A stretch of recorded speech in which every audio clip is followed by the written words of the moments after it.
you can see, I hope, why this engendered in me something of a fascination with the supernatural, and some deep feelings regarding the name Jürgen Leitner. I cannot corroborate this story in any real form for obvious reasons. My grandmother peacefully passed away 5 years ago, and there is no one else who would have records of anything other than the general context. If I were assessing this as someone else's statement, I would have dismissed it out of hand. And don't think that doesn't eat at me. But it is so vivid in my mind. The spider's legs reaching from that tiny door. The first of the dark powers to touch me, perhaps. But it did not claim me. Speaking this out loud for the first time, I am struck by something else. The feeling I have been living with my whole life. That if that poor idiot hadn't gotten involved, he would still be alive. A strange conviction that if I had been able to face the thing myself, maybe I could have saved him, stopped it. Ridiculous, of course. I was 8. But it has made me reconsider my attitude to getting help. I have consistently kept the others at arm's length, tried to deal with things myself, and it hasn't gone well. Whatever is going on, this unknowing that not Sasha was talking about, Elias killing Gertrude and maybe Leitner as well. I need help. I need allies. I just wish this revelation didn't come just as everyone is convinced I'm a deranged killer. Oh, hello? Everything okay, John? Yeah, just recording some thoughts. I didn't know when you were going to be home. Sure. Did you clean the kitchen? A bit. I mean, I can't exactly pay you anything. I thought... It's fine. To be honest, it's nice to have someone keep the Admiral company while I'm out. He literally just sleeps on the radiator. I've got a lot of time to kill. You looking for a new job yet? It's complicated. There's a lot of stuff hanging over from the last one I've got to take care of. Well, like I said, you're welcome here as long as you need. I suppose you are rolling in all that sock money. Ugh. Up to your eyeballs in mattresses. Don't. They did send me one, you know. Oh, it was dreadful. I couldn't sleep on it. I managed 3 days before my back gave out. I've still got it somewhere in the guest room if the other one's not up to your exacting standards. I think I'm all right. I was going to make a cup of tea if you want one. Maybe later. I've got recording of my own to do. Right, you are. I'll keep quiet. I wouldn't worry too much. The studio's pretty well soundproofed. What's this one about? I'm trying to find some new angle on the ancient Ram Inn. Thought there'd already been a What the Ghost on that. No, you're thinking of every other hacky ghost podcast. But, you know, if it sells a few t-shirts. Oh, yes, I meant to say, actually, thank you for... It's fine. Though I don't know what sort of employment dispute leaves you without a change of clothes. You wouldn't believe me. Do you even listen to my podcast? I'll believe anything, but on air. I will tell you, Georgie. I just... It's alright. There's no rush. I mean, it was clearly pretty bad, so only when you're ready. If you're ready. Thanks. Sure. Thank you. Anyway, I got recording to be doing. Catch you after. Yeah.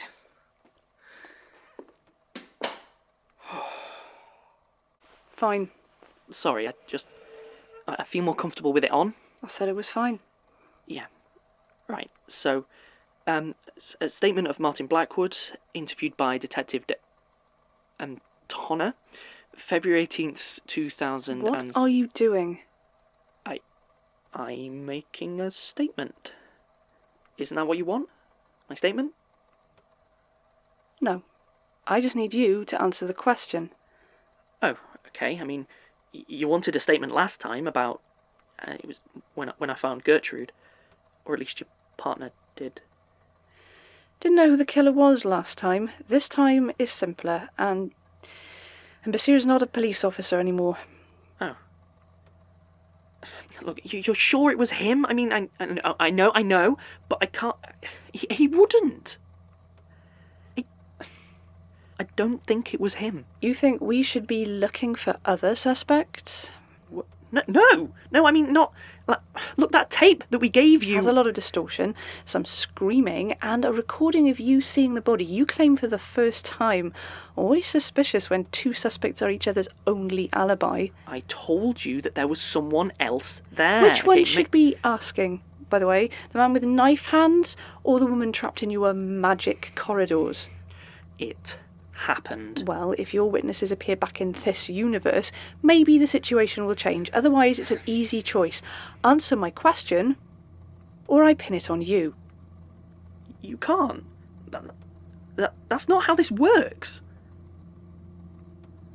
Is it? Let me tell you how this works, Mr. Blackwood.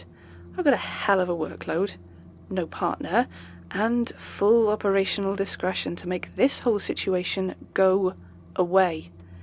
That means you help me or I make things very unpleasant for you. But you're the police. So help me stop a killer. Where is Jonathan Sims? I don't know. Don't lie to me. I don't. Everyone I've talked to says you and him were close. What? Did they? I mean, who said that? I guess, more than the rest. Yeah, Did he okay, have but... any other friends? Anyone outside the Institute he might have talked to? No, I don't really think so. I don't think he had much of a life outside of this place. There's nowhere? No one he might turn to? He never talked about his friends. Worked all hours. No. I'm sorry. Right, get lost. Send Stoker in. That's it? Unless you know something else. What about Sasha? No sign of her body here or in the tunnels.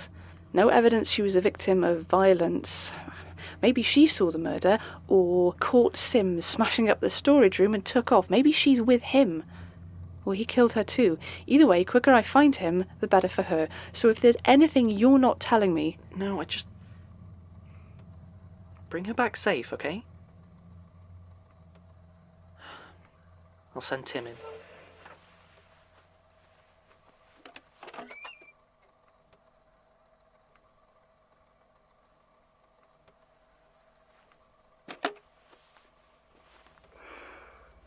Tim Stoker. That your name? Yeah. You want me to leave this running? No, you can turn it off.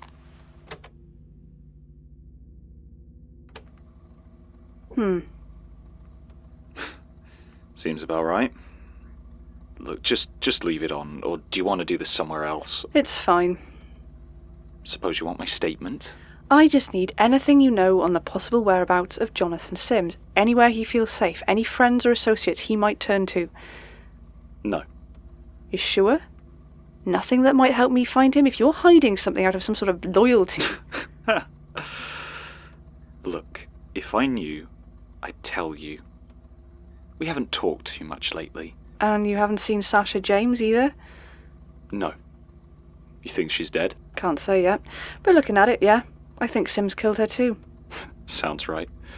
More bodies for the archive? You've got quite a turnover. Anything you want to tell me about it? Yeah. Don't take a job here. You're done, Mr. Stoker. Send a Bouchard.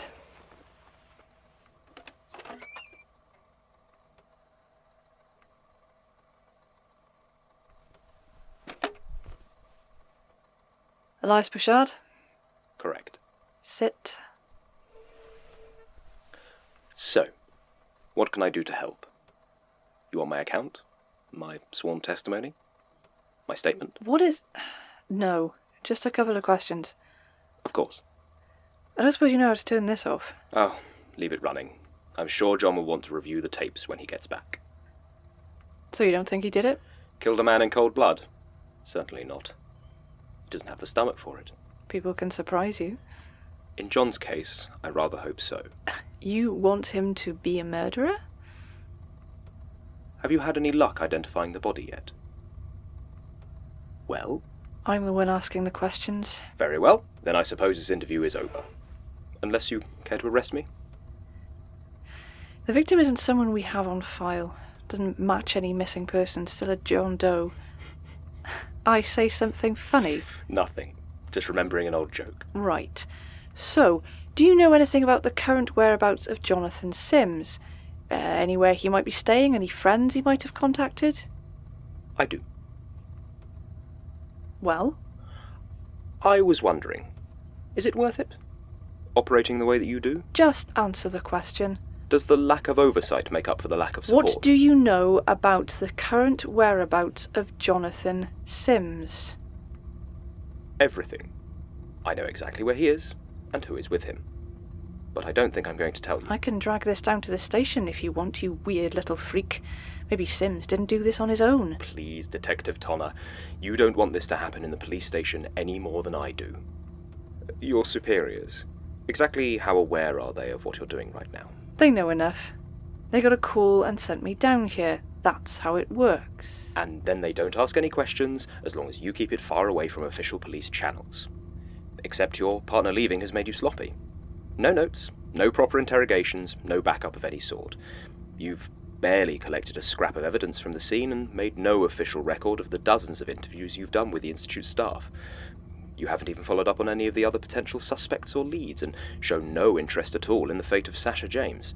All you care about is where John is, because you've decided on a course of action, and you're going to follow it through. If you're right, what's to stop me kicking your teeth in? No cameras down here, remember? I can always just turn off that little recorder of yours, smash it up. Very true. However, you aren't going to do that, Detective. Because of Calvin Benchley. What? Calvin Benchley? You recognise the name, don't you, Alice? You see, I know what you did. I don't know what you're talking about. No? The scar may have faded, but you haven't forgotten. Did it itch? Just a little? When you were burying him? You shut the hell up, or I swear I'll kill you. A genuine threat, I'm sure.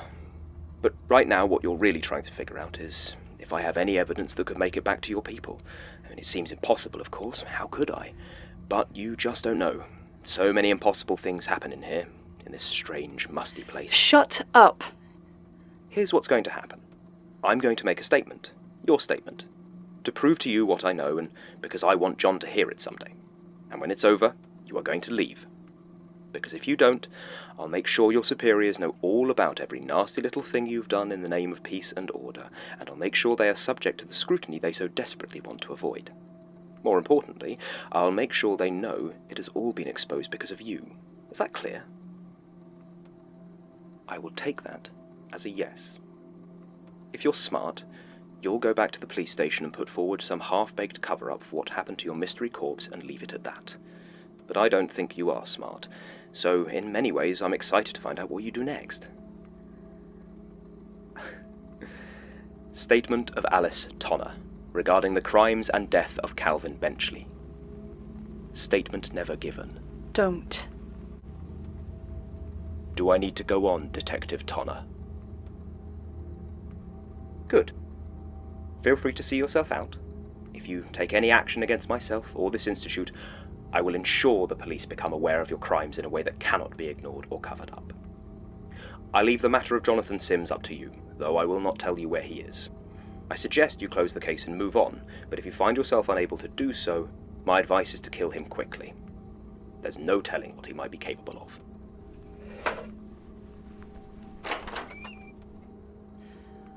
One day, someone is going to kill you. I really hope it's me.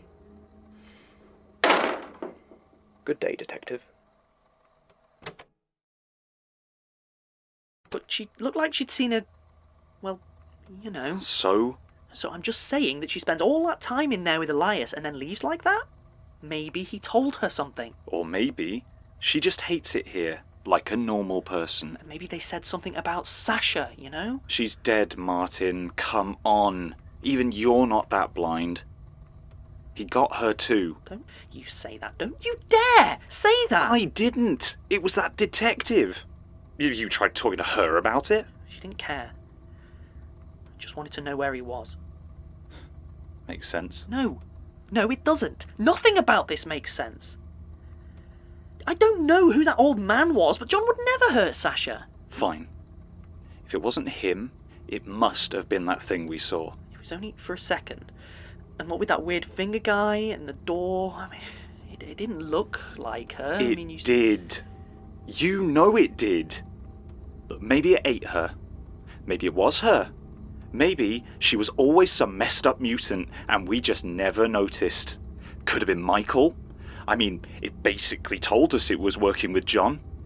When you disappear, and there are more than 3 different ways you might be dead. Look, I'm sorry. It's just this place. Bad things happen, and eventually you don't come back. Tim. I'm going to lie down. Tim, we've got to talk about this. Huh. Tim, did you turn the record? Sure, why? I just do. It's my job. I record them. The job you just lost. Yes. That one you lost so badly it somehow cost you all your stuff? Well, it's not quite that simple. Well, how am I to know? Look, Georgie, it's not... You don't need to worry. I mean, I'm not on drugs or anything. What? I could be on drugs. Sure. I know that you get obsessive about stuff. And this right here, I'm guessing someone dragged you into something weird. You got hooked in and then it all went wrong. I mean, that is almost exactly what happened. So what you need now is distance. You're right. You're right. I need to record it. No, you don't. This is not going to help. It's part of the problem, isn't it? Look me in the eyes and tell me that it's not part of the cult or whatever the hell it was that left you homeless. Come on, what's it been, 4 days? Yeah. It drops through the letterbox and you spend 4 days like this. It isn't right, John. You don't sleep. I've been investigating. Please, Georgie, I need to record it. That's all. Then it's done. Fine. But you've got to deal with whatever this is. I will. I promise. Okay. And just so you know, not keen on your weird stalkers knowing my address. Not keen on that. Right. There are some connections here, though. What they might mean, I just don't know. Circuses, skin, things just a few degrees off from human. The mannequin, I would assume, has some connection to this stranger being. The same one we've had such problems with already. Brecon and Hope might also be connected to it. I recall they made a delivery to a taxidermy shop in a previous statement, I think, which brings us back to skin. Not to mention more than one witness has described them as uncanny, not quite seeming like real people. Until I am more certain of the identities of the other powers out there, I am going to assume Brecon and Hope are at least working with, if not part of, the stranger. Of course, the biggest mystery to this statement is who sent it to me, and why. There's no return address, and something I'm glad Georgie didn't spot, no postmark, which means it was delivered by hand. Does someone from the Institute know where I am? Or is it someone else? And why this statement? It links in with a lot of what I'm already looking into, but if there were any revelations in it, I can't find them. Or is it a warning, emphasizing that if I simply wait and see what happens, if I don't act on what I know, then someone I care about may pay the price? If that's the case, then I think message received. Hiding won't bring any answers, and it won't stop whatever's going on. I'm going to keep looking into where this statement came from, but it wasn't sent in vain. I've got work to do. Recording ends. I mean, maybe he, hold on.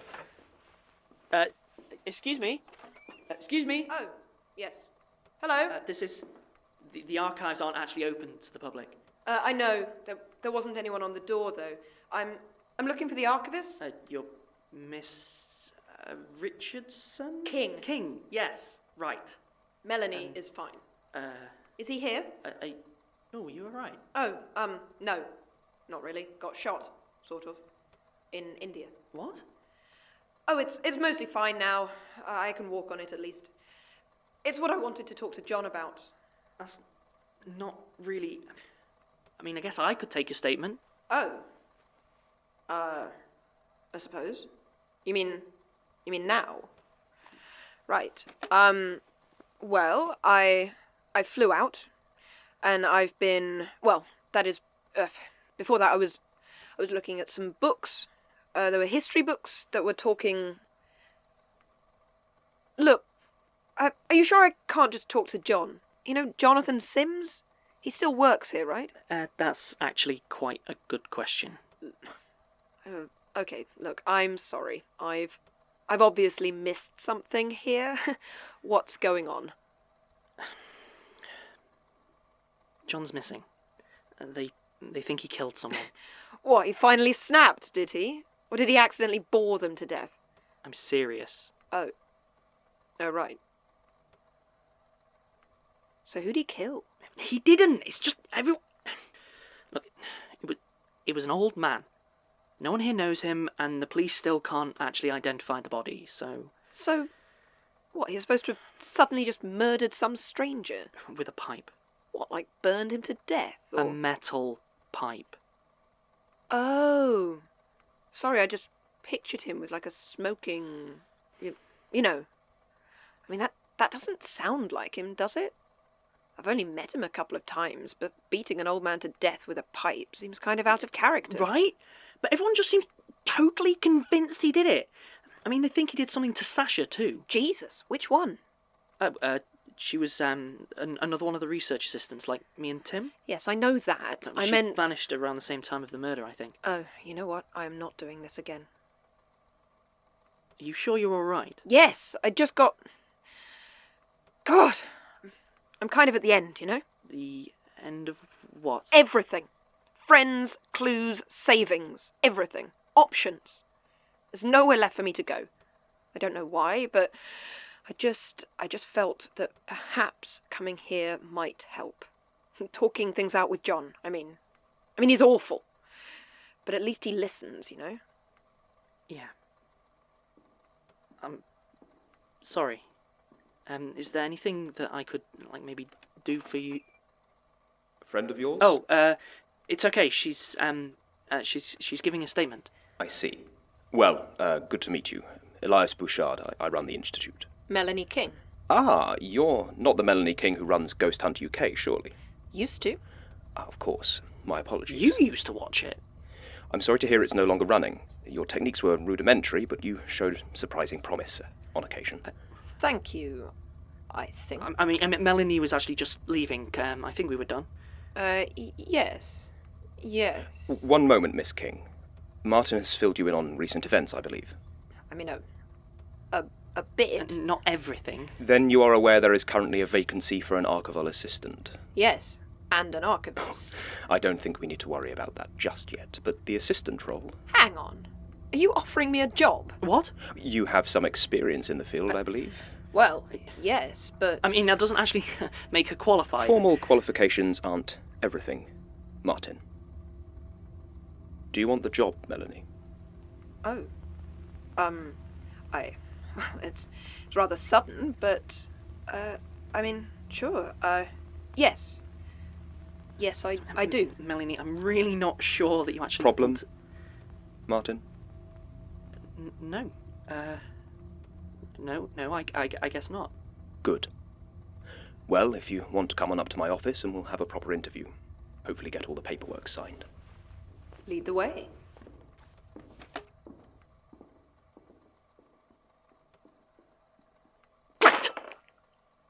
Great. Now I am more interested, as before, with who is sending me these statements and why this one, especially as the message, if indeed there is one, seems to contradict the last one. If the moral shall we say, of Miss Ashburt's statement was that ignoring the horrors stalking you just makes them more dangerous, then surely the message of this one is that confronting them directly is even more so. I suppose that leaves skulking around the periphery, which is what I was already doing. There is, of course, a different reading, which is that this is a targeted warning about trusting Michael. Given the obvious parallels, swap out stairways for corridors and spirals for fractals, and there you go. The nowhere man thing is new, though. What was it Leitner said about the spiral? It deals with fooling your senses, drawing your mind into difficult paths, making you doubt the reality you live in. Well, if this is a warning about Michael, then it is, as before, somewhat superfluous. If I never see him, if I never see it again, it's too soon. Maybe that's it. It. Maybe whoever sent this wants me to consider how many of these creatures used to be people. How many seem to have taken the mantle from the ones that came before them, and how none of them seem to be able to overcome their new natures. And most of them don't even seem to think like people anymore. Given that there is every possibility I've taken on one of these mantles myself, this is not an interpretation I'm keen on. Or it could be someone in the archives randomly sending me statements with no curation, rhyme, or reason, assuming they come from the archives. They're marked as Institute statements, but I have no idea who's sending them. I feel like I've been seeing a lot of police cars about. Maybe that's absurd. Maybe Leitner stole a lot of statements and had a sort of dead man's switch to Occam's razor.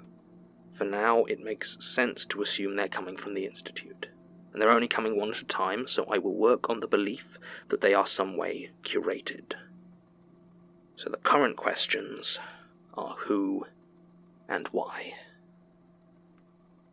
I feel bad staying put, like I might be placing Georgie in danger, but I don't have anywhere else to go at the moment. And if the increased police presence isn't just in my head, then I don't Right, know. I'm out tonight, okay? There should be some stuff in the freezer if you... Oh. I was just, You didn't say we got another one. I didn't want to worry you. I knew it was something. You've been weird all day. I'm sorry, I don't know. Yeah, well, we can talk about it later. I need to head out. Yeah, you look great. What's the occasion? I have a date. Oh, do you need me to get out of the house? Oh, no. Trust me, nothing's happening tonight. Oh. How are you so sure? Check out his profile. Good Lord. Yeah. I mean, he does know what a book is, right? Unclear. He climbs mountains, though. Yeah, I got that. Face to face with your own mortality on the frozen peaks, staring death in the face and saying, "Not today, dude." The man's a poet. And why are you going out with him again? He likes Hungarian food. And there's a place just opened. You're serious? You're going on a date with the dullard of Skull Mountain just so you have an excuse to eat a Shopska salad? I need my sheep's cheese, John.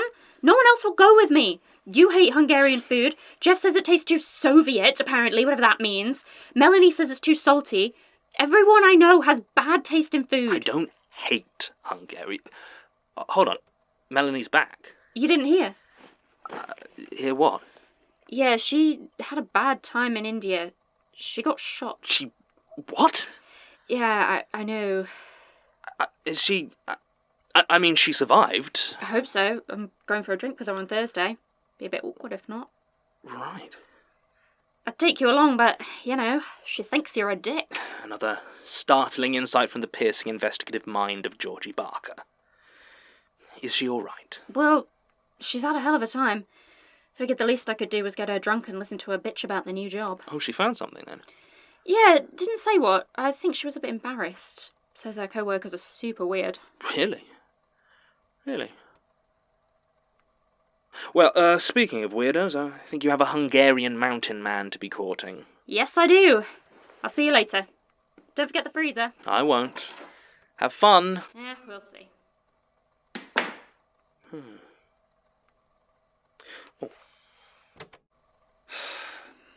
Statement of Benjamin Hatendi, or Hitindi, regarding blanket, dead friend, monster, regarding his unavoidable and gruesome end. How he tried to hide, he couldn't. Statement is from 1983, March 2nd, and I guess I'm doing this one. Tim Stoker, archival assistant, archival prisoner at the Magnus Institute. Statement. My parents never let me have a nightlight. I was always afraid, but they would just... This is stupid.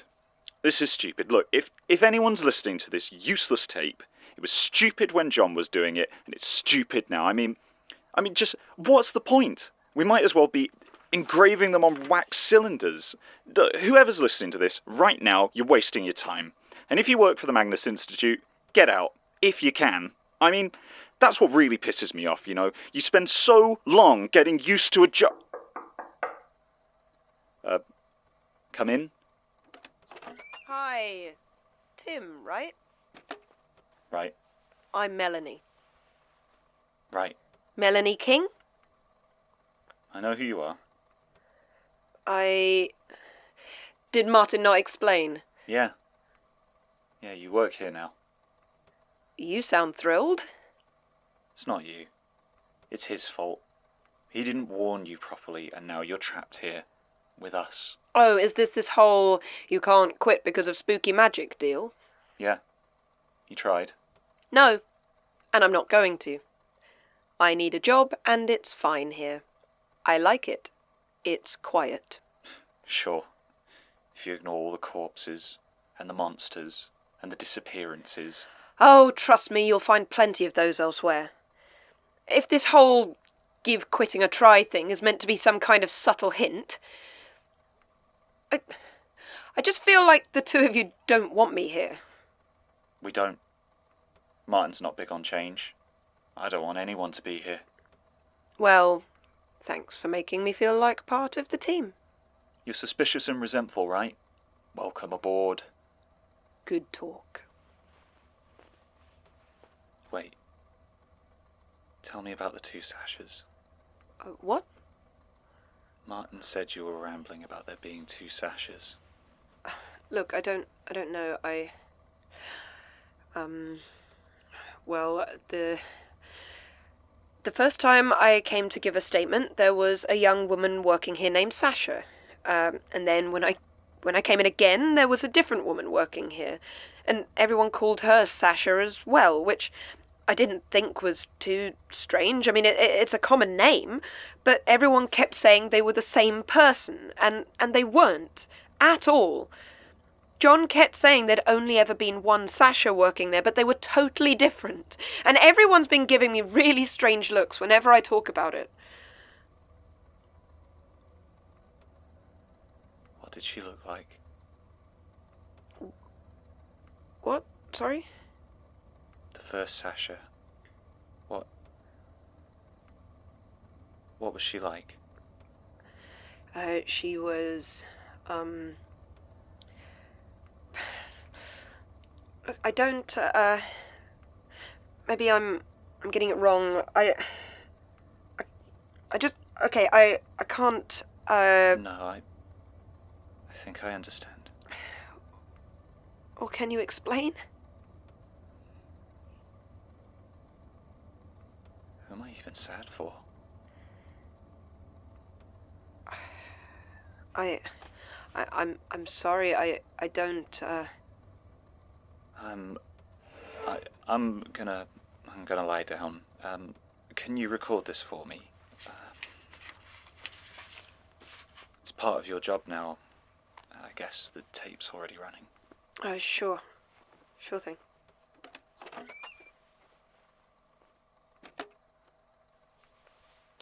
Right. Benjamin Hattendy's account of a strange encounter. Statement date March 2nd, 1983. Melanie King recording, apparently. So, marker. Right. Here we go. Thank you for meeting me. Well, why wouldn't I? It's not like you're wanted for murder. Can you keep it down? Sure. I'll just quietly sit here and become an accessory, shall I? You know I didn't do it. Oh. Oh, do I? Is that what I know? All right, why didn't you send the police then? If you genuinely think I'm a killer, why meet me? Well, I mean, it's not like you've got any reason to kill me. Fine. I don't think you did it. But I still don't want to get caught up in whatever it is. Should have thought about that before you joined the Institute. What is the deal with you people? Look, I know it's kind of a boys' club, but you all really hate me being there, don't you? What? No, There's a lot of very messed up things going on there, and I mean, we were already tied to them, but you didn't need to get involved. I really don't think that's true. How's the leg? Fine. Got shot by a ghost. Look, what? Can we not do that now? I'm really not in the mood. What do you want? Right, it's... Like I said, there's a lot of messed up stuff at the Institute, and I think the murders might be the least of it. I need someone on the inside to keep an eye on things. Let me know what's going on. I'd ask someone else, but... Tim hates you, and Martin's probably being watched. And Elias is my chief suspect, so... I'm also rather missing the library. My investigative tools out here are, lacking. You know what? Fine. Fine. But you tell me everything, okay? Everything. I mean, you won't believe it. I don't care. All right. Start with Sasha. Okay.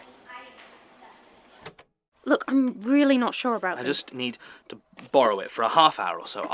I'll look after it. No, I don't. You can blow it up for all I care. It's been in the loft for like 20 years. If I need tape hiss, I'll add it in post. So what's the problem? With playing an unmarked tape from your stalker. Look, you just have to trust me, okay? Yeah, and I want to do that, but how can I when you still won't tell me what's going on? You wouldn't believe me. Try me. You're right, it's all right. I can just go. Come on, I'm not throwing you out, John. I know you wouldn't be here if you had anywhere else to go, and I do want to help, but... You know, you're a good person. You were, at least.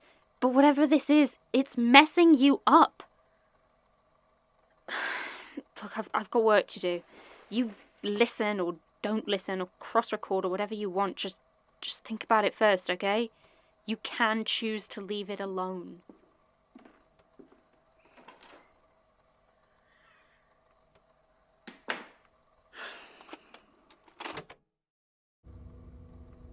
Final comments. When this statement was added to the collection, I was convinced it was the stranger issuing me a direct threat, Mr. Sebastian Skinner. It seemed too targeted a name to be real. But all my research points to him being a real person, a plumber trading out of Penmachno for almost 20 years. Hopefully not too ominous a coincidence. The concerning part of this statement, at least as far as I'm concerned, is not so much what is happening as the fact that it is happening so soon. I had assumed Orsinov and her ilk would have spent more time searching for their precious skin, maybe even acting against me directly, before they started alternate preparations. I had hoped I'd have a chance to recover. I can still barely stand. I'd hoped there'd be more time. As with anything like this, exact calculations are impossible. But based on Mr. Skinner's testimony, I think there's every likelihood that they will be ready to perform the unknowing within the next few years. There may be no chance for a more nuanced way to disrupt it, so I'll likely have to resort to a somewhat more direct countermeasure. It interests me that Jude Perry would be involved. I was unaware that the lightless flame had had any contact with the stranger's ilk, but I suppose it makes sense that it would be a possible ally to the devastation, especially since their own plans have so recently gone up in flames. Perhaps they hope to achieve a pride of place in the world Orsinov hopes to bring about. Or maybe they simply relished the chance to burn down some beautiful forest. Regardless, I've been keeping an eye on Jude's movements ever since she lost Agnes, and it appears she's back in Havering.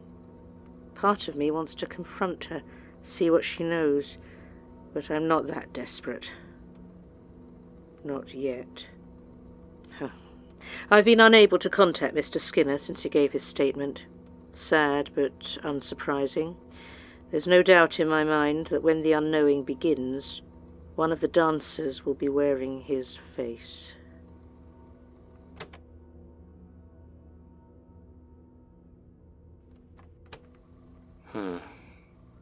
What strikes me more than anything else here is the date. It's only a year or so before she died. I had assumed Gertrude had recorded the tape for a while and then stopped, but it seems she was recording them right up until the end. But if they did span decades of working at the Institute, why aren't there more? And what decided which statements she transferred? Regardless, whoever my mystery pen pal is, it seems they're pushing me in a very deliberate direction. It sounds like the unknowing is a ritual, one connected to the stranger, this I do not know you. What did Gertrude mean about skin? The page she was given by Mary, maybe? Or no, that doesn't add up. God, this is confusing. For the first time, though, I feel like I might have a lead. It's tangential, not directly connected to the stranger or the unknowing, but I have a name now. Jude Perry. And she was still living in London less than 2 years ago. It's not much, but it is a start. I don't know if I have the resources to track her down myself, but if Melanie's willing to help, the Institute might have more luck. If she is an active member of the Lightless Flame cult, there's every possibility tracking her down will be dangerous, but it's also the only...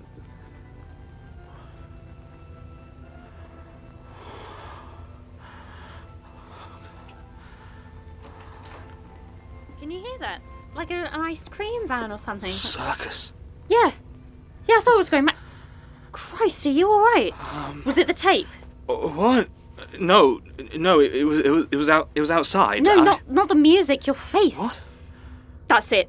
Whatever the hell this deal is, the tapes, documents, I don't want them in my house. No, you don't need to be scared. I'm not. You are. Look at you. You can barely stand. But I need... Listen to me, John. I can't stop you doing whatever secret bullshit you want to do, and I'm not going to throw you out on the street, but I am not having it in my home.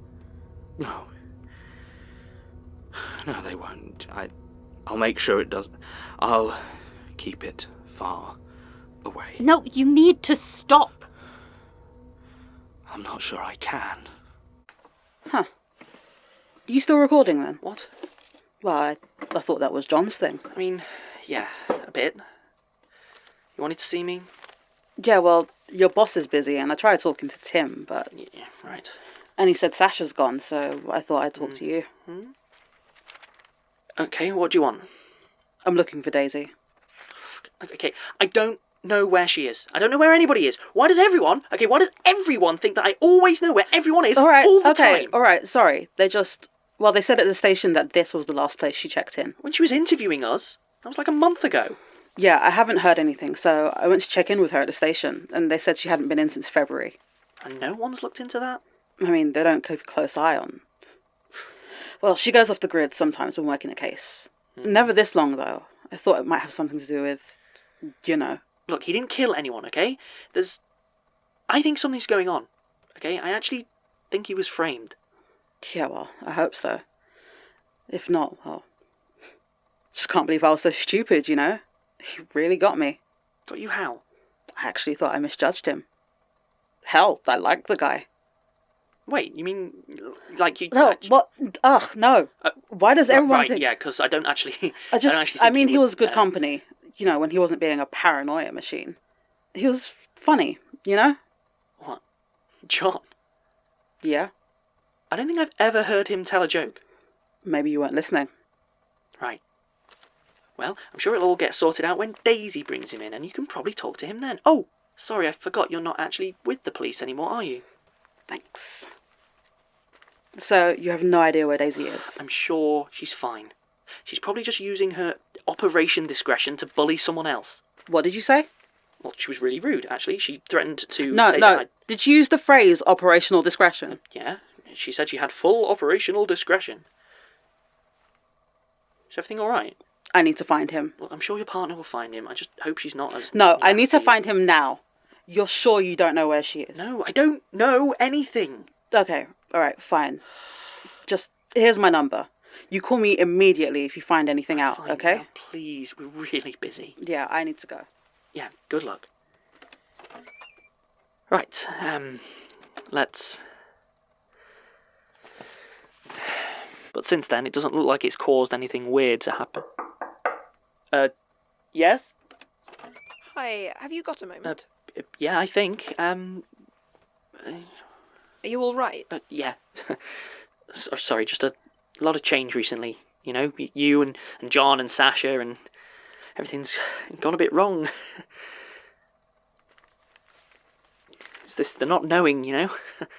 I mean, John's still alive. Not sure why, but I'm sure of that. But Sasha, Yes, it's probably... Sorry. What do you need? Oh, right, yes. Is there any sort of database, maybe? Statement givers or people referenced? I'm trying to get hold of a witness from a recent one. Yeah, I wish. That would make the job a lot easier. No one's even tried to make one. Oh, you weren't here when we took the place over from Gertrude. I mean, it's been over a year just to get it like this.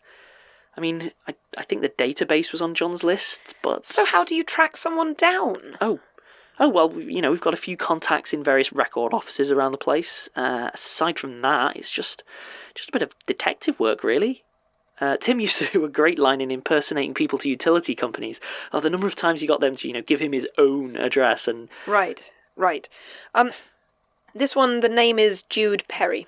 Doesn't mean anything to you, does it? No. Did you give a statement? Not yet. Well, sorry, I can't be more help. Sure. Oh, one other thing. Who do I talk to about artifact storage? Oh, it depends what you need. Probably Sonia? Why? Are you sure you're ready for it? What's that supposed to mean? No, I just, you know, there's quite a lot of weird I'm not stuff, an amateur, Martin. No, I know the sort of thing that's in yeah, there. I just need to know who I talk to about missing pieces. Yeah, probably Sonia. Wait, why? What's gone missing? An old Calliope organ. It's there in the inventory, but no one can find it when I ask. Huh. I mean, that's not great. Did you need it for something? Just following up a statement. Trying to get a few answers, you know? Huh. Well, if you find any, let me know. Something funny, Ms. Perry? Yeah. Care to share? I think it's pretty obvious. Look, I lost my normal coat and it's cold. Some of us actually feel it, you know. You wouldn't shake my hand. Well, no, I'm not stupid. Whatever the lightless flame is... Look, will you stop that? Oh, all right. Oh, I hate explaining jokes, but, imagine you're, a butcher, and one day an injured little lamb walks into your workshop and strides right into one of the mincing machines, but when you go up to it, knife in hand, it shakes its head and says, "I'm not stupid." You get why that's funny. Right. No more abattoir metaphors, please. I suppose it's not really me, is it? Would you rather be a really stupid piece of firewood? I just have a few questions. Did you burn down a section of Gwydir Forest last year? Not alone, but yes. You should have seen how devastated they were. Such a loss. I'm sure the Forestry Commission were mortified. Why? Stop that! And it was because Nicola Ustinov asked us to. She was done with the place, and we're always happy to help. When that help is destroying something someone loves. But No more questions, Archivist. You were a friend of Agnes Montague, correct? She's not one of your little stories. According to the statement of Jack Barnabas, she very much is. That burnt-faced little runt. He got what was coming to him. Just like... Yes, I understand. You could easily kill me. I'm at your mercy. Blah, blah, blah. I've heard it before, and from things much scarier than you. That a fact. Okay, so why haven't you done it? We're in public. Well, you're hardly keeping your voice down. You talk about God and death and demons, nice and loud, and watch people bend over backwards not to listen to what you're saying. No one cares. If you say so. Are you trying to talk me into killing you? If I wanted, I could reach through your chest like Ronnie Wax and hold your heart while it cooked. No one would even notice if I didn't give you time to scream. Right. So why don't you? Does your God not want you to? Hard to say. When I look at you, I feel that burning liquid pain eager to flow out and purify your rotten carcass. But I feel that a lot. Oh. More or less than normal. Hard to say when every nerve ending's on fire. Hard to tell degrees. 3rd degree, maybe? Oh, sorry. It was a... I have a God too, right? Is that another joke? No, I'm new to this. Everyone keeps calling me Archivist, like I'm special and that I serve the Eye, trying to kill me for it. Yes. So it's like your God, right? Oh, please. Your God is nothing. The Eye, beholding, ceaseless watcher, whatever you call it, that's all it does. It watches and knows, sitting bulbous and comfortable in the ignorance of infinite knowledge. I serve a reckoning, a surging tide of destruction and pain. The lightless flame. The desolation, blackened earth, the destructive, agonizing heat of burning flesh and land scoured of life, the light, the comfort of fire stripped from it, leaving nothing but the terror of its approach. When it triumphs, it will leave the Eye a burned and shriveled husk that sees nothing but its own agony. I see. So if one wants to watch everything, to know everything, and the other wants to destroy... You don't even know what this is about, do you? So tell me! An archivist pleading for knowledge. That is satisfying to see. Look, if you're just about my only lead, and if you're... Just kill me, alright? If it's so easy, if you're not going to tell me anything worth my time. Now you're sounding like an archivist. Oh, no, I'm obviously not going to kill you. Why not? Consider it a favour. Thank you. Not for you. For Elias. Wait, but... No, I mean, if I serve Beholding, he's in a lot deeper than I am, I think. The rumour is he killed Gertrude Robinson. If so, I feel like I owe him. And he clearly wants you alive, so... What? No, but she was the last archivist, so your God... Why? The unfathomable contest of eternal forces is not the only reason I might want someone dead. So So tell me the story of why you wanted Gertrude. Ah! Try to compel me again, and I'll burn it out of your mouth. Now you're scared. Now you're getting it. There's no safety in sitting on the sidelines watching. The audience is only safe when the story isn't about them. Fine. Keep your damn secrets. No. Maybe I do want to tell you a story. If it's not about Gertrude or Gwydir, and I can't talk about it, right? Then what? I'm going to give you some advice. Fantastic. Well? Aren't you going to say your words? Huh. I suppose you did compel me after all. But what about, Try again, and I will actually kill you. I don't care what favours your boss might have done for me. I will tell my story to your smouldering corpse. Fine. I just wanted to know when it happened, is all. I met Agnes in 1989 and completed my transformation in 1991. Oh. It's just that you don't... I mean, you don't seem like you're, in your 50s? Or burnt to a crisp. Wax is remarkably easy to mould. Oh, come on. You're going to need a much stronger stomach than that if you're going to walk this path. I don't... It's like you're not even listening.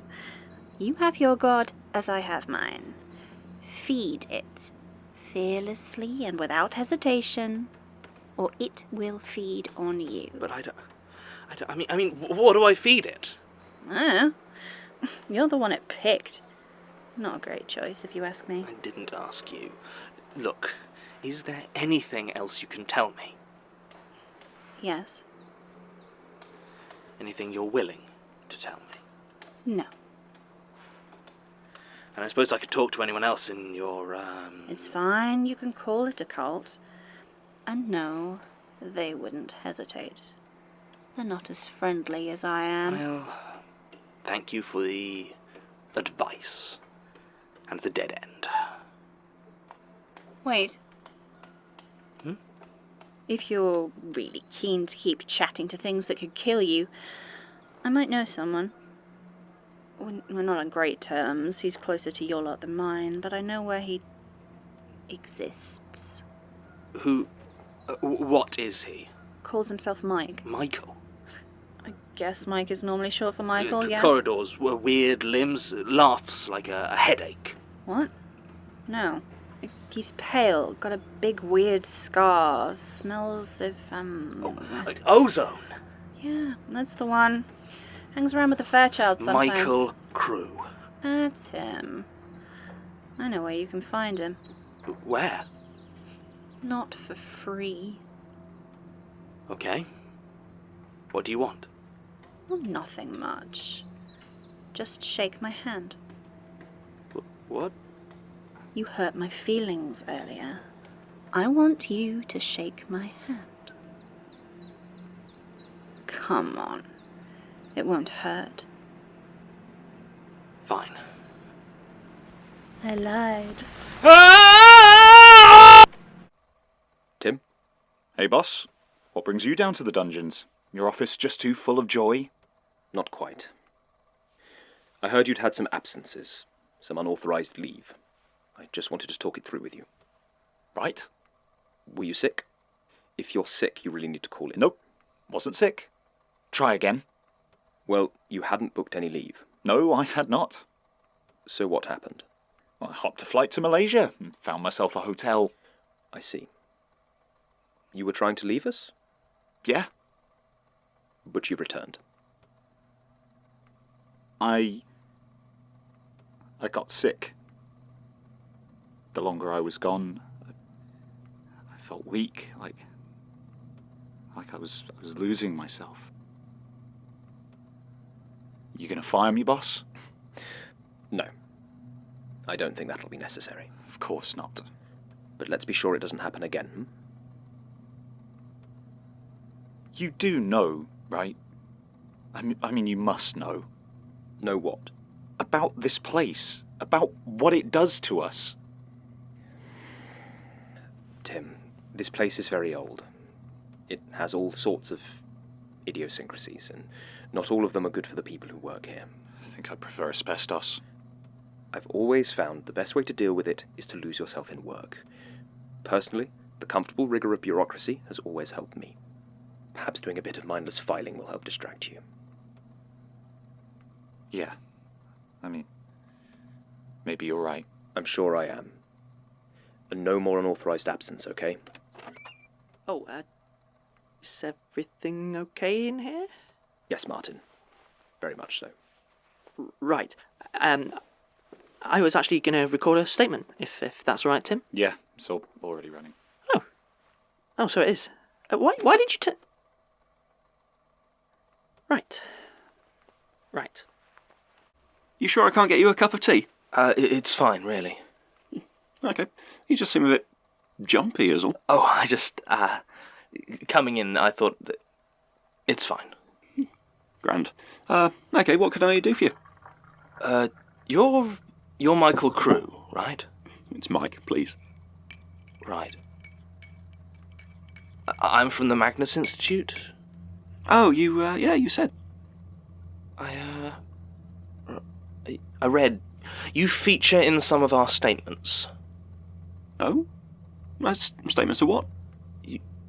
There was a book, two of them at least. Ex Altiora, the Bone Turner's Tale. You, I think you threw a guy off a skyscraper in Paris. Last chance for that cup of tea. Where did you get that scar? And I was trying so hard to be polite. Hard, isn't it? Trying to ask prying questions at terminal velocity. The air, it doesn't leave your lungs like you expect it to. I mean, I know you're still sat down. You know you're still sat down. But whether your body knows it when I decide you hit the ground, that's something I haven't made my mind up about yet. A little bit of privacy. Is that really so much to ask? Suppose it is, isn't it? From you and yours, at least. We have a lot in common, really.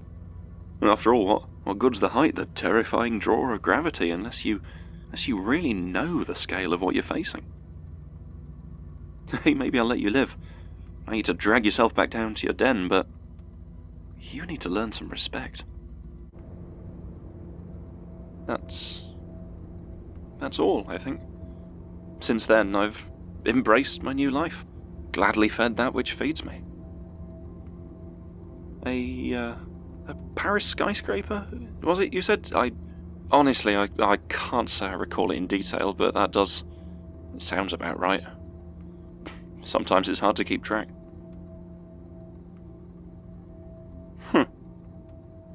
You know, that was nice.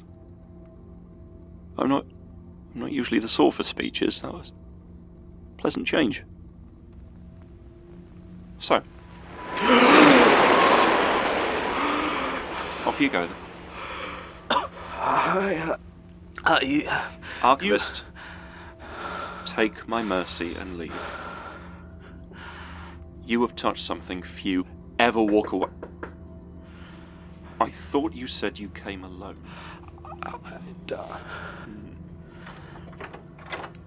Can I help you? Detective? Shut up. You human? What? Is this man human? No. I don't think so, not anymore. Right. What does it do? It feels like he makes you vertigo, like you're falling. Has he killed people? Yes, a few, I think. Does he need to see you to do it? Does he need to speak? I don't know. Okay.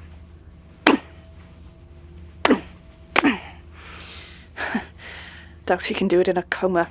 Now turn that off and help me get him in the car. Don't try to run. What do you... What did I say about questions? I said turn that off. This is it. So what now? You kill us? You think he's going to save you? What? No. Now, let's see the bag. One wallet, brown leather, no cash. One packet cigarettes, silk cut. One lighter, gold, spiderweb design. One pocket knife, blunt. One set of keys to the Magnus Institute. And one tape. You sneaky little freak! What? You want to record this? All right, I'd have to destroy it anyway. What? I didn't... Please don't shoot me. Why are you doing this? Tell me! Stop asking questions. That's how you want it? Fine. You brought a knife, so we go through the voice box. Daisy! Daisy, put him down. You been following me, Basira? Didn't need to. I know what you do here. He tell you? He didn't need to. You're not that subtle. But I always thought you just killed monsters. I do. Just let him go. You don't know what he is. You don't know what it's like to have your secrets pulled out like teeth just because he asked. I'm sorry, I didn't... Shut up! Daisy! Don't you dare look at me like I'm crazy. It got you too. Or do you think we gave him those tapes because we like handing out evidence? What? That's not how it happens. No, you asked me to take a tape over to this murdering freak, and I'm all set to tear you a new one for it. But then I get the cassette in my hand, and suddenly all I want to do is deliver his tapes and spill my guts. So now you kill him? First him, then his creepy boss. This is too far, Daisy. You know it is. He murdered 2 people, Basira, maybe more. I've done one monster today, no reason not to do another. I didn't kill anyone. For God's sake, look at him. Then who? I think it was Elias. Yeah? Well, he's on my list too. What if he asks? What? You reckon he can mind control people? Make them tell the truth? Why not try it on Elias? He's got his own... He knows things.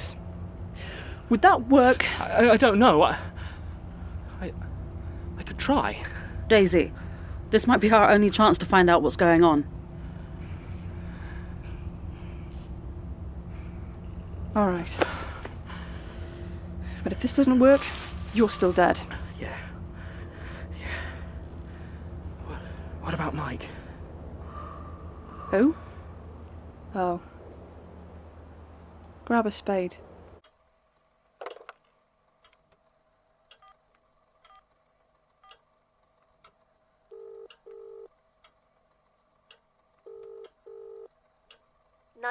What's your emergency? Police, please. Hello. Yes, I'm calling to report a crime in progress. Sir, are you in any immediate personal danger? Yes, not immediately, but I will be shortly. Sir, where are you calling from? Could I speak to your chief inspector, please? Tell her Elias Bouchard is calling, of the Magnus Institute. Oh, sure. Thank you.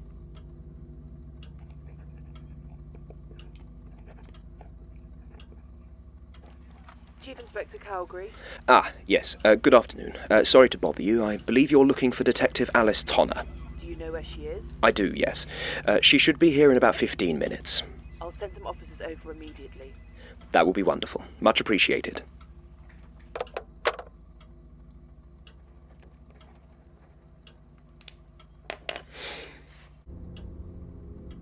Jonah Magnus did leave him in that place, John.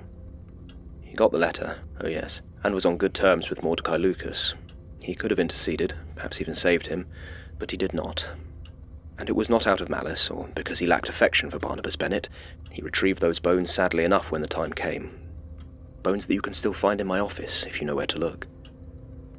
No, it was because he was curious, because he had to know, to watch and see it all. That's what this place is, John. Never forget it. You may believe yourself to have friends, to have confidants, but in the end, all they are is something for you to watch, to know, and ultimately to discard. This, at least, Gertrude understood. Let us begin. Sorry to interrupt.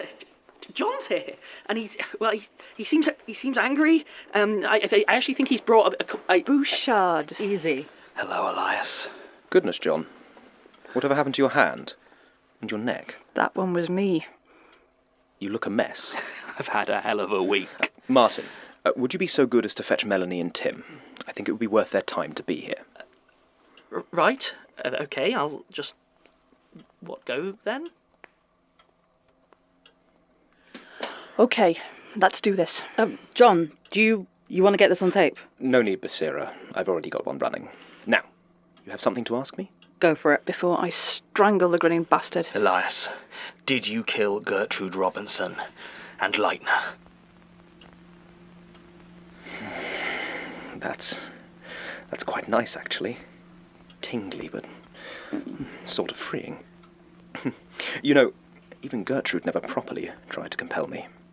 I always wondered. Just answer the question. Or don't.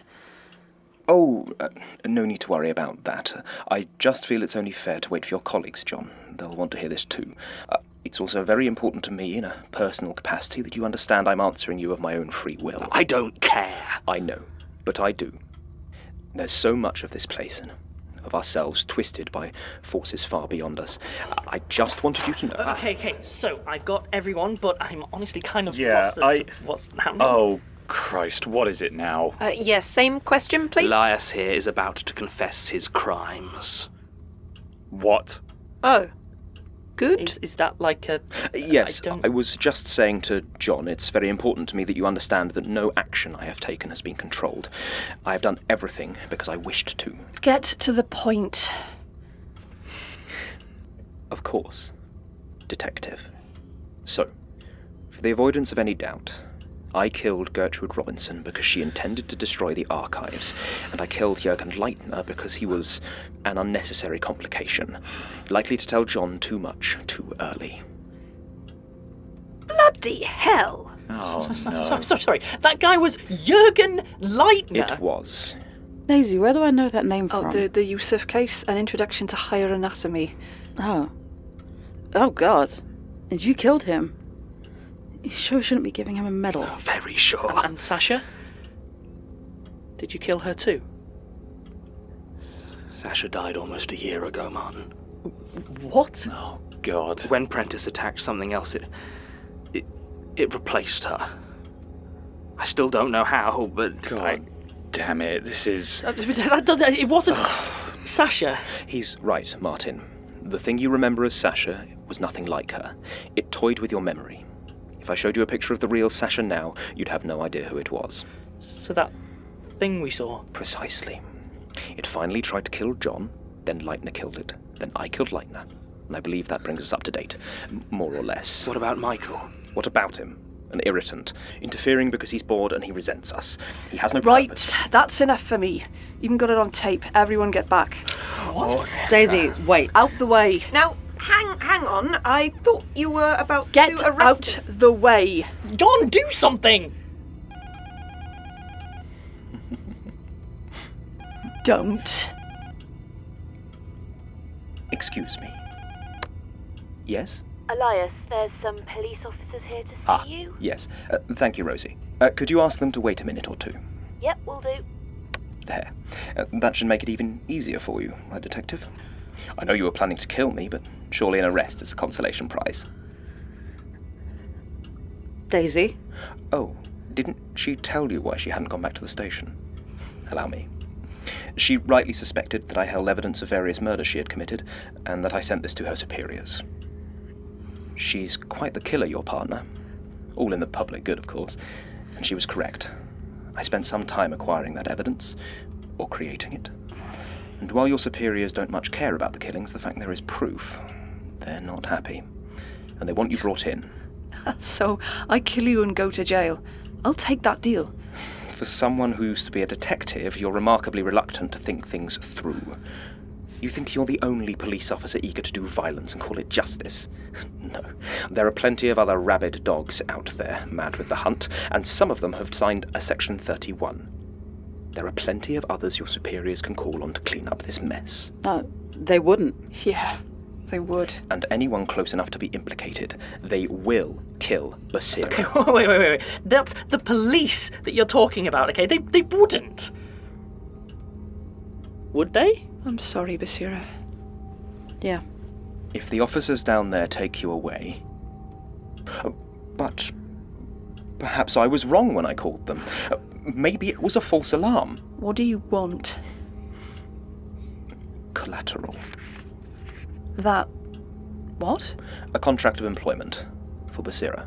What? Oh, no. Sign it, and I'll send your ex-colleagues on their way. Basira, Don't do it. There. Damn it. False alarm, Rosie. Could you apologise to the officers for me and thank them for their time? Oh, all right. So, what? You're her boss now? Is that supposed to stop me? Yes. I mean, she's still got a gun. Of course. Sometimes I forget how new you all are to this. Basira is now tied to the Institute. All of you are. Like fingers on a hand, and I am the beating heart of it. Should I, or the Institute be destroyed, you will all, unfortunately, follow suit. Wait, what? Yep, that sounds about right. And it would not be a pleasant death. Bullshit! Then shoot me. Just squeeze the trigger and watch the only person you care about die screaming. Your last connection to humanity. Do it. Daisy.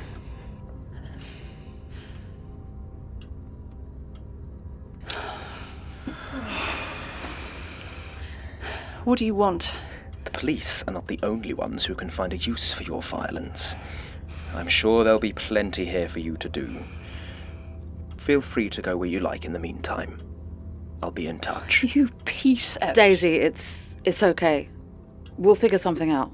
This is insane. You get used to it. Now that's taken care of, if you'll all give me and John a moment alone, I'm sure we have some things to discuss. Yeah. Come on.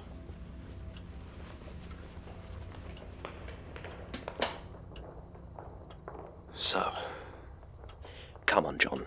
There's really no need for the scowl. what do you want? Honestly, to offer some congratulations. You're doing a lot better than I expected. Feels like all I've managed to do is not die. And believe me, that is a remarkably rare skill. I'm not getting any answers out of this, am I? The easily digestible sort that wipe away any doubt and fear and neatly organise your new world into happy little columns? No, not from me. These are things you must discover on your own.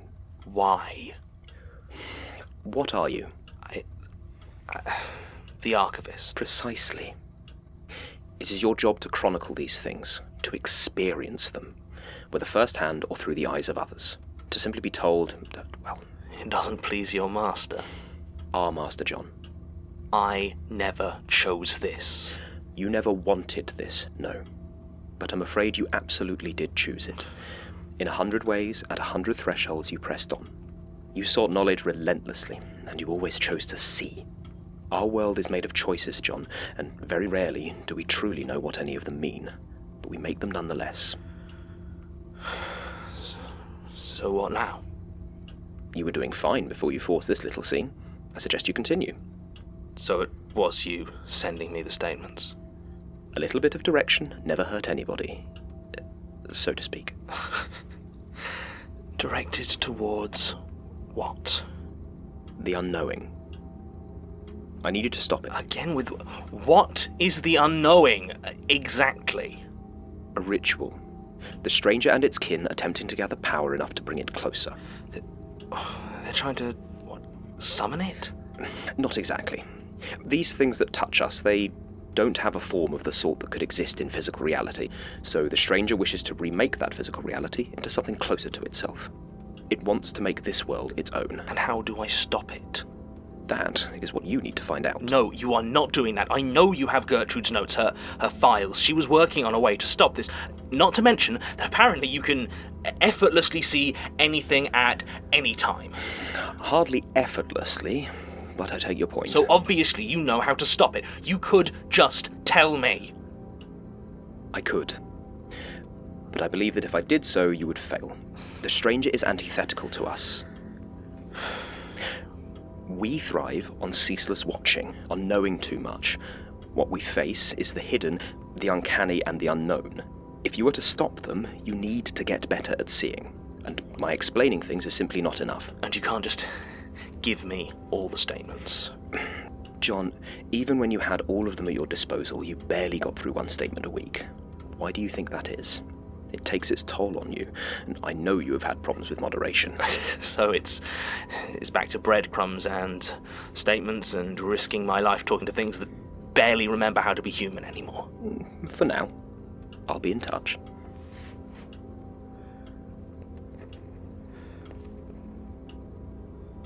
Anything else? Elias, am I still human? John, what does human even mean? I mean, really. You still bleed, you can still die. And your will is still your own, mostly. That's more that can be said for a lot of the real humans out there. You're worried about ending up like that thing lurking in the dirt under the streets of Alexandria.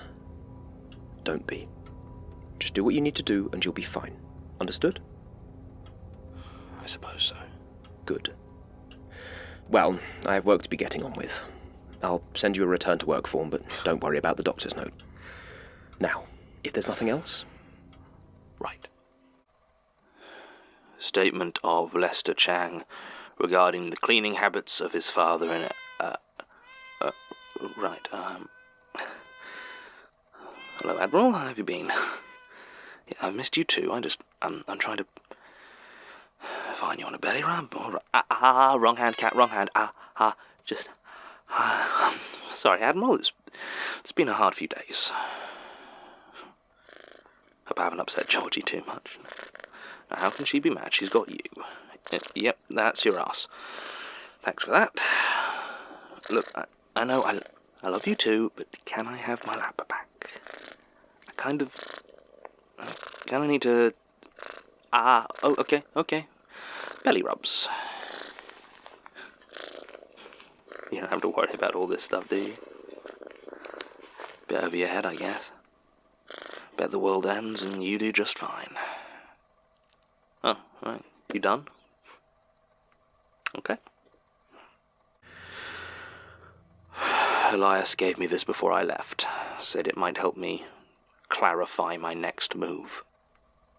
I should really have waited, got some rest before I recorded it, or until I'd had a chance to move out of Georgie's.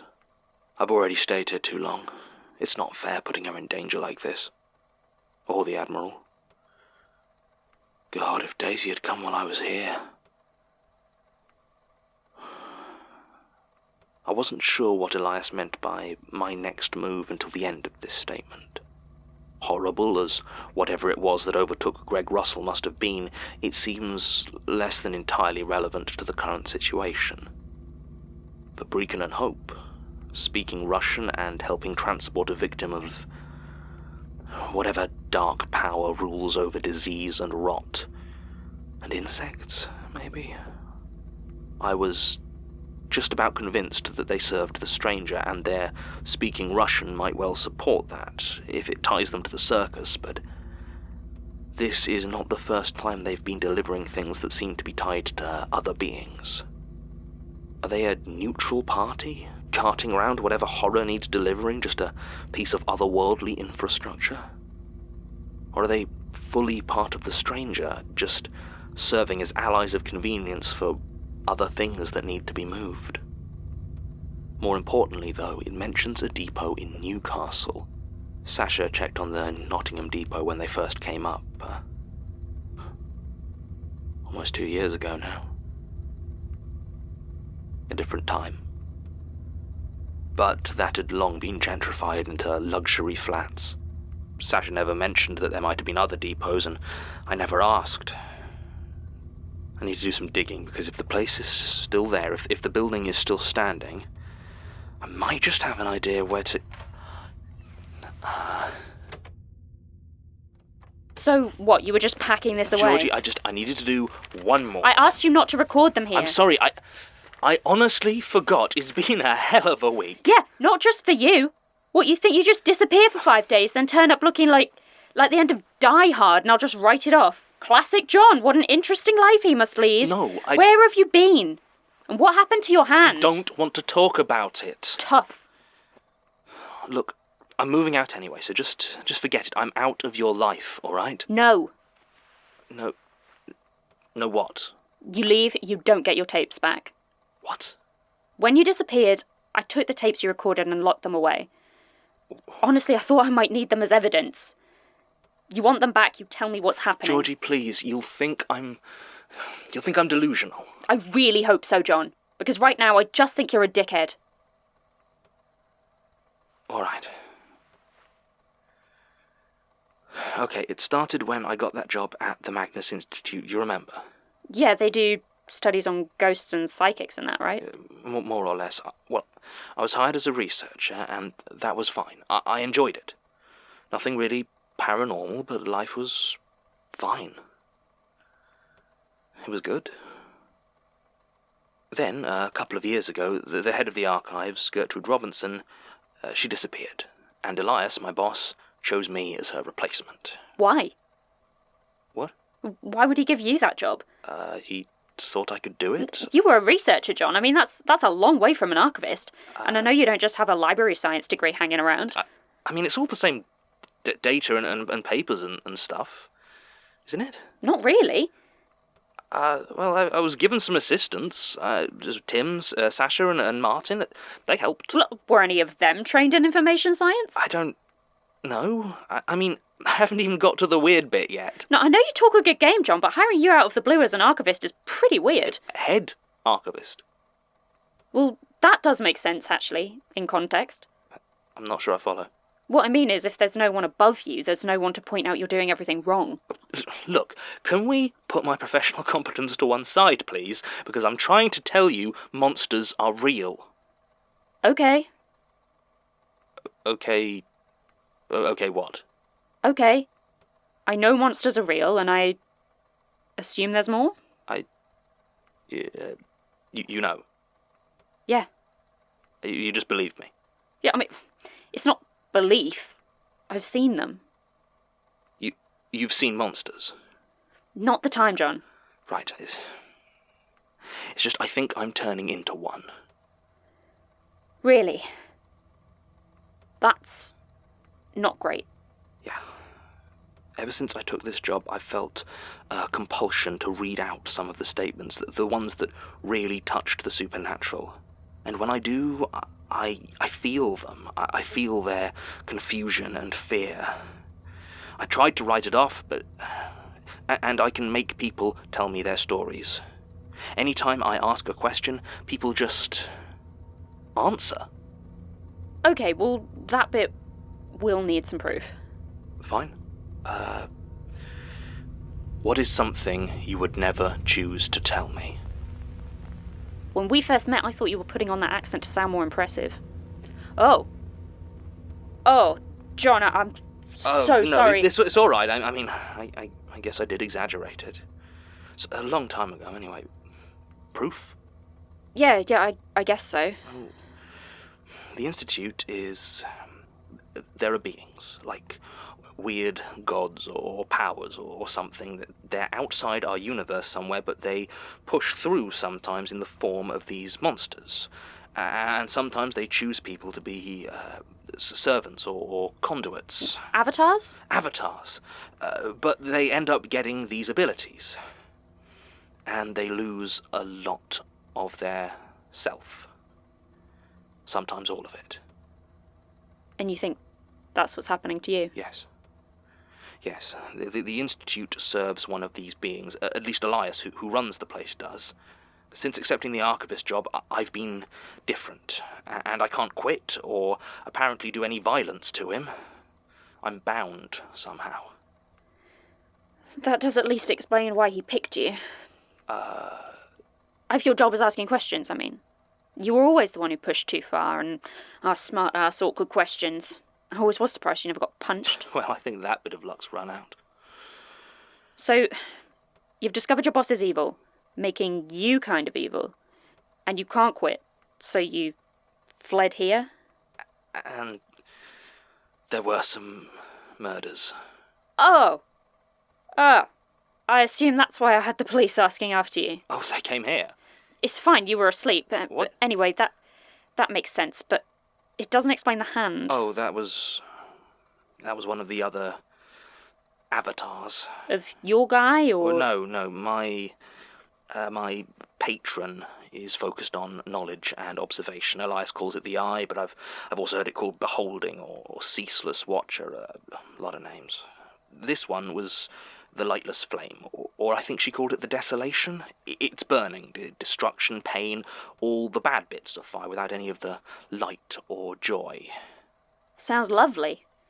And you were meeting them because... One of the powers, the stranger, is... Its beings are trying to perform a ritual they call the unknowing.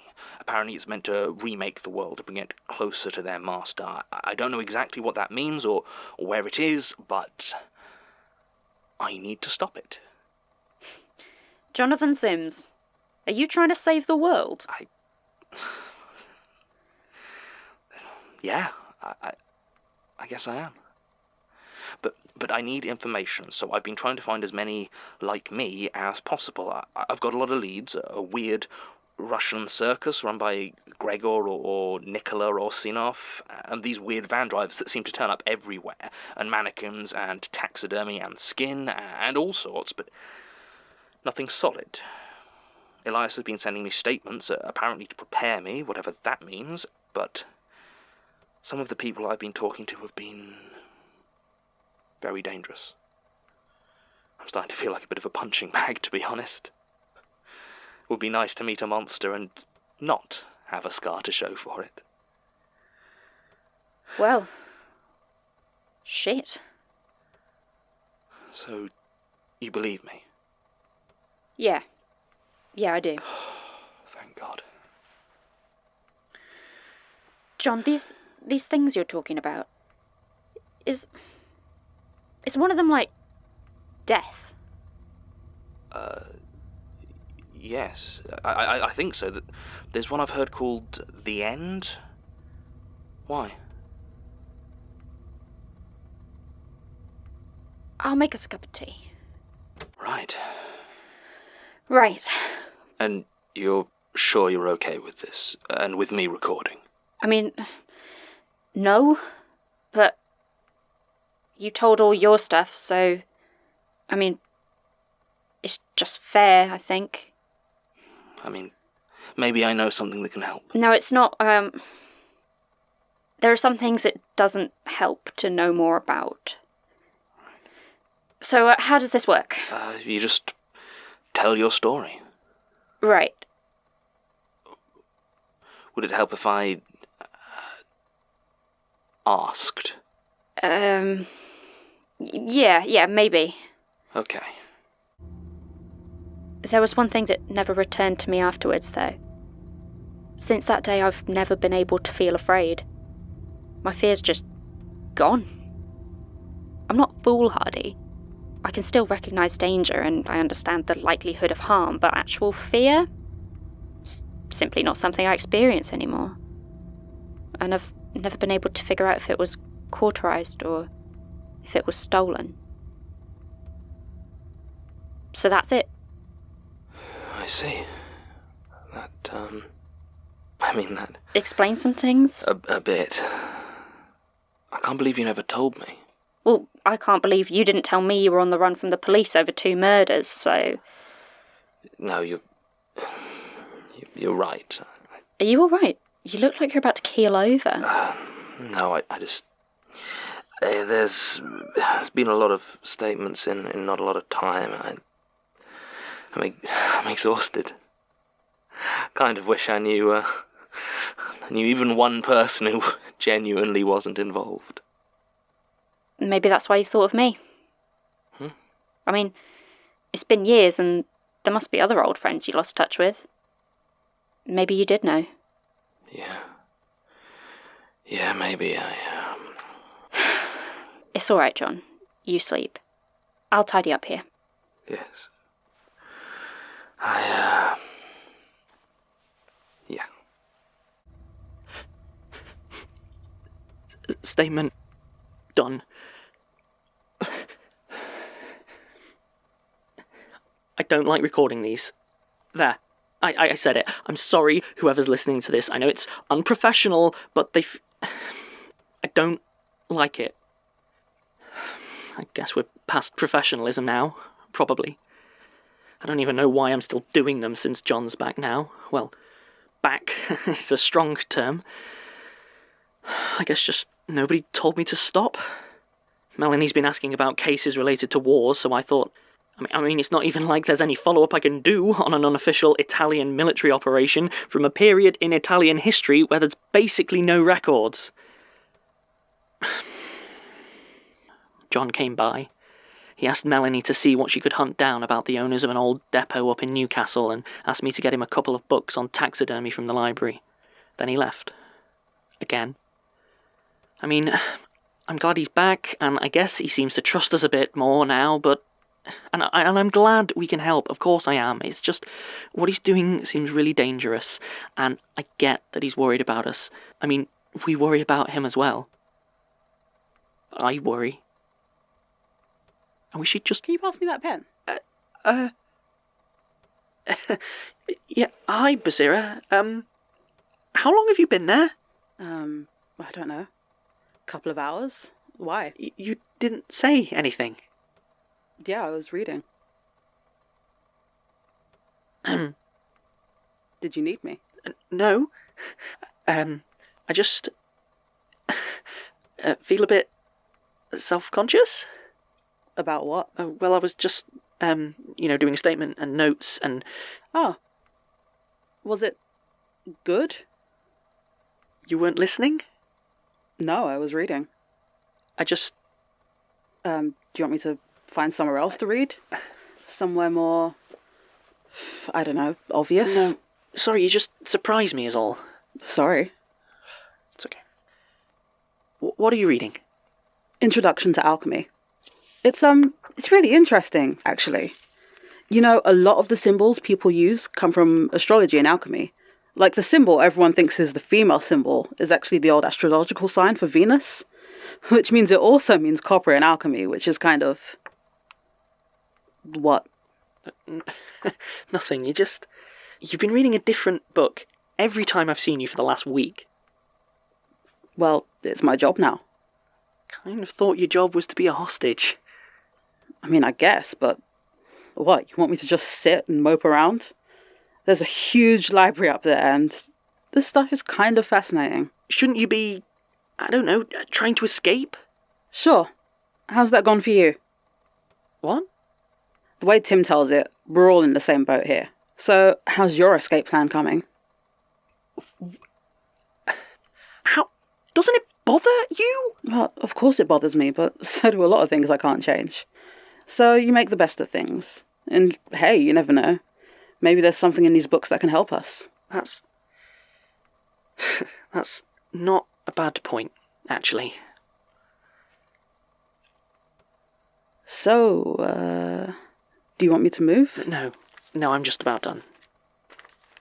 You keep reading. Not much else for us to do. What does it mean when death no longer phases you, even the most grotesque? Perhaps it's a sign I'm adapting to my new situation. Useful, I suppose, but... I was right about the Newcastle depot. It's still here, and it seems like it's been deserted for a long time. There's a pile of mail at the door almost 2 feet high, and today it was topped with a crisp brown envelope addressed to me containing this statement. A gift from Elias, no doubt. He could have sent this to me any time, filled me in on Brecon and Hope, but no. I had to find it myself, just in time for him to show me he knew all about it. Cocky. prick. Still, there's not actually as much information here as I'd hoped, either here or in the statement. It shows that Brecon and Hope didn't own the company, I guess, that those aren't their real names.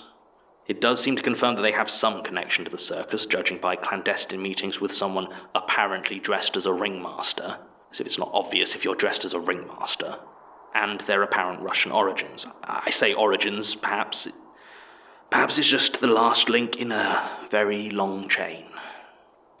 If the circus is connected as closely to the stranger and the unknowing as I believe, I should probably keep an eye out for delivery vans. The other useful thing I found here was one of the old logbooks. It lists deliveries quite a ways past the point where the company technically ceased to exist, right up to 2013. I need to go through it in more detail, but probably not here. This place is done with its story. It's just empty. I don't like it.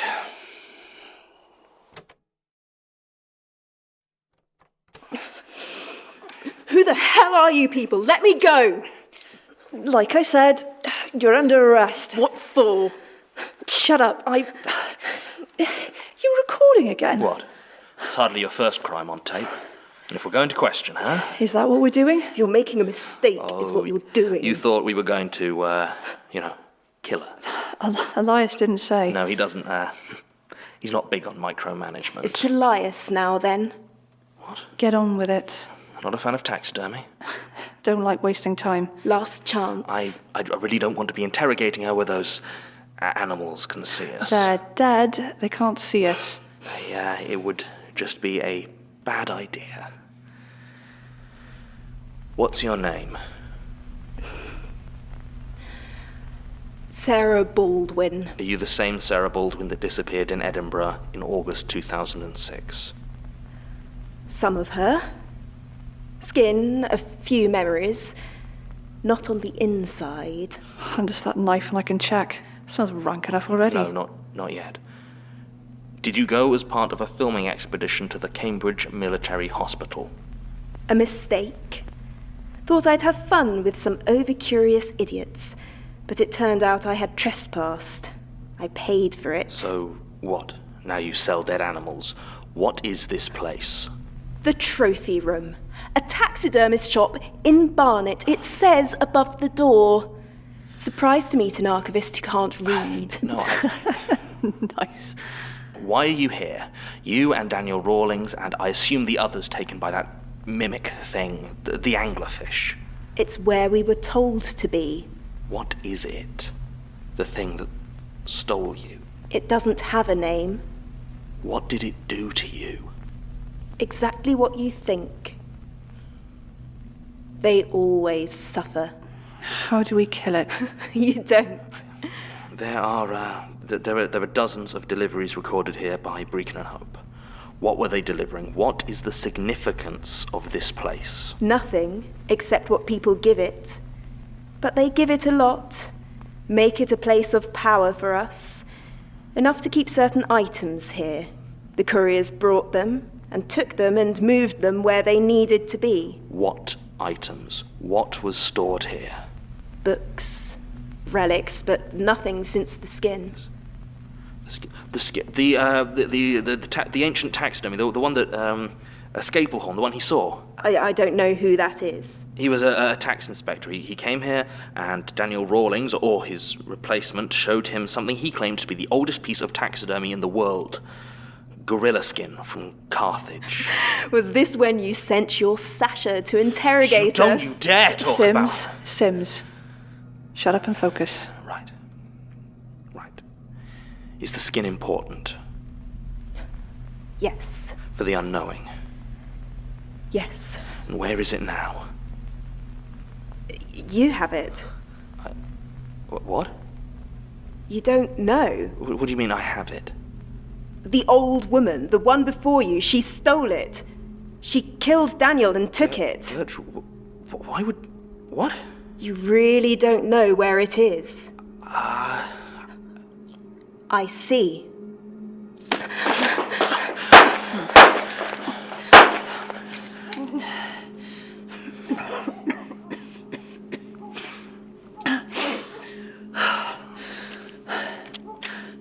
I hit her. I'm sure I hit her. I know you did. Look. Sawdust and cloves. Damn. Come on, before the Met get here. Whatever you say. And wipe that grin off your face. Why has Elias sent me this statement? It took place the other side of the world to people who don't seem to have any connection with what's going on.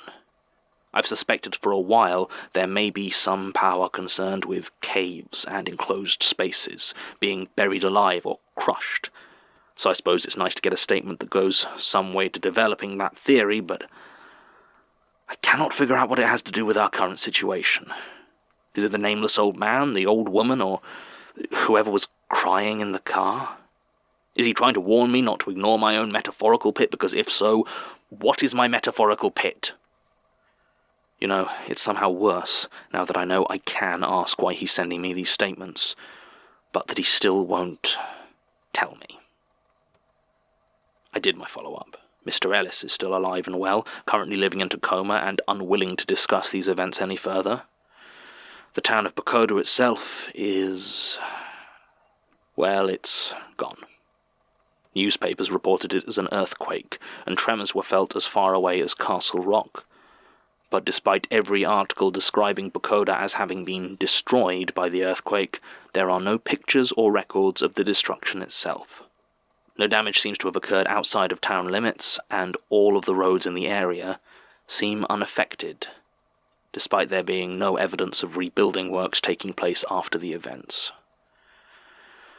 As far as I can tell, there was an earthquake, and then Pacoda wasn't there. But aside from these two details... Oh. Alright, let's...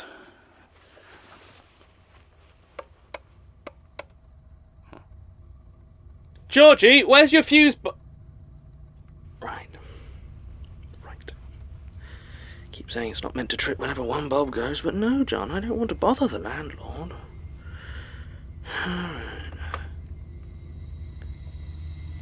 You don't want to do that. I mean, you can if you really want to, but you're not going to like it. Sometimes not being able to see something is actually quite a good thing. Who are you? Well, my father called me Nicola, and then I killed him. So I thought I rather deserved to have his second name too, which makes me Nicola Orsinov. Pleased to meet you at last. You killed Gregor Orsinov? Yep. He got really boring, and I'm a monster. I mean, what do you want me to do? Not pull him apart? I did use all the bits. You don't sound Russian? How could I sound anything, silly? I'm plastic. I don't even have a voice box. I had to borrow this one. Don't turn on the light. Are you going to kill me? No! I mean, yes, but not for a good long while yet. I don't want you to go to waste. What? Then why are you here?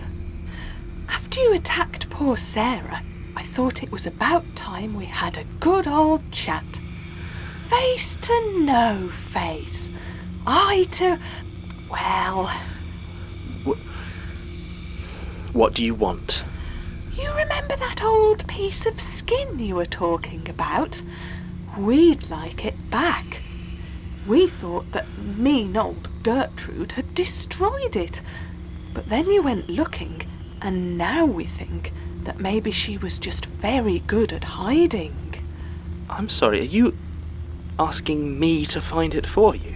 That would be lovely, and a lot nicer for you than our other ideas. What is so important about some ancient bit of taxidermy? I want to wear it when I dance the world new. But what?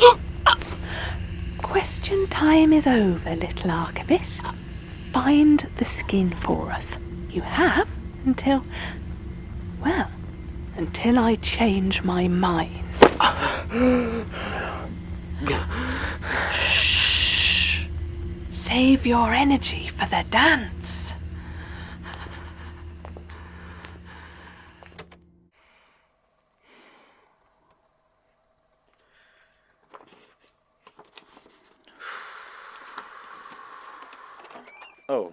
Oh, sorry. Didn't know you were here. No, it's all right. Kind of glad, to be honest. Need a distraction. Got another statement to record. Still doing those? Yeah. I did ask Elias if I could stop. And he said no for a mysterious reason? I don't know. I mean, he kind of explained, I think. John's too inconsistent at the moment. He needs to make up for the shortfall, which I guess means me? Unless... No. He did suggest I try to get you involved, And so... I suggest that he not be a scary magic psychopath. Whoops. Too late. Yeah. Sorry. No, I get it.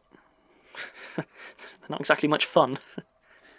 Look, it's not that. This place is evil, Martin.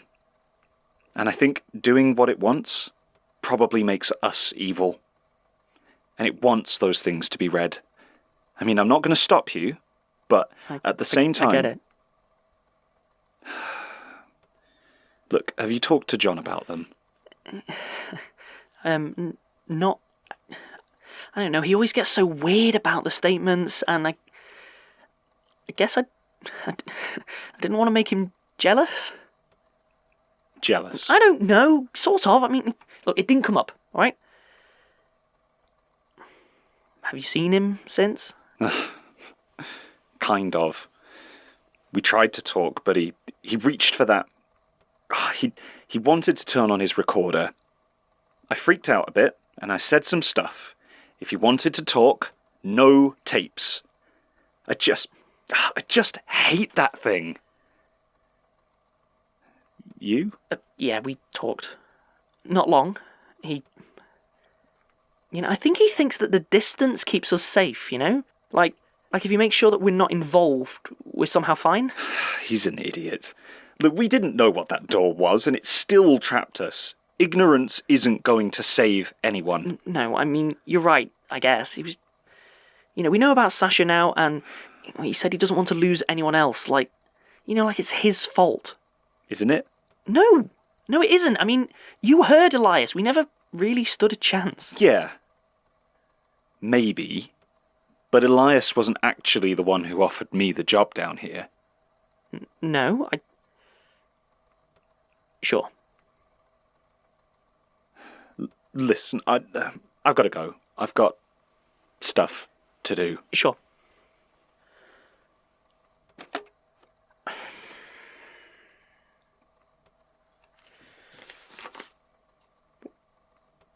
Yeah, you know what? A little privacy would be nice sometimes, okay? Not everything's for you. You don't need to listen to everything that we... Alright, you know what? If you're that eager, fine. End of statement.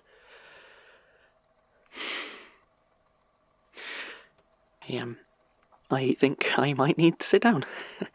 Oh, yeah, I am. Right. I'm not really sure if these are actually getting easier or harder. I mean, I don't feel... You know what? That's not important. I wish John kept better organised notes, though, because I know he's mentioned someone called Maxwell Rayner, but I cannot find much in the way of any information. Oh. Martin, have you seen Elias? Oh, no, but Tuesday lunch he normally meets with the library staff, I think. He'll probably be back in his office in an hour or so. Ah, thanks. Are you all right? Oh, yeah, yeah, I'm fine.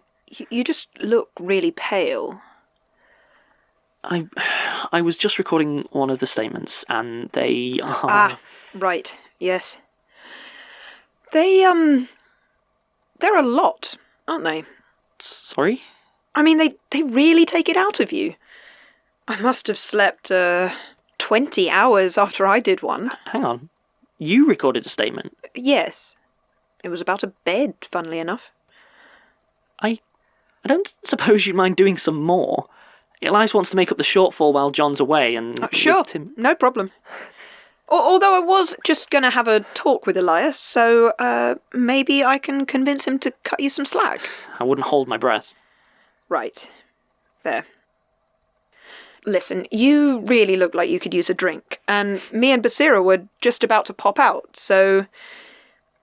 Do you want to join us? It's like 1 in the afternoon. Are you afraid of getting fired?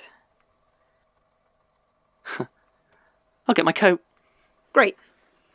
Just, give me an hour or so. I just have a few things to take care of first.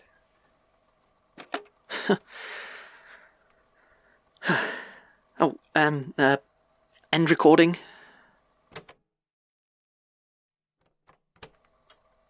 Knock, knock. Ah, Melanie. Can I help you? Oh, not really. I just went out for some coffees and thought I'd get you one. How very thoughtful. I don't know how you take it, but John likes his black, so I thought that was a fair assumption. It was. However, I think I'd rather you drink it. What? The coffee you brought me. Drink it. No, you're okay. I've got my own, actually. It's a decaf I assume one. you don't believe me, then. That murdering me would also kill you. I don't know coffee what you're... is not as good for disguising tastes as you might think, and it's even worse at disguising texture. Dissolved pills always leave such a, chalky residue. Look, Elias, I assume this is your first time attempting to poison someone. Do you actually know how many painkillers it takes to kill someone, or were you just hoping I'd take enough to get sick and you could finish the job manually? Why bother asking, then? Why bother if you know everything? I don't know everything, Melanie. Do you know how exhausting that would be? I'll tell you one thing I don't know, and that's how to convince you that I'm trying to help. Honestly, you're one of the lucky ones, but not if we're all dead thanks to an overzealous attempt at independence. I don't Let's need have you no to... more clumsy assassination attempts, all right? We'll say no more about it. Consider this your first warning. Next time I shall have to escalate matters, and that won't be a pleasant process for anybody. Understood? Melanie? Yes. Good. Did you turn that on? Oh, you get used to it. To that end, I've been examining fault lines and seismic data for... Oh. Hello? Miss Robinson, I found Mr. Vargas' statement that you asked for. Well, I found the translation. I already had the original, but, you know, I didn't think you'd want it in Spanish. Unless you speak Spanish. I do not. Thank you, Michael. Sure. Well, was there anything else that you needed? No, not at the moment. Thank you. Right. Well, if you need me, they're installing that climate-controlled storage, that thing, over the weekend. So I'm just getting all that together. Yes. I remember. Right. Well, call me if you need anything. Thank you, Michael. I will. Right. These additional researches have further cemented my belief that North America is going to be the focal point for the buried. Now it's just a matter of narrowing down the specifics of geography, and that may just come down to monitoring the right movement of supplies and people. I'm still not completely sold on the US for the hunt, but that's unlikely to be quite as urgent. For the buried, however, I do have what I believe might be quite an effective plan forming, assuming, of course, that my suspicions about Jan Kilbride are correct. And that's something that should be easy enough to determine once he's back on Earth. Considering what's probably happened to him up there already, I feel almost bad. but there's 10 years yet before I can afford a conscience.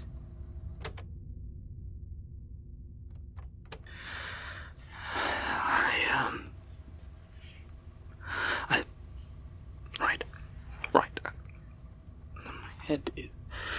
That was Michael. It was Michael. How was it Michael? It never... Gertrude knew Michael. He was one of her assistants, but that doesn't make any sense. The thing that calls itself Michael, it doesn't seem like it was ever human. So what happened to the real Michael? I mean, that's not really a question, is it? He's dead. And it's probably because of Gertrude. I still can't figure out whose side she was actually on, or even if she was playing the same game. It doesn't matter. Everyone who came close to her seems like it went badly. Her assistants, Jared, Leitner, Elias, though I don't think Gertrude has anything to do with his going rotten. But Michael... Did it take that form just to mock me? Knowing that at some point I'd look deeper into Gertrude, What the hell are you?!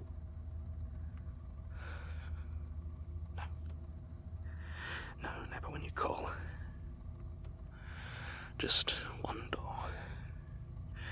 So many of these stories, these people touched by...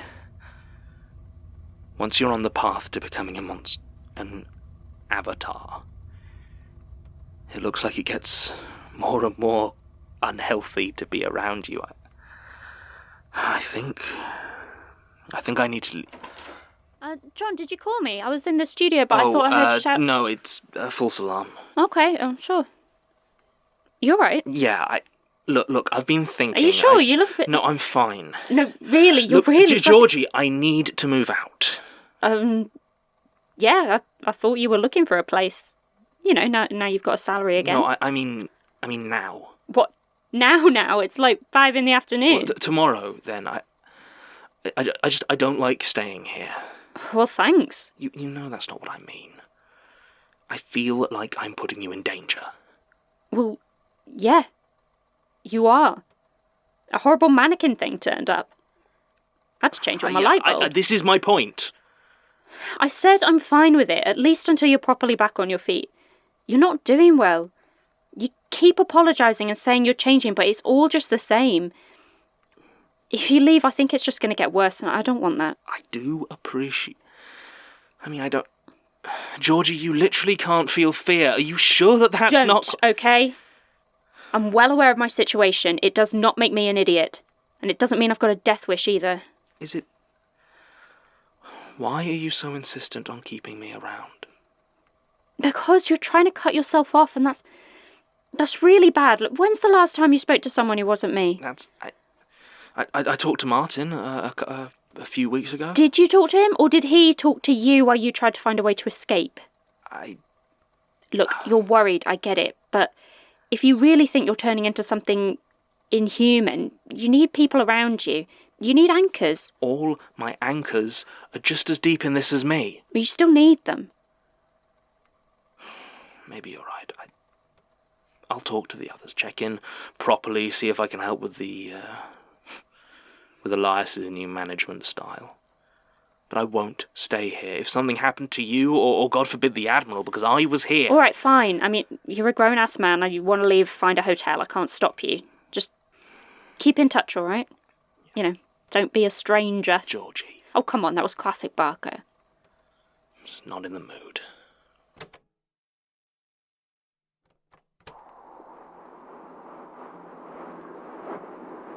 Excuse us. Are you Jonathan Sims? Yeah, what? Oh, shit! Miss Orsinov wants to see you. She says she changed her mind. No,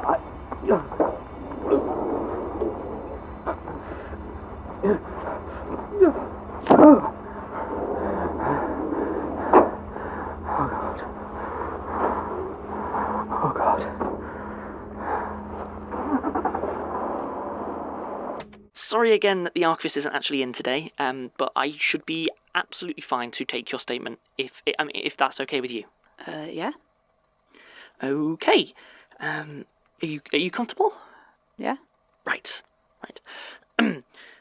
Statement of Lynn Hammond, recorded 2nd of May 2017 regarding... what's this one about? I saw a ghost. Okay. Regarding a ghost. Statement begins. Sorry, what happens now? Oh, well, I mean, you tell us what happened? Well, yeah, I did. I saw a ghost. No, I mean, you sort of tell the story of... Yeah, the story is I saw a ghost. Okay, but what was it like? You know, how did it make you feel? It was scary, and it made me feel scared. I'm sorry, am I doing this wrong? No, it's okay. Let's try this again. When did you first see this ghost? Oh God, about a year ago. Anything more specific than that? I mean, it's been a while. I can't really remember. Okay. Where did you see the ghost? My old flat. Okay, great. Where's that? Clapton. Okay. And what were you doing when you saw the ghost? Well, I was asleep. You saw a ghost when you were asleep? No. Obviously, I woke up. Right. And ghost. Right. Well, first it was like a burning smell. Oh, okay. So, did this happen a lot? Yeah, a few nights. Okay, right. So, like, you'd wake up in the night and you'd smell burning, and what did you do? Well, I first checked that my house wasn't on fire. Yeah, and then just go back to sleep. And when it happened again, you would... Well, after a few times I realised my house wasn't on fire, so I'd just go straight back to sleep. Okay. What happened the first time you saw the ghost? She was there. So she. Okay.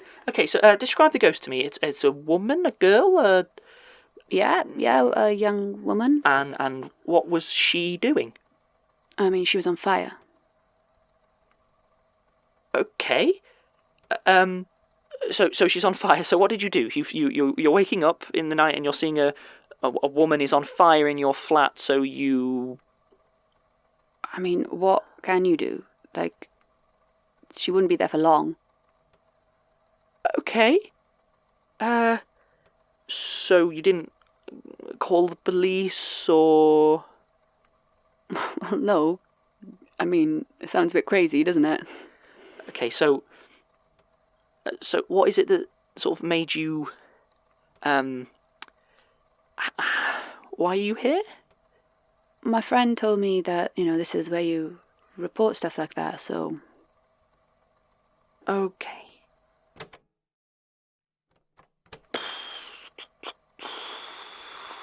Right, so... Tape's on. Who are you? I'm Smith. Just Smith? John Smith. John Smith. Your name's John Smith? John Smith. Right, okay, good. And... why are you here, Mr. Smith? I'm here because I have something to report. I'm worried. Shouldn't you be going to the police, potentially? I don't think they can help with this. Right. And so, what brings you here? What do you need help with? Well, I've seen some things. Right. And I think I've heard your field. Found a few web pages long time ago. And can we talk about why it is specifically that you're here, Mr. Smith? Sure. So you know Old Witch Tube Station? I do. It's not a tube station anymore. Obviously, it's abandoned now. But I was there with an associate, we'll call him Jeremy. Right. And we broke into the tube station because we wanted to, have a look around because, it's just. What drove you to break into a tube station, Mr. Smith? Well, it's part of London's history. It's public transport. It's interesting. And you wanted to see the interesting things? Yeah, I mean, there's still trains running throughout the platform level, but the station isn't running anymore. It's been abandoned. Like, so much of things there are all in original condition. Like, they've still got the original adverts up and things like that. Right, okay. When they shut it down, because they've never been removed. But why specifically there, Mr. Smith? Oh, well, I mean, we had some ideas about what might be down there. It's not just the public transport stuff and the adverts. We thought it might be something a little bit more. I don't know, something worth investigating. We were down there in the tunnels, and then the torches went out, and I think they took him. They? Yeah, them. Okay. And who are they? Well, I mean, you must know. I mean, like, this is the Magnus Institute. I mean, like, you know this stuff, right? The people who are down in the tunnels, What people are down in the tunnels, Mr. Smith? The government. The government. Yeah, the government. Wonderful. They've got a holding facility down there. It's a secret holding facility. Right, statement of Robin Lennox. Well, my friends call me Rob. Well, some of my friends call me Rob. A lot of my friends, I guess some of them call me Robin. You can call me, if it makes it easier for you, then yeah, that's May Robin, 20th, 2017, about a stone circle, I think. That's what you said. So it started on a day when me and Jackie we were walking. Jackie's my dog. Okay. We were walking down the South Downs, which is what we normally do before we go visit my mother for a roast. We were walking down, and are you much of a dog person? What day was it? So when would this have been now? Now this was about 2 weeks ago. So where are we now? That would put it at maybe the 6th, I think. Okay. Perhaps. So me and Jackie were walking down our usual trail down the South Downs, and in Loo, which like I said, is where my mother lives. So we were walking along. Just Jackie loves to run off the leash and just scour around the fields. Okay, so you were walking a couple of weeks ago. It was about noon. In the South Downs, yes. Yes, in the South Downs. And off in the distance, something just caught my eye, and I have pretty good eyesight. I had an eye test a few days ago. One of those free ones that you get, and you just sort of go along just for the sake of it. What did you see? Okay, right. So I thought to myself that stone circle, that wasn't there before. At least I thought it was a stone circle. But so me and Jackie went off to investigate. Jackie's quite a curious dog. That's quite a normal thing for Jack Russell Terriers to be sort of curious animals. So you went to investigate, is that? Right. Yes. So we were walking towards this what I thought was a stone circle. So I was sort of walking towards it, and I really noticed it got quite a lot chillier. So it was quite a sunny day. Okay. I hadn't taken a jacket. When you sort of look out the window and you're like, today's a jacket day. So you saw this stone circle. Oh yes, yeah. You started walking towards it. That's right. Okay. And then so yes, like I said, it was definitely a bit chillier. I don't think there was any wind or anything that day, but just sort of as I was walking towards it, felt the chill, and I felt Jackie sort of start to walk closer to me. She started to run off a lot less, as if she sort of, I don't know, maybe I just sort of noticed that, when you sort of get a feeling for what mood a dog's in, when you sort of spend a lot of time around them. What about this stone circle? Oh, the stone circle. So I got closer, and I realised that although I hadn't seen the stone circle before, but the sort of texture of the rocks and maybe a bit of I don't know. They look quite old. They definitely look like they had been there for a long time, but I recall them definitely not being there because, I've taken that route maybe 5 or 6 or a few times now. When was the first time I took that route? I think So it was you don't remember seeing this before, but the rocks looked old. Let me start again. All right then. Statement of Brian Fentonson. Oh, it's Finlandson. Oh, right, sorry. That's the handwriting here. So, statement regarding... Spiders. But, I mean, a lot of spiders. Ah, good. A spider one. What? Date, May 26th. And, go on. Let's get this over with. Is everything okay? Yes, it's fine. Sorry, I just don't hold out a lot of hope for coherence. What? Our archivist is on leave. I don't really like staying in one place too long. Fine. Statement begins. That means get started. So the spiders, I mean, they're all over my flat. There's like hundreds of spiders, and it's freaky. Like, they just don't act like spiders, and they're leaving like web all over my stuff, like on the sofa and on like the microwave. Like, that's weird, right? That's not how spiders normally are. So let's take this from a bit earlier. When did this start? When was the first weird spider? A couple months? No, maybe a bit longer. Like, it started gradually, I guess. Like, I don't like spiders, and sometimes, sure, there's one in the bathroom and there's a little web or something, but that's normal. And I just, I asked a friend to deal with it or something, and then suddenly there were more spiders, like the corner of every room, and it's freaky because there's like different types of spider and they don't normally like gather in groups of different species. It's different species of spider, isn't it? I'm not familiar. But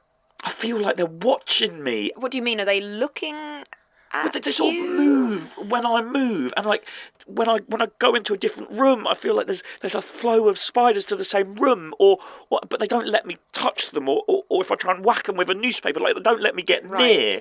And the weirdest thing was when I asked an exterminator to come and look at the problem, they all disappeared. It's like the first time there'd been no spiders in weeks, and then suddenly, as soon as he leaves, they all come back, and it's like suddenly they're there again. Was that maybe the first time there had been another person looking at your flat? Well, I mean, I guess so, but no, because like trying to pick this I apart. haven't invited someone to come over because there's spiders and webs everywhere. But I mean, and the just webbing. The other day they webbed my bedroom door shut. I mean, that's weird, right? Like, enough spiders to leave enough web to seal the door, and they trapped me in there with all those spiders. Like, that's not normal, right? That's freaky. That's supernatural. That's what you guys do, isn't it? It does sound unusual. Like the supernatural, right? I mean, we're an investigative. I just wanted some help. Like, I heard you guys. Like, I thought if you know about the supernatural, maybe you could help me deal with this. I really wish that was the case. God. Yeah, and then she reached out to me. Oh, okay, right. So she reached out, and then what happened? She reached out to you. So what'd you do? Well, not a lot. Right. And then she just disappeared like normal? I mean, she burnt me a bit. Oh wow, okay. Are you okay? Did you, was there a lot of damage? No, just a few hairs. My right arm. I mean, they've grown back. Like a few hairs, and then she disappeared, and you... I went back to sleep. Right. And well, then what happened? So you've been burnt by this mysterious ghost. So what did you do? I mean, I moved out. And nothing since then. Well, no, I've moved. Right. I don't suppose you looked into like the history of the building or anything. Why? Okay. Statement ends, I guess. Okay, yeah, great. Thanks so much for coming. Really appreciate it. If you head out by the way that you came in, there's a woman at the front desk. She'll take your details down. Great. And then we might be in contact about it in the future if we do any follow up and need to talk to you about any specifics again. But that probably won't. You got everything then, yeah. Yeah. You know what? Yeah, I think that's basically it. You know, thanks so much for coming in. Though we do appreciate it. No, cool. Sorry, is there something else that No, I just thought maybe you would. I mean, do I get a piece of paper or something to no, say that I've done it? It's fine. Well, I mean, we keep an internal record. I mean, is there like an invoice or something? An invoice for? I mean, just my friend Gav said that, you know, you guys, you need stories and you need people to come forward. Yeah. And you kind of, do you pay people for their ghost stories? So. I think there might be a bit of a miscommunication. Oh, here. Right, okay. Yeah, we don't actually we don't pay for statements. Right. This is more a documenting process than we don't use these for stuff outside of records. I'm really sorry. I mean that's why no, okay, but that's fine. But I'm really sorry. You know what? Sorry. Let's see what. I've got. I get coffee. You know what? You're all right. No, please. I mean, all right. You know. Thanks, like mate. Like a macchiato, or. I mean, maybe not that much. Okay, so just the way I. Yeah. The way I came in. Yeah, please. If that's. Yeah.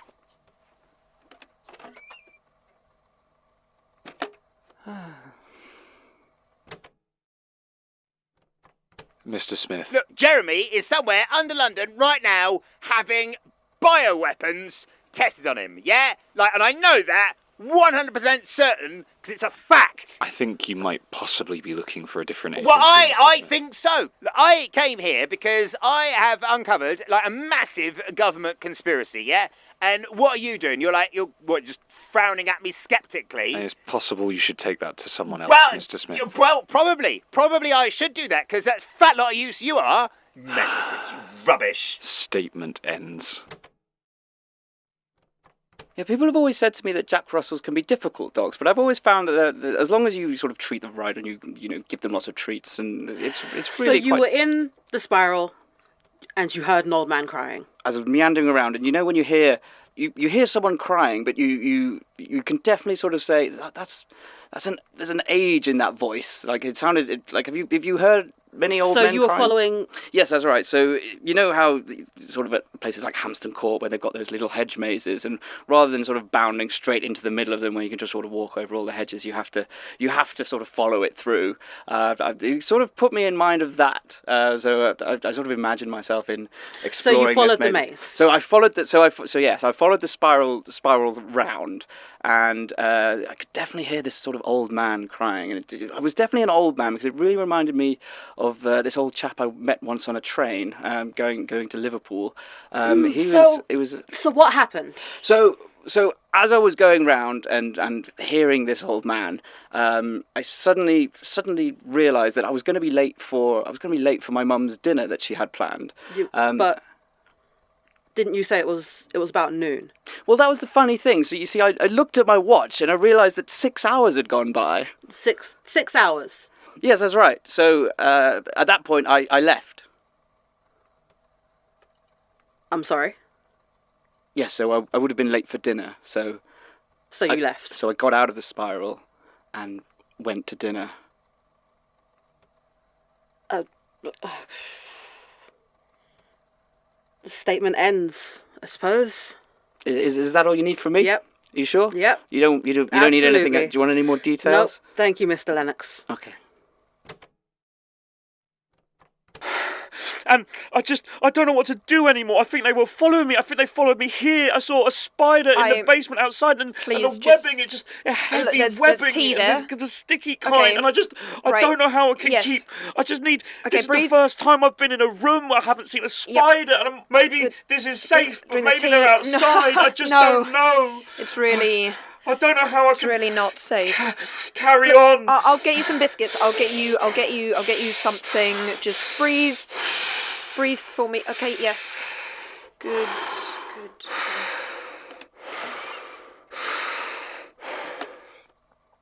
Sorry, I know I shouldn't. I guess that's everything. I just don't. Oh. Hello? Sorry, did I... Well, I don't know. Should I just go? Hello? Excuse me. Do you work here? No, Hi. I'm looking for Elias Bouchard. He runs this institute. I do have an appointment. I don't, I'm sorry, I was just, but everyone went. Sorry, Brian Finlayson. Peter Lucas. Lovely to meet you, Brian. Now, am I to understand you don't work here? No, I was just, making a statement or whatever.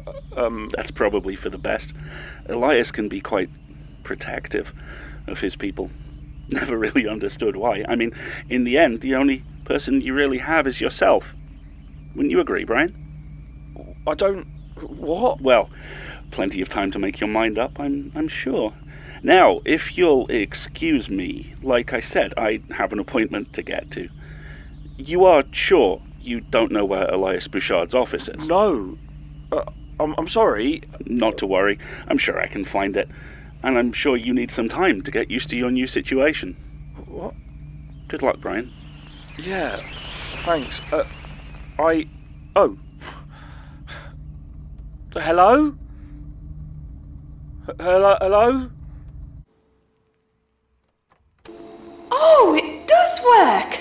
What have you been recording? Anything spooky? Is it your Elias who listens? Hello! He's mine now, and you can't have him back. Oh, don't worry, it's not for you. You won't even need a coffin. We're going to use every piece of you. Now, could you two please move that thing somewhere far, far away? Not really. Needs to be near us. Well, just move yourselves away and take it with you. Gotcha. Right you are.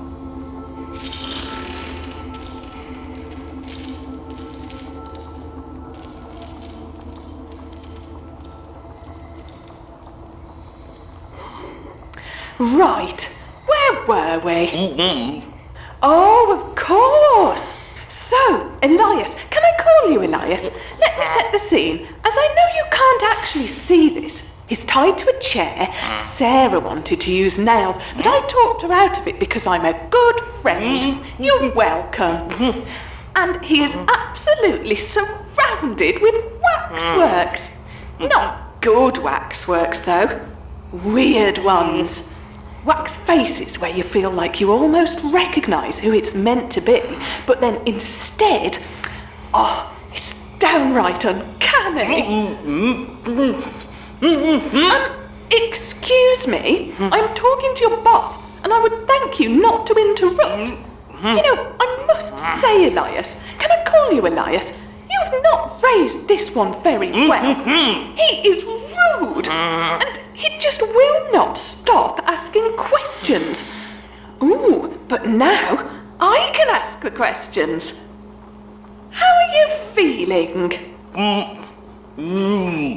Oh, wonderful. Now, about the whole skin thing. You see, originally I was just planning to have you followed, in case you found that ancient relic one. I mean, my goodness, it is very powerful.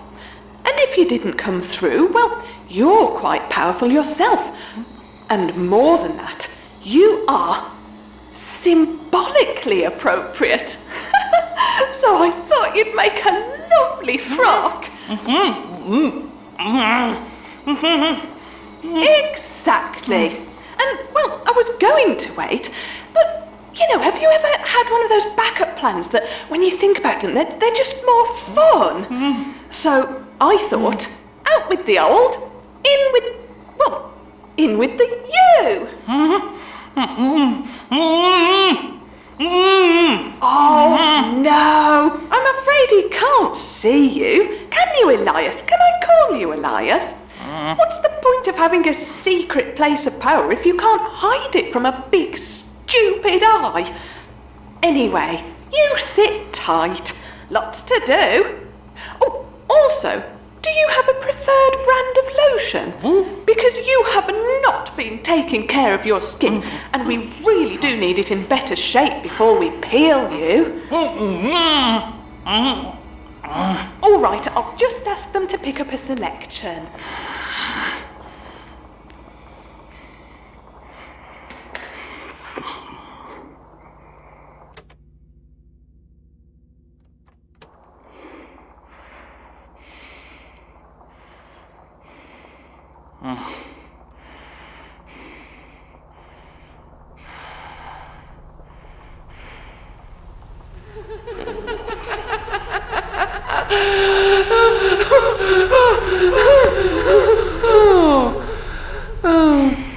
Oh, Archivist, what have you done now? It's almost sad to see you like this. Almost. I've come to a decision, Archivist. I'm going to kill you. It's earlier than I had hoped, but that's life, I suppose. Your life.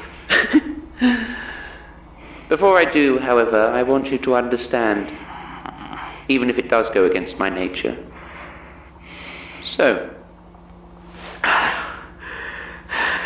ask your questions. What? Ask me. How did you find me? The eye watches, and the stranger conceals, but me, I lie, Archivist. I am the throat of delusion incarnate. They can't hide you from me.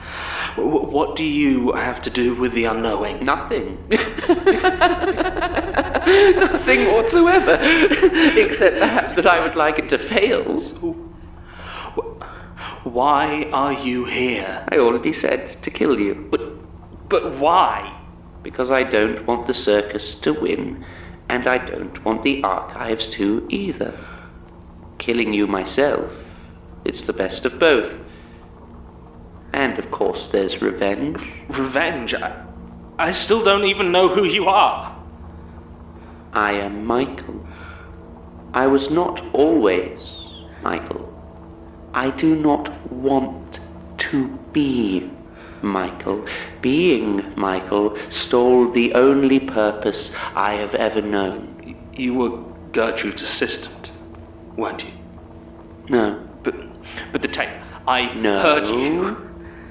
You heard Michael. What the hell are you Quiet, Archivist. The cramped casket sings loud, but not loud enough to drown out screaming. The Michael on that tape was not me. When that person was Michael, I was something else. And now I am Michael, and that person is gone. So what, you became him? No more than he became me. It is rare that someone I take finds their way into being me, but it does happen. And Michael had help. What happened? A statement. Of course. Is your recorder running? Yes? Say it, Archivist. Statement of Michael. Taken from subject. Date. The last day of the Archivist's life. Statement begins. and all that was left was me, Michael.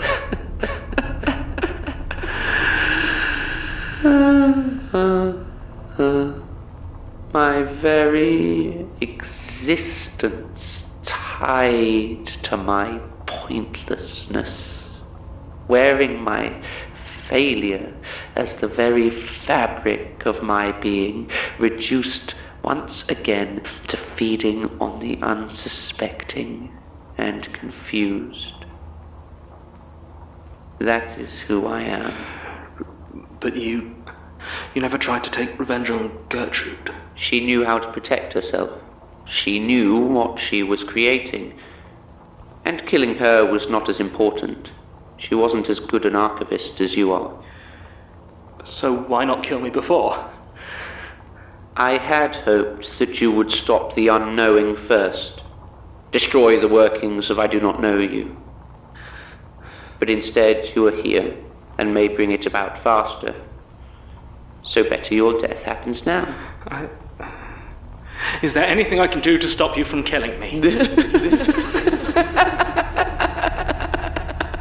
If you scream loud enough, the circus may take notice of me, but I promise you will die far more pleasantly with me than with them. Oh.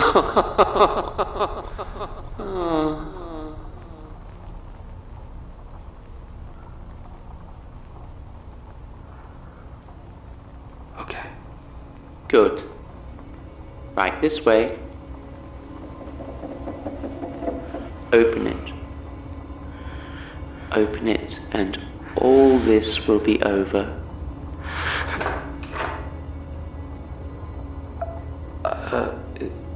It's What? It's locked. It's not. Why is it locked? It can't be. Well, you try it.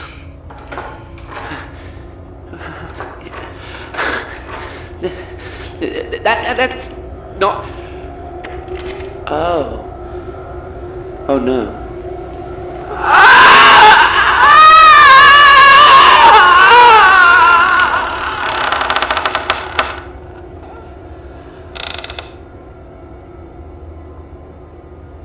Do you want to come in?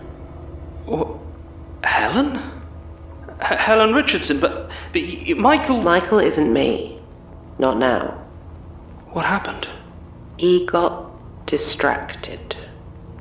Let feelings that shouldn't have been his overwhelm me. Lost my way.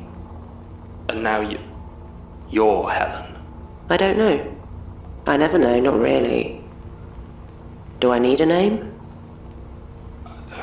No, I suppose not. Helen is better than Michael. But she's gone. Yes, as is Michael. There's only me. Okay. Do you still want to leave here? Are you still going to kill me? No. That was Michael's desire, not mine. So, what do you want? I don't know. Helen liked you, so there's a lot to consider. But I will help you leave. Wait, is this... Mike... you're the distortion, the liar. How do I know this isn't a trick? And if it was, what would you do about it?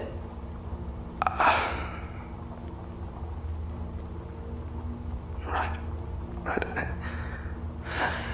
How long have I been here? There's no...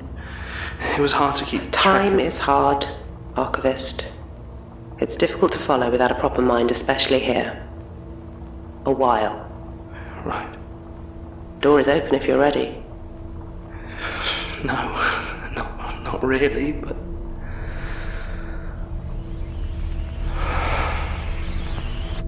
Look, John, I understand you're upset. A month, Elias, and you did... What, nothing? Look, I was doing everything in my power to locate you. Everyone was working on finding the ritual site. You didn't tell them I'd been kidnapped, though, did you? Well, it wouldn't have helped matters. Martin's research, at least, would have been sloppier. And imagine what might have happened if your rescue had been slower. Sarcasm isn't going to help, John. The only thing here that isn't going to help is you. I am sick of relying on the kindness of things whose stated intention is to kill me. I am sorry, John, that my powers have not yet reached the level of omniscience, and I am sorry that I have to spend so much time trying to help you develop your own faculties rather than explaining everything to you like a child.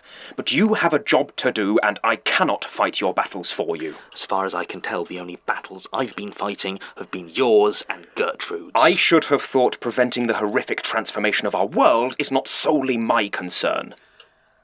Fine.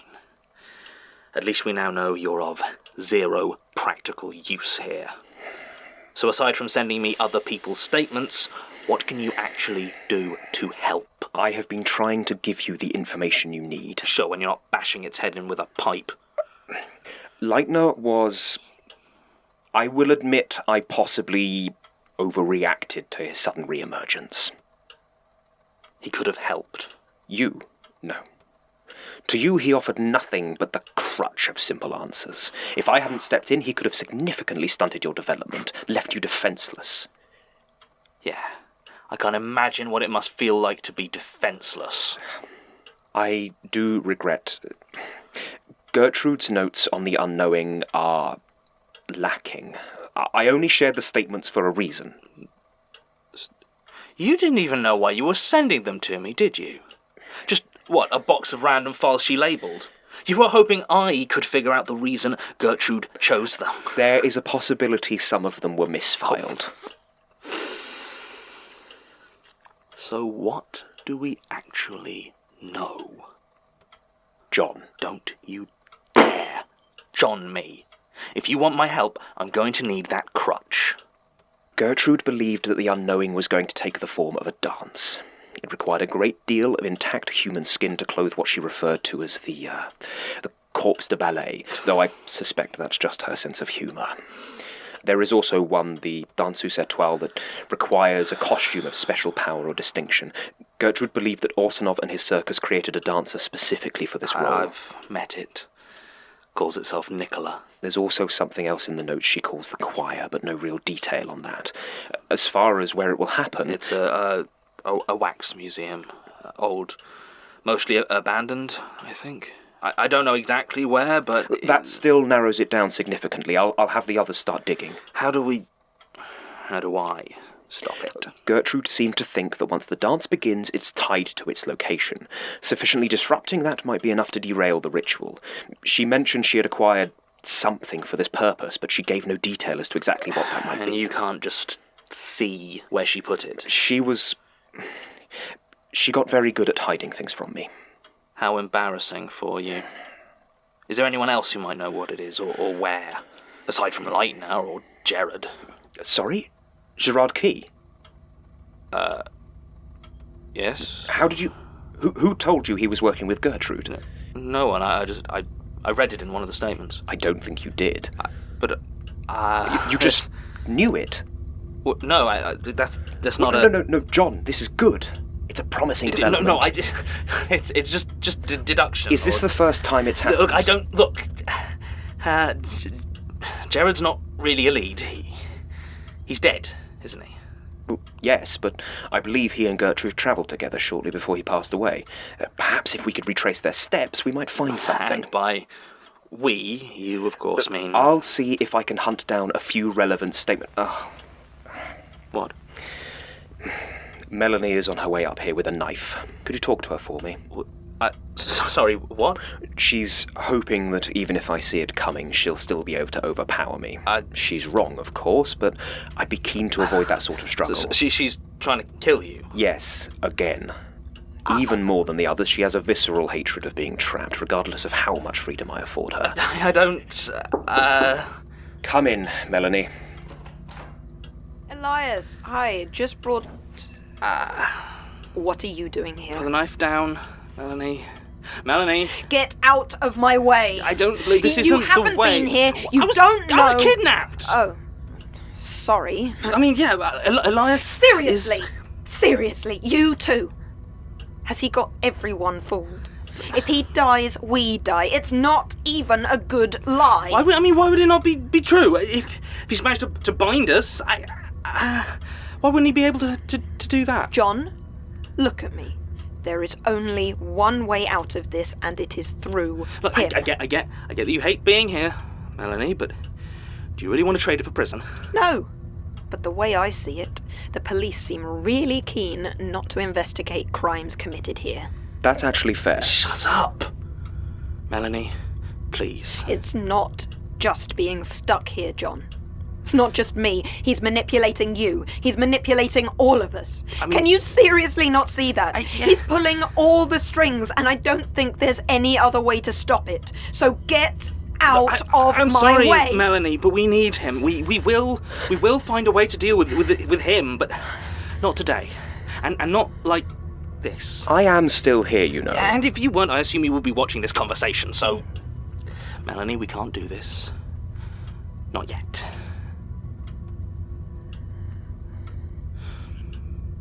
All right.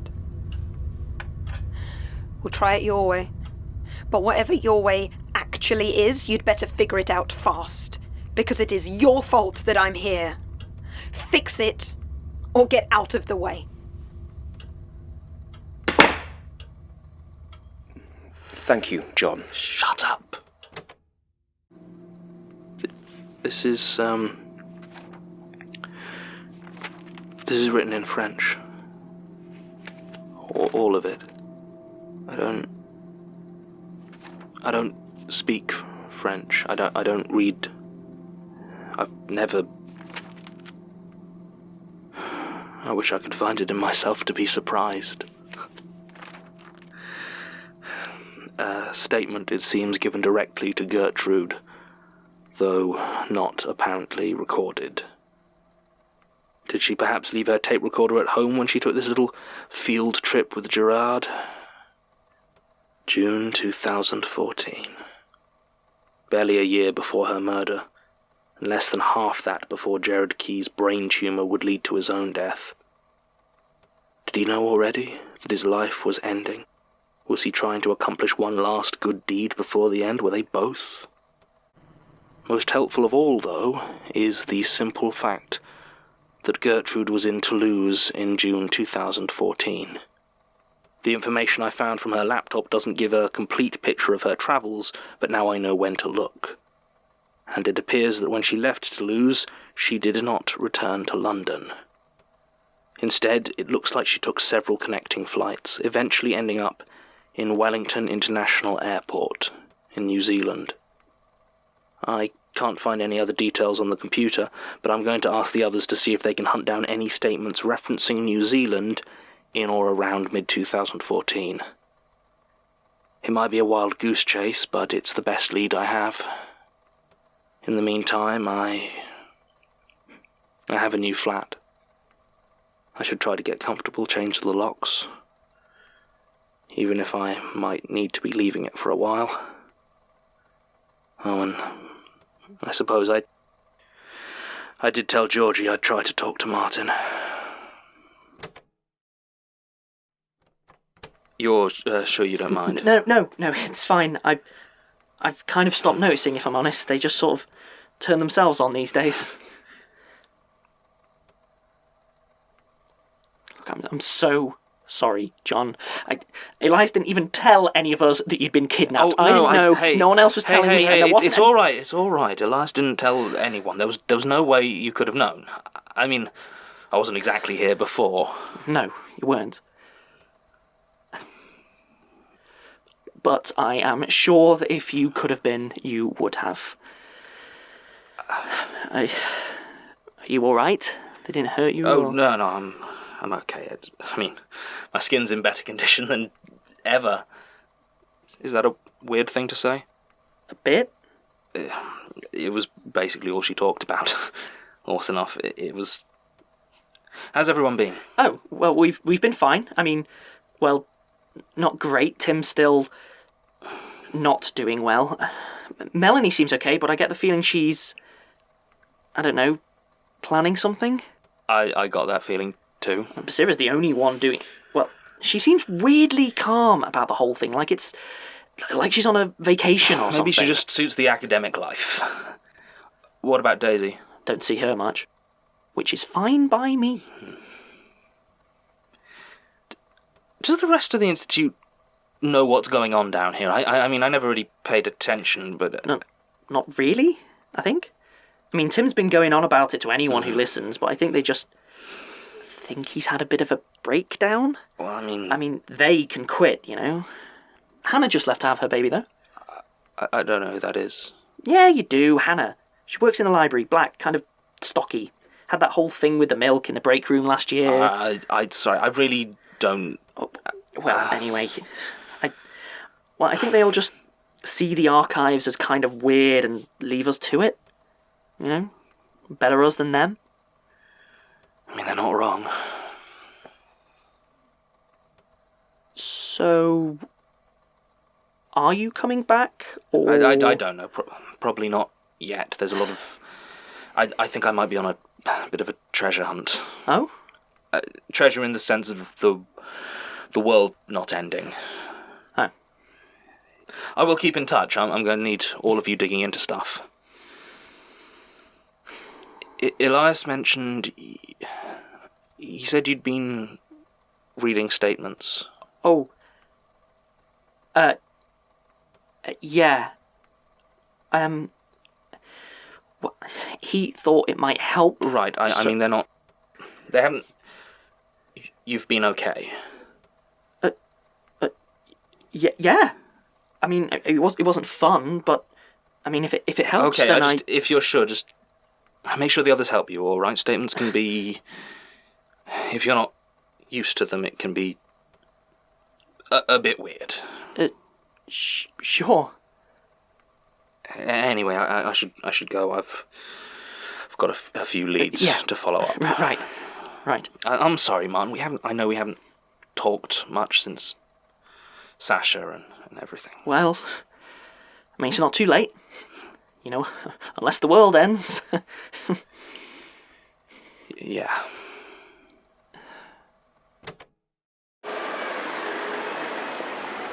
Excuse me, are you Kurt Anderson? Yeah, why?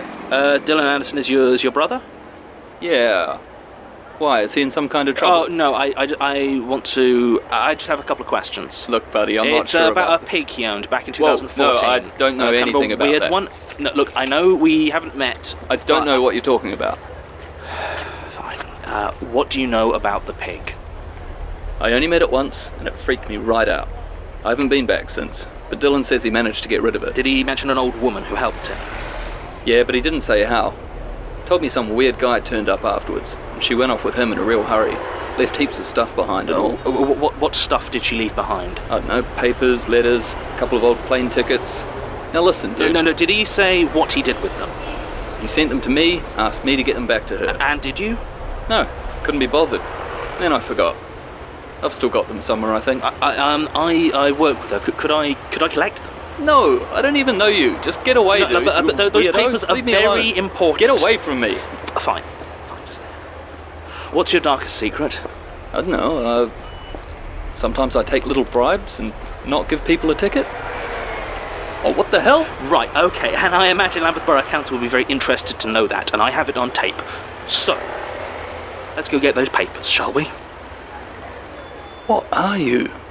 Let's go. Thank you for coming. Sure. Why down here? Elias, I think he has a hard time seeing things down here. Oh, he's not watching? Maybe. I'm pretty sure it takes some actual effort, so... And it's Wednesday afternoon when he does his scheduling, so I'm hoping he's distracted. He loves scheduling. Right. So, if he's not paying attention and I kill you down here... I wouldn't risk it. Look, I'm going away for a while. The things I'm looking for, they're not in England, not in the UK, I don't think. So I just wanted to ask, make sure you were going to look after the others. That's my job. Now. Apparently. I don't just mean Basira. Elias... I'll keep an eye on them. That all? No. No, I was thinking that this Section 31 unit that you're a Not part a of... unit. Just paperwork. Right, but what do they think about Elias? Best avoided. Pretty harmless. Crimes involving the Institute get people sectioned, but he's not an active threat. If we had evidence that he was an active threat, that he was killing people, he was the one threatening to make all of your stuff public, do you think they'd move against him? Maybe. I mean, he's got knowledge, but I don't know how much that would help in... What? You sure you want to talk with that thing running? Oh, I didn't realize I turned it on.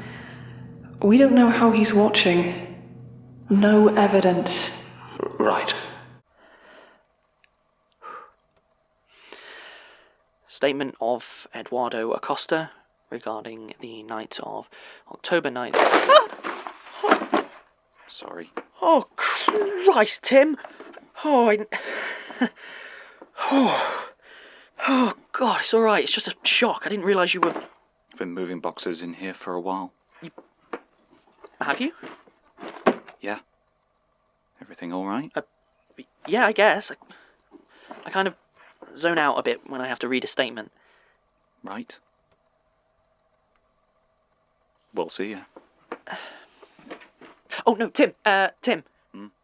While I've got you, there's a book I was after for...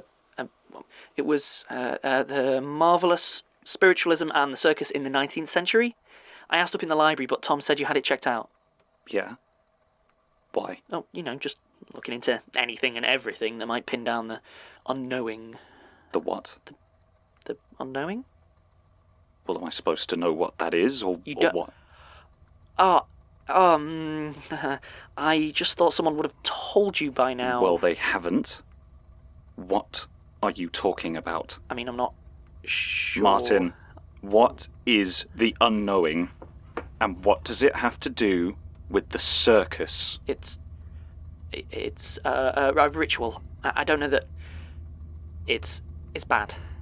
Like really bad, like maybe end of the world bad, and the circus is doing it. The Russian ones, the Circus of the Other. No, we haven't. There hasn't been a circus statement since Leanne Denikin's last year, and that was a dead end. Someone would have told me. Tim, you've Someone been out of it for a while. Should have told me. Why? Tim, are you alright? Turn it off. What? Turn it off!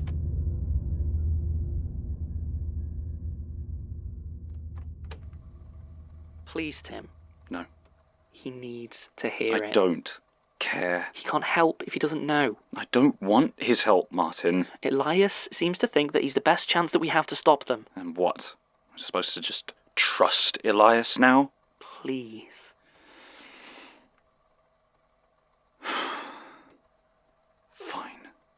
Fine. I'll tell him in person when he gets back from wherever it is that he's vanished to. China.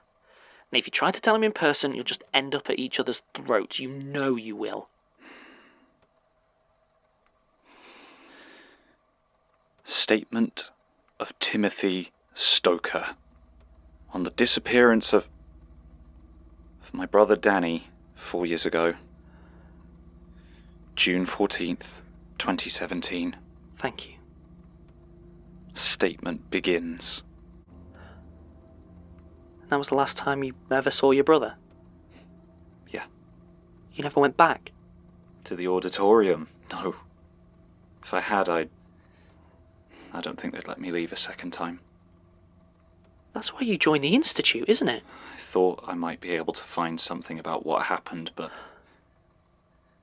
I guess at some point I stopped seriously looking and started to just get comfortable.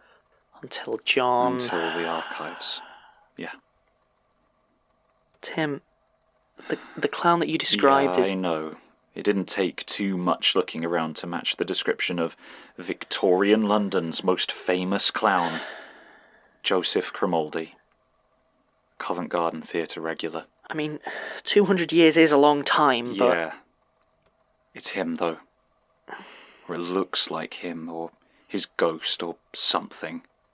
I don't know why, but I think he's with the Russian circus. Yeah. You reckon they're trying to what? End the world? I mean, maybe it's not... Yeah, I think so. And no one told me. You were never here to tell, well, Tim. I am now. I don't care about the rest of it. If anyone's going to find that circus, I'm coming too. You're not going to stop me. I mean, sure. I think that's actually a good idea. Knock. Great. Oh. Martin, would you give us a moment? Please. Right, sorry, Tim.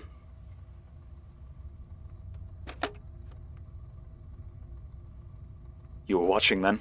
Most of it. Surprised you didn't know it already. That's your thing, isn't it?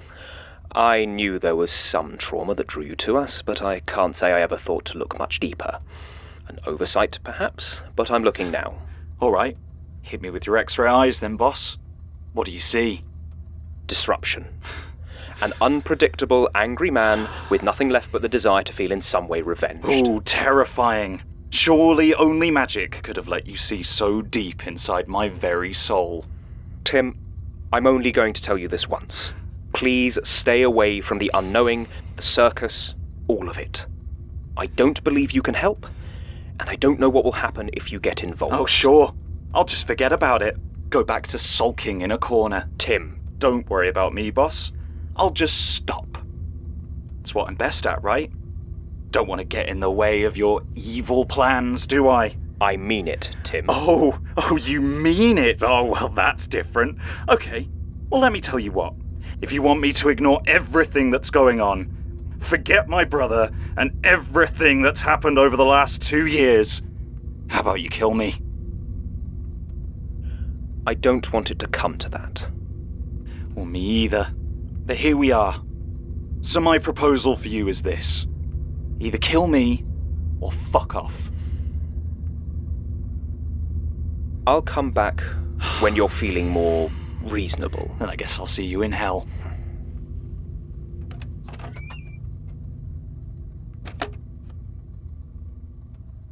Oh, piss off. You're sure you don't mind? Of course not. Recording is what we are here for. And this is the same statement that Gertrude checked out. I will check again with my assistant, but it's the only one we have from Taiping Tianguo Yundong written in English. The Taiping Rebellion? I assumed it would be about a circus or... I have not read it, but I would be surprised. I seriously doubt there were any circuses at the time. I believe it was like a... 见鬼. Isn't all war like a nightmare? Oh, 你说中文? I don't. Why? How long did you say you have been archivist? About 2 years now. Well, Elias made a good choice. I did offer him someone, but he thought the language might be too much for him. 我相信没关系，是不是? I suppose not. Anyway, I will leave you to your work. Let me know if you need anything. I will, thank you. 没关系. The details I got from Gertrude's documents lead me to believe that before she made her way to New Zealand, she paid a visit here, to the Pusongling Research Centre, Beijing. The centre is something of a sister organisation to the Institute, and while that means I have some reservations about their motives, it does mean gaining access to their collection is relatively simple. According to Zhang Zhaoling, the librarian here, this statement was the one that Gertrude checked out during her last visit. So...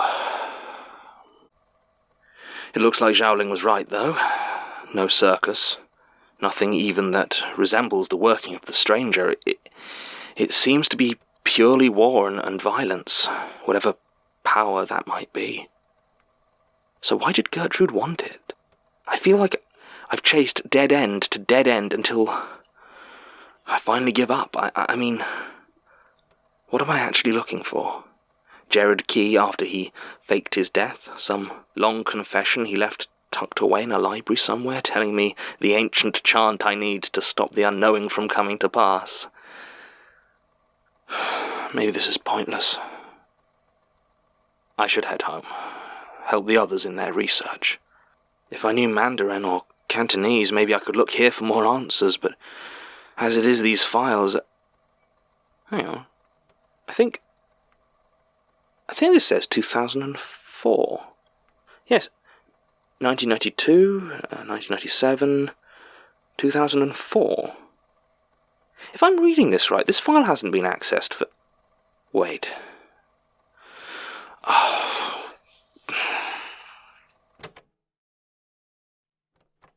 So it's been a waste of time then, has it? It was a very simple mistake. She did read that statement. I mean, in 2004, yes, but I need information about her visit 3 years ago. Did your assistant find anything about that?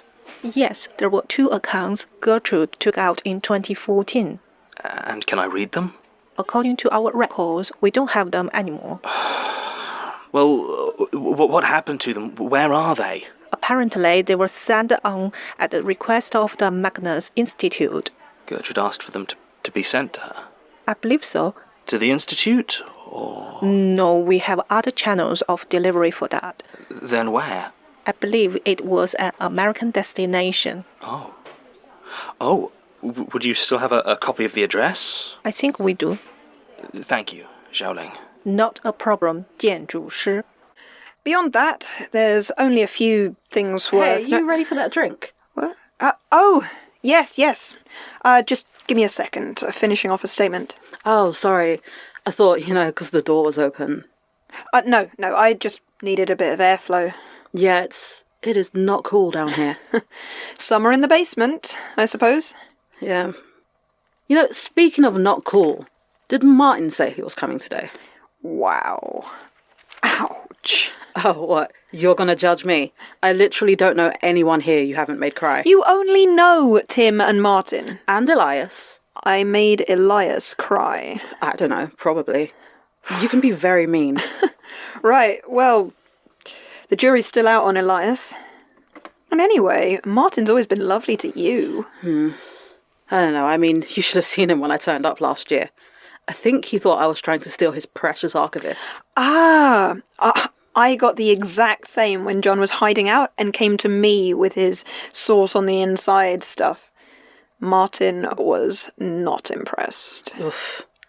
That boy needs to relax. Or at least find someone else to fuss over. Yeah, he's got it bad. Do you know if he and John ever... No clue, and not interested. Although, according to Georgie, John doesn't. Like, at all. Oh. Yeah, that does explain some stuff. Wait, hang on. Do I know Georgie? I don't think so. Georgie Barker? She does What the Ghost. No way. I used to love that show. I mean, the first couple of seasons at least. It took a weird turn in season 3 when they introduced she and John, they dated. Yeah? I mean, it was years ago, but... Huh. I always used to put on podcasts when I was driving around, when I wasn't on duty. I mean, when Daisy didn't need the radio. I literally cannot picture Daisy listening to the radio. The Archers. No. Hand to God. I actually do not believe you. She never missed an episode. Oh, sorry. Do you need to finish up? No, I actually have no idea what I was going to say. I did have more notes on space, I guess. But, forget it. Let's go. Alright, well, I should probably go check in with Martin, to see if he's in for drinks. So you can double-check your gossip? I don't gossip. I have the mind of an investigator. Right, okay. Anyway, I'll go find him. I could really do with the walk. Do you want to go ahead and grab the booth? Yeah, sure. I can wait. I've got a book. Of course you do.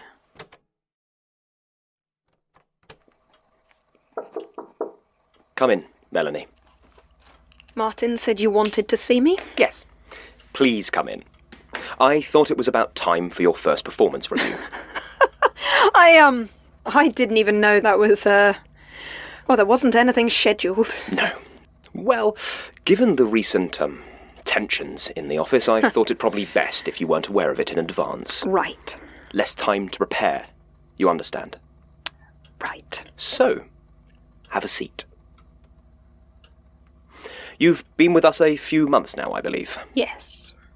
And how are you finding it? Is that a joke? Aside from the obvious, I mean. Oh, well, I suppose it's been unstructured. Without John around, and with you being sat up here lurking, there's not been a lot of useful direction. I see. I mean, you pick out a statement occasionally, and John might phone in to ask after some scrap of information, but to be honest, no one's even really told me what an archival assistant is actually supposed to do. So how have you been occupying your time? Reading, mostly. Doing some of my own research. Into what? My own projects. Of course. And plotting my demise. When I get a chance, yes. I suppose that doesn't look very good on my review. Quite frankly, no. Well, if you need to fire me, I won't make a scene. No. No, I'm afraid not. Sure. I wish I knew the words that would make you believe me. What? That you are a literal dead man's switch? No. Goodness sake. If that was the only issue, I could have simply placed the knowledge in your mind. What? You already have doubts, though. You've been talking with Tim and have convinced yourself that even if I'm telling the truth, I'm too dangerous to live. Well, whatever I'm planning needs to be stopped, even if it costs a few lives. Including your own. Well, that's not even... A rationalization, of course. A lie about your own selfishness. That you would rather be dead than trapped without the self-determination you prize so highly. I wish I knew the words to convince you it's for the best. Are we done? It's too deep.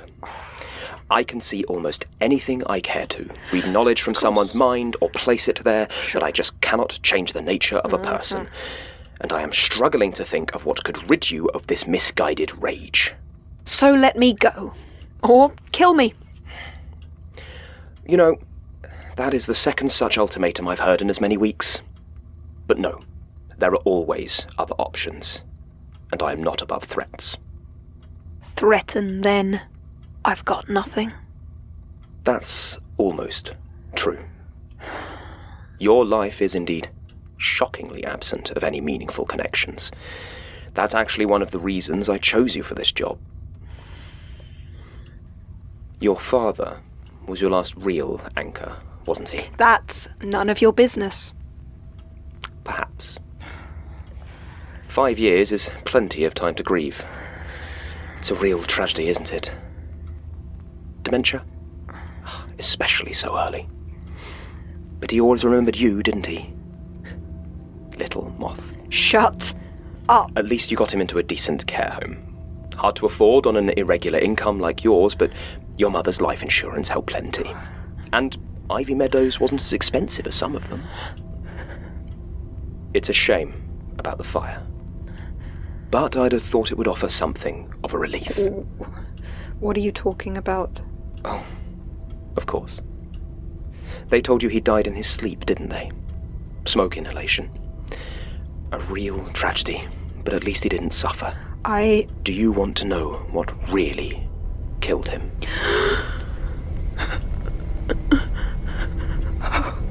Awful, isn't it?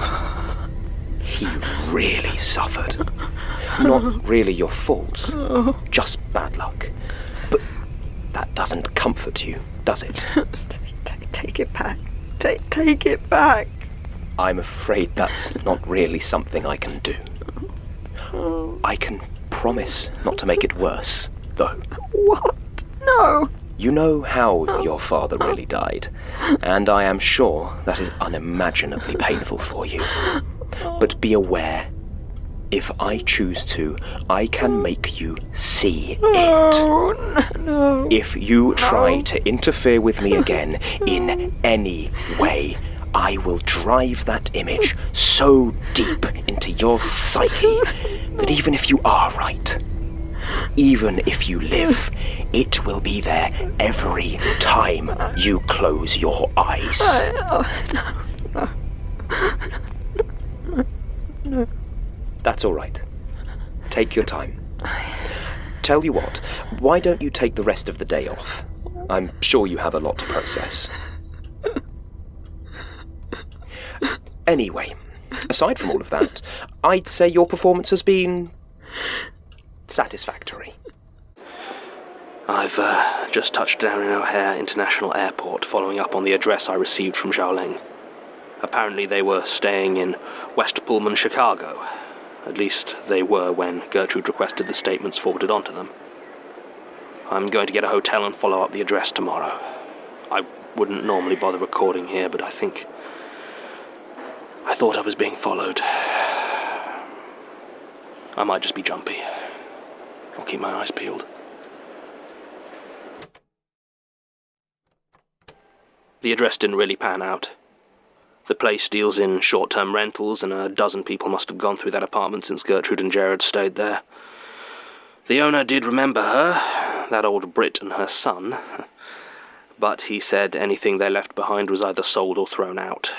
They did leave a forwarding address of sorts. Anything that came was to be sent on to the Usher Foundation in Washington, D.C., who I assume would send it on to the Magnus Institute. I asked him about circuses around at the time, and he said he didn't remember there being one, but a few nights while Gertrude was there, he had heard music like one of those little organs coming from West Pullman Park. I'm planning to make the journey down to Washington in the hopes that Gertrude might have visited the Usher Foundation. According to our earlier emails, they don't have any record of it on file, but I did notice, however, that one of the Greyhound routes there goes through Pittsburgh. Now, according to the details Melanie retrieved a few months back, Pittsburgh is where Jared Key allegedly died. He was admitted to UPMC Presbyterian Emergency Department, having suffered a massive seizure, and died less than a day later. I think I might have to pay a visit and ask around. Also, I'm definitely being followed. There's a police officer. I saw him at the airport as well. He stood out a bit because he wasn't immigration or TSA or anything like that. He just looked like a Chicago beat cop. Well, I saw him again today, and I'm pretty sure he was watching me.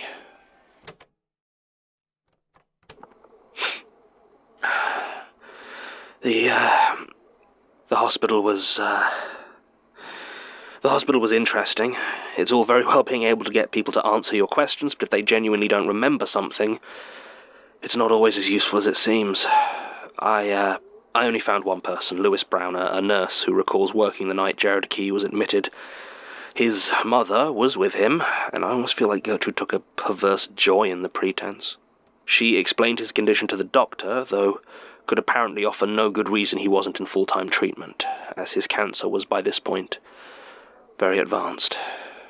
They did everything they could to save him, but he had a second seizure shortly after he was admitted, and there was nothing they could do.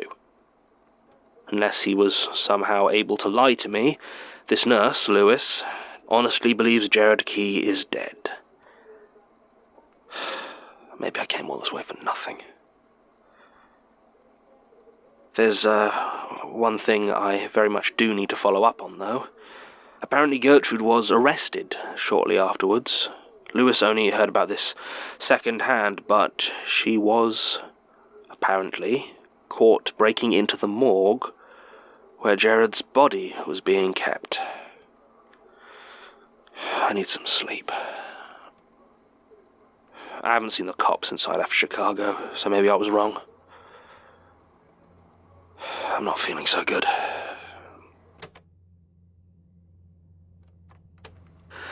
I've been looking into Gertrude's arrest. I couldn't get through to Melanie, but Martin managed to find a few details online.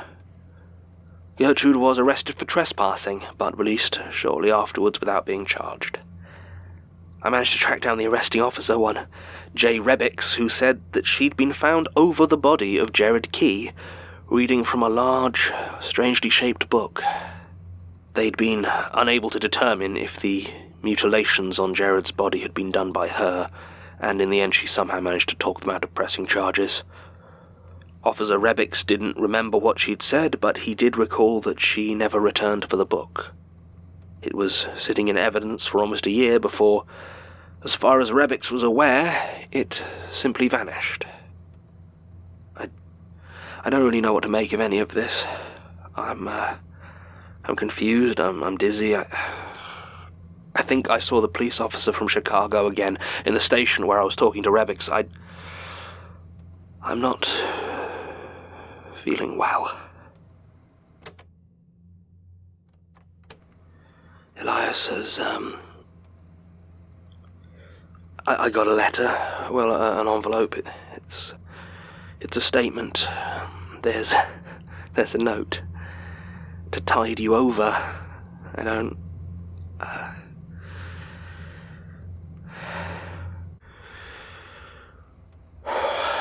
I'm going to bed.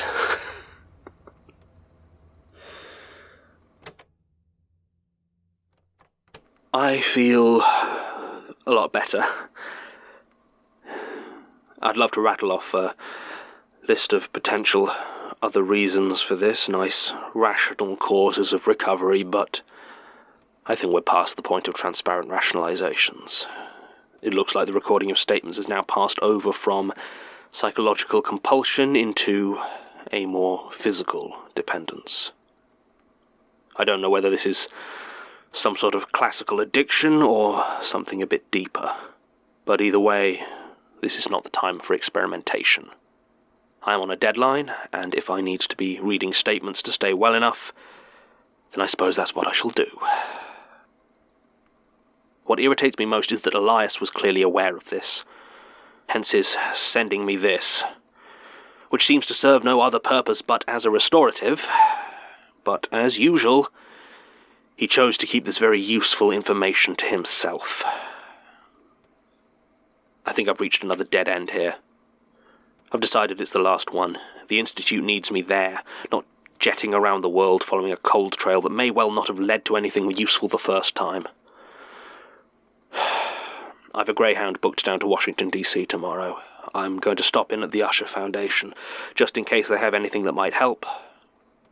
And then I'm flying home. I'm at a rest stop. The buses, they're giving us a comfort break, but there's a woman here in the cafe, the diner, whatever. I've seen her car. I think she's following the bus. She's early 30s, I think, dressed nondescript, hard-wearing denim, old leather. She is definitely watching me. She doesn't look like she's coming over, I think. Hello? Can I help you? Sure. Whatever you're reaching for, don't. What? Keep your hands on the table, and we can all walk away from this. You're English? So are you. Hands on the table. Who are you? Julia, who are you? You don't know me. Should I? No, I guess, just, I mean, everyone normally seems to. Good for you.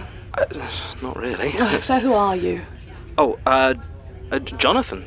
John Sims. I'm the head archivist for the Magnus Institute, London. Oh, you don't say.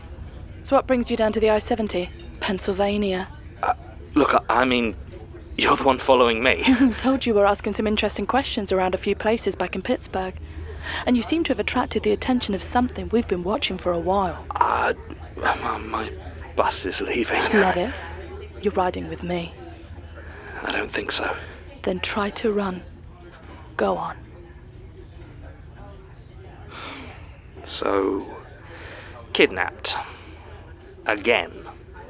Think of it like an escort. Personal bodyguard. You're heading to DC, right? Come on. We can chat in the car. I'm sure you've got a ton of librarian stories. They might as well just fly by. Do I have any choice? If you did, you'd only make a mistake. Come on.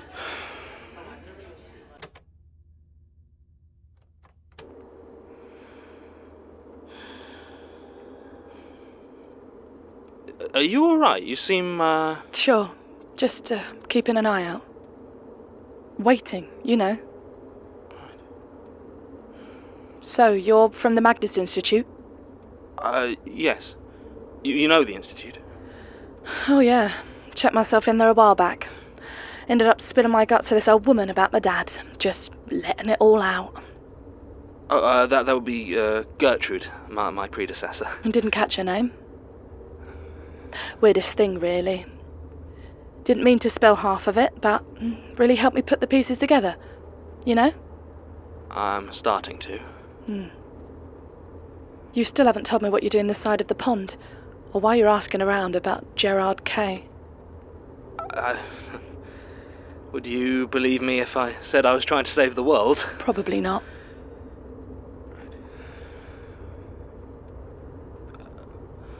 What about you? What brings the daughter of Robert Montauk all the way out here? And why exactly are you...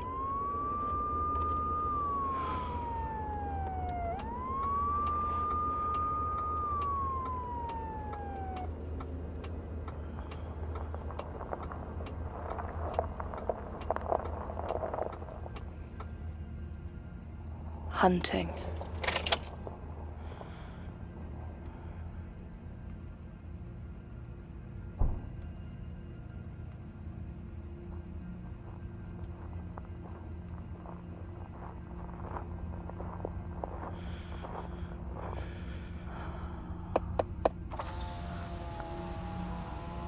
License and registration. Can I see some ID, please?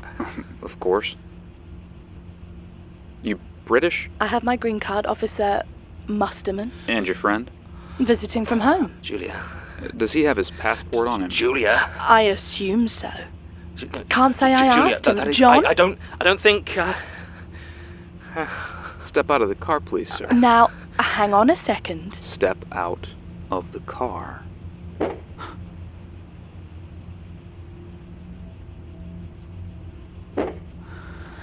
Pop the trunk, ma'am. I mean, there's nothing in there. I'm not going to ask you again. Fine. Don't move, either one of you.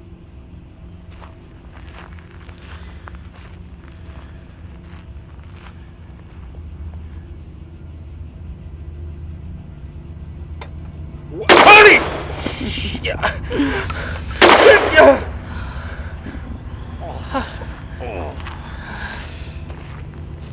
Oh, bloody hell, Jewel.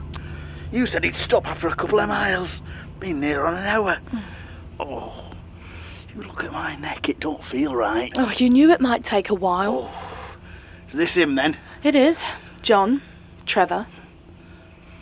Trevor Herbert, the vampire killer. Julia. He works for the Magnus Institute. He's read all about us. Oh. Well then, that's something. My thoughts exactly. Time for that later. You two helping or what? This one needs its head off. You didn't kill it? We don't know what it is yet, do we? Well, the police officer... I think I have an idea. Oh, do you now? Then you get the axe. It's in the boot. I don't... Come on. Right. That wasn't so bad. Not sure there is anything to say about this one. John's got us looking into anything that might involve theatres or the circus, but to be honest, I don't think this is really what he's looking for. The strangers here seem different, I guess, and he doesn't have any clowns or dancing or skin. I wanted to ask Tim about it, but he hasn't been around much the last week or so. Says he's working on something, which is... I mean, it could be fine, I guess. He's just quite intense at the moment. He scares me sometimes. Truth be told, none of us are doing great, but it's actually Melanie who seems... I don't know, something's happened, I think. Her work's been kind of off lately, and any time I talk to her, she just finds some reason to leave. I asked her to look into what happened to Adonis Biros, the actor from The Statement, and she hasn't bothered as far as I can tell. John called. He's in America now, wanted her to help with something, but I had to make an excuse for her. He doesn't need that kind of thing on his mind right now. I just hope he gets back soon. You know, saying it out loud, I think I'm actually really worried about Melanie. You know what? Basira knows her better than I do. I've been too awkward to ask, but I need to. I really think I need to...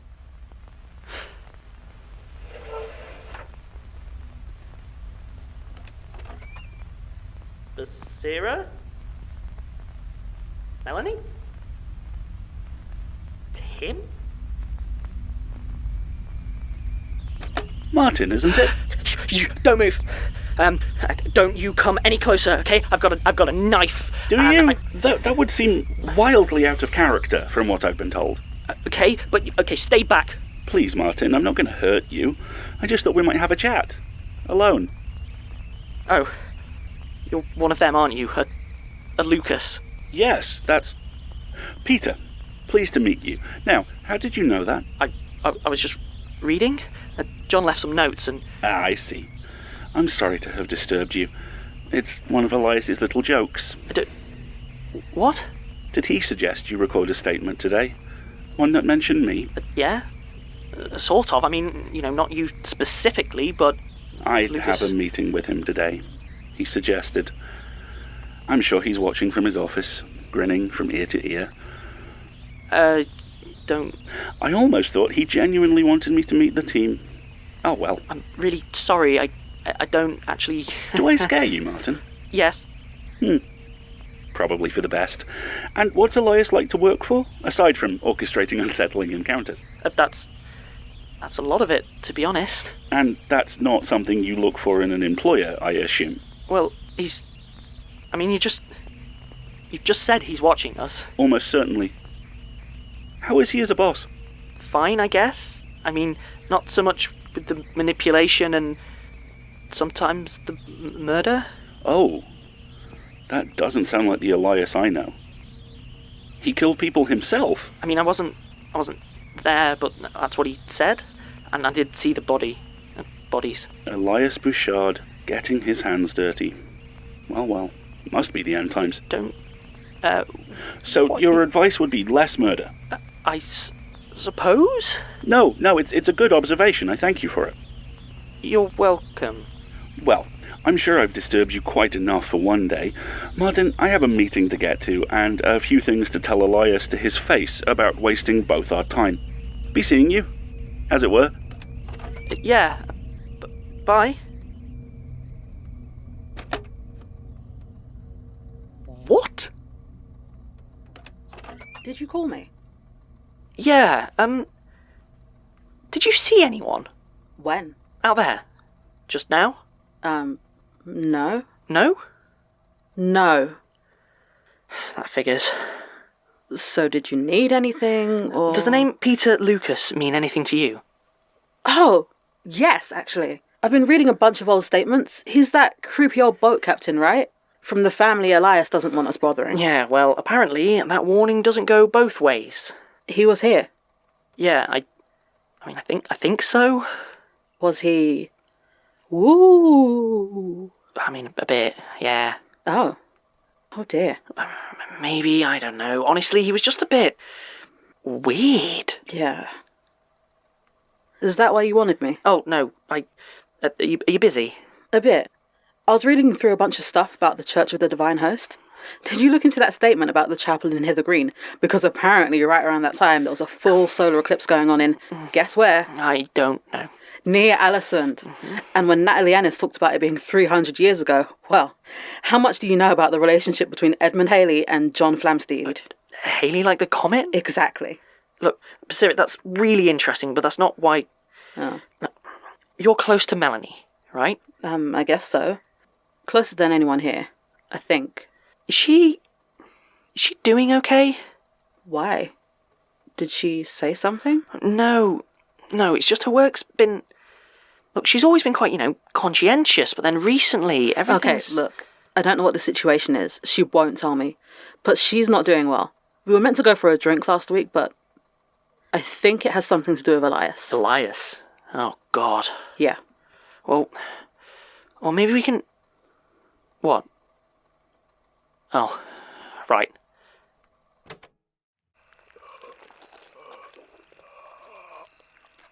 Well, she said you could turn it on. Didn't say anything about talking. Look, we're on the same side. If you're telling the truth, I mean, I don't know what proof I can give you. Well, if you're right about it, it won't be long until Officer Musterman over here is able to talk again. That should be illuminating. He's almost got his lungs again.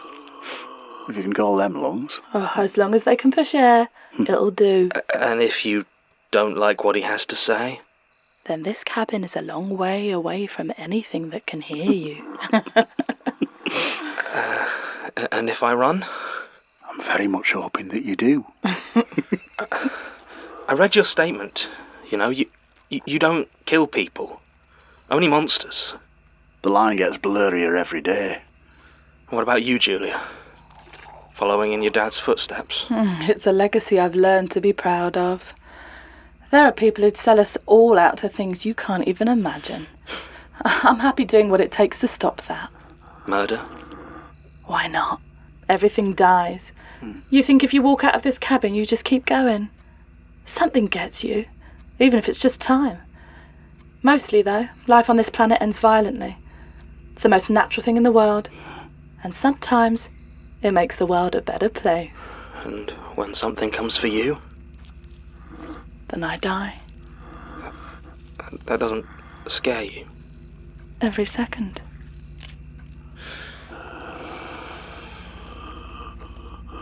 Can we keep that somewhere else? I want it where I can see it. And when you're satisfied that I'm not trying to harm you?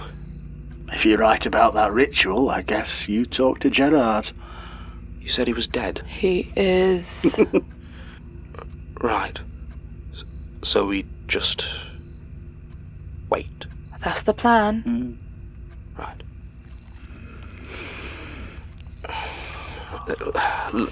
Perhaps if all we can do is listen to this regrowing itself, may I suggest a way to pass the time? Sure. You want our story? Gave you folks plenty already. I mean, yes, but the situation has changed quite a bit. Last I heard you were dying of lung cancer. I was. And now? I'm not. and that doesn't strike you as odd? Not much I see these days isn't odd, somehow or other. I'm not going to turn my nose up at the one bit of it worked out well for me. I hunt monsters. My lungs don't kill me. Seems like a fair trade. Maybe God did it. What about you, Julia? Care to make a statement? Maybe about how you met Trevor? Sure. Why not? Thank you. It's not like you or your tape recorder get to leave here without us. Statement of Julia Montauk regarding her initial encounter with the hunter Trevor Herbert. When did this happen? About 6 years ago. 7? 2010? Sure. Summer 2010. Statement taken direct from subject, June 29th, 2017. I just knew then. I never even had to explain anything to her. She just gave me back the knife and we left together. Wasn't any question as to who I was or what I was doing. We just clicked. And we've been hunting together going on 7 years now. She ain't too bad at it. He's starting to slow down a bit, though. It's just the lack of respect that gets me. And he's going a bit senile, which is a shame. At least I'm not so soft. I need a feather bed. Beds are a good thing, old man. I keep telling you. So are baths. You see what I've got to put up with, Mr. Sims? Yeah, it's, what do you do for money? Sorry? I doubt roaming around killing things pays all that well. What do you do to support yourself? I don't know. We find ways. When you're out here, the odd bit of robbery or trespass doesn't really faze you. And why America? Tell her we're a wolf, man. Old Davies down in Plymouth swore blind his brother had seen one on the Pacific Crest Trail. I told Trevor he was a liar, but here we are anyway. Have been for a couple of years. Hey, now, no wolfman sure, but there've been plenty out here that needs killing. True enough. Plus, it's hard to leave. We're not exactly here legally, and trying to get a flight home would get us noticed by authorities we'd rather avoid. I keep telling her we could hop a boat. And I tell him I'd rather stay hunting here than trap myself on a boat for 2 weeks. So, what have you... Shut up. Oh, hey, look who's talking. You could have at least chopped my ears off, too. You people just won't shut up. How am I supposed to get the lungs lined up right when I can't even concentrate? Happy to chop them off again if you need the practice. Do it. You're the ones who wanted to talk. Why were you looking for me? Why do you think? Out here, exposed, unaware, on your own. At least I thought so. Thought it was a good chance to get you home and get you ready for the dance. Is this that unknowing dance? Yeah. Okay, Musterman, or whatever your Just name. turn it off. You got more questions?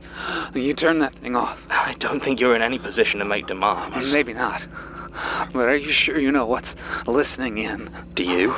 No, but I don't like it. What's he mean, listening in? Well, no, I'm not... I knew this was a bad idea. Turn it off. No, it's fine. It's never been...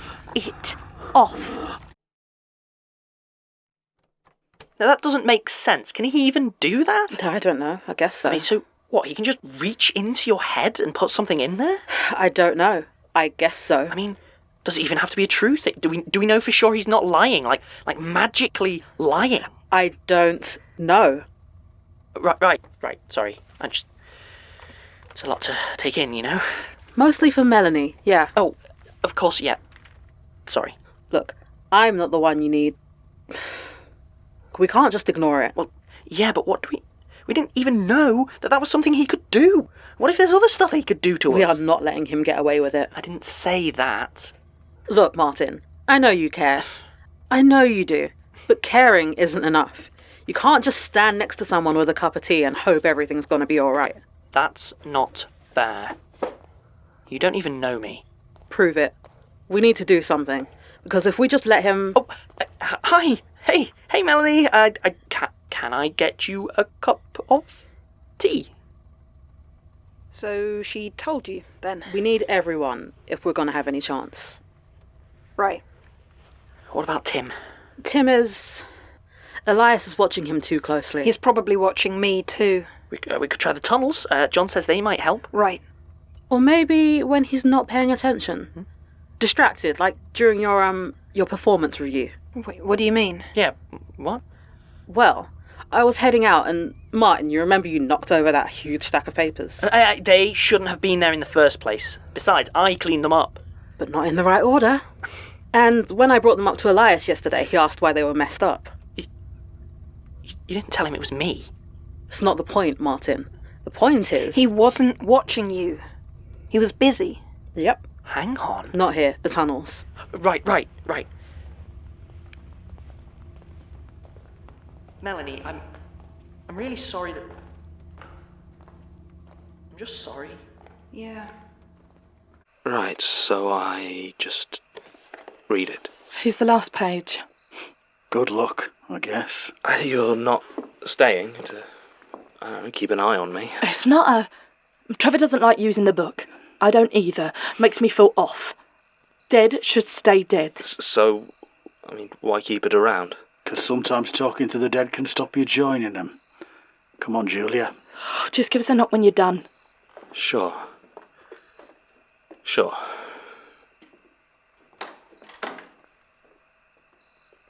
Right. Okay. His consciousness faded in and out like the tide. He tried to refuse their drugs, though for what purpose even he could not have said.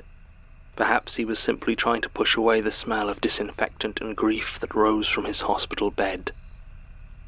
She was there sometimes, the one he had followed around the world.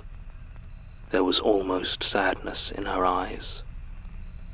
He felt himself begin to slip, the icy certainty of what was happening seeping through his flesh, and as he fell away for the final time, he felt that all-consuming fear, and his only thought was to cry out for his mother. But with the last vestige of his stubborn will, he refused. She would not claim his last moment. He was silent. And so, Jared Key ended.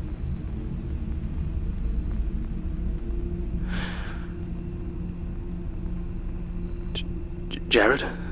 Jared Key? You're new. Did you kill them? Who? The hunters. They had this book. Are they dead? No. Then piss off. I told them I'm not talking. Sorry, what? I'm not that bloody monster manual. I'm done. I didn't, I mean, that's not what this is. No? They didn't hand me over for you to use like I'm a bloody dictionary wrapped in a special box? Yeah. Like I said.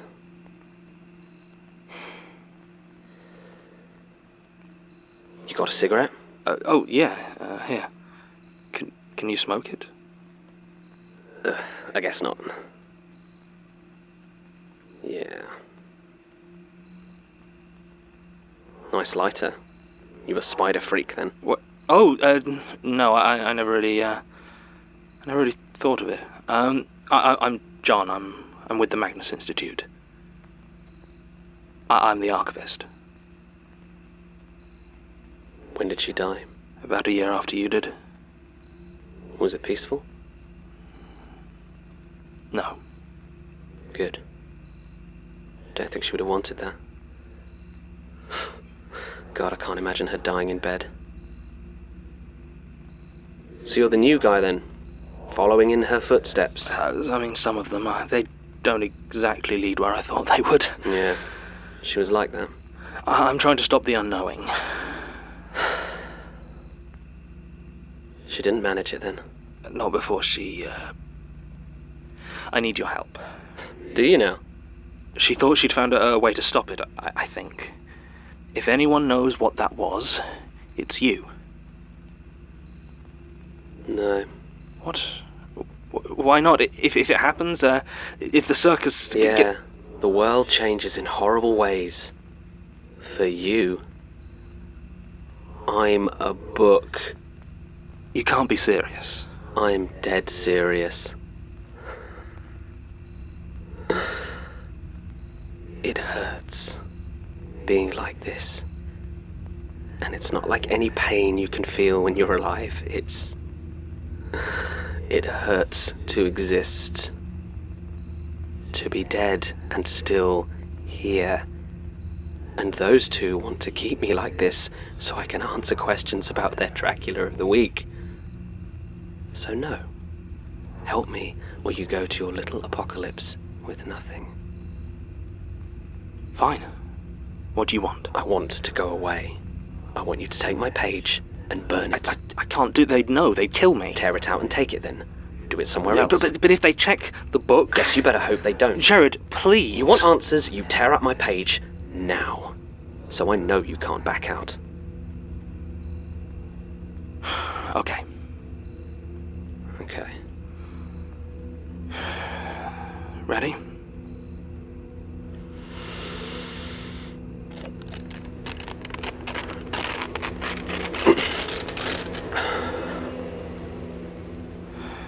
There.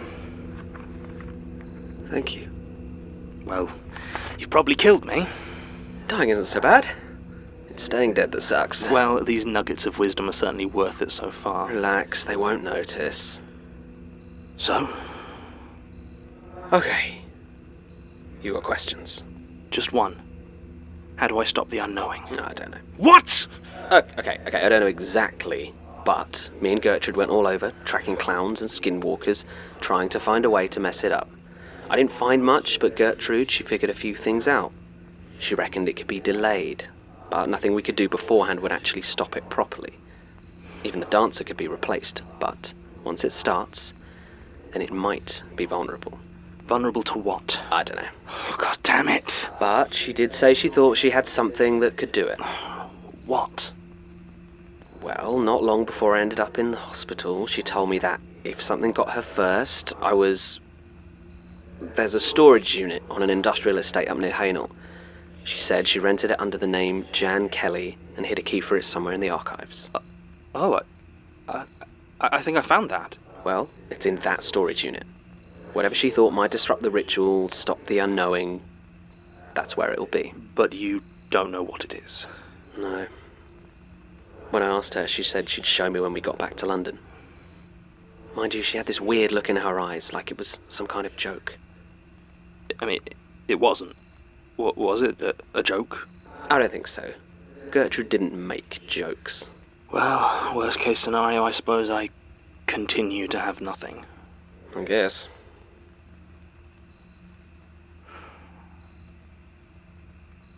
So, you're the archivist now? Whatever that means. Can't help you much there. Gertrude was always kind of cagey about it. She never showed any abilities or talked about, I don't know, destiny? Like she was becoming something. Well, she could make people tell her stuff sometimes. They suddenly get really talkative and lay out whatever she needed. She didn't do it often, though.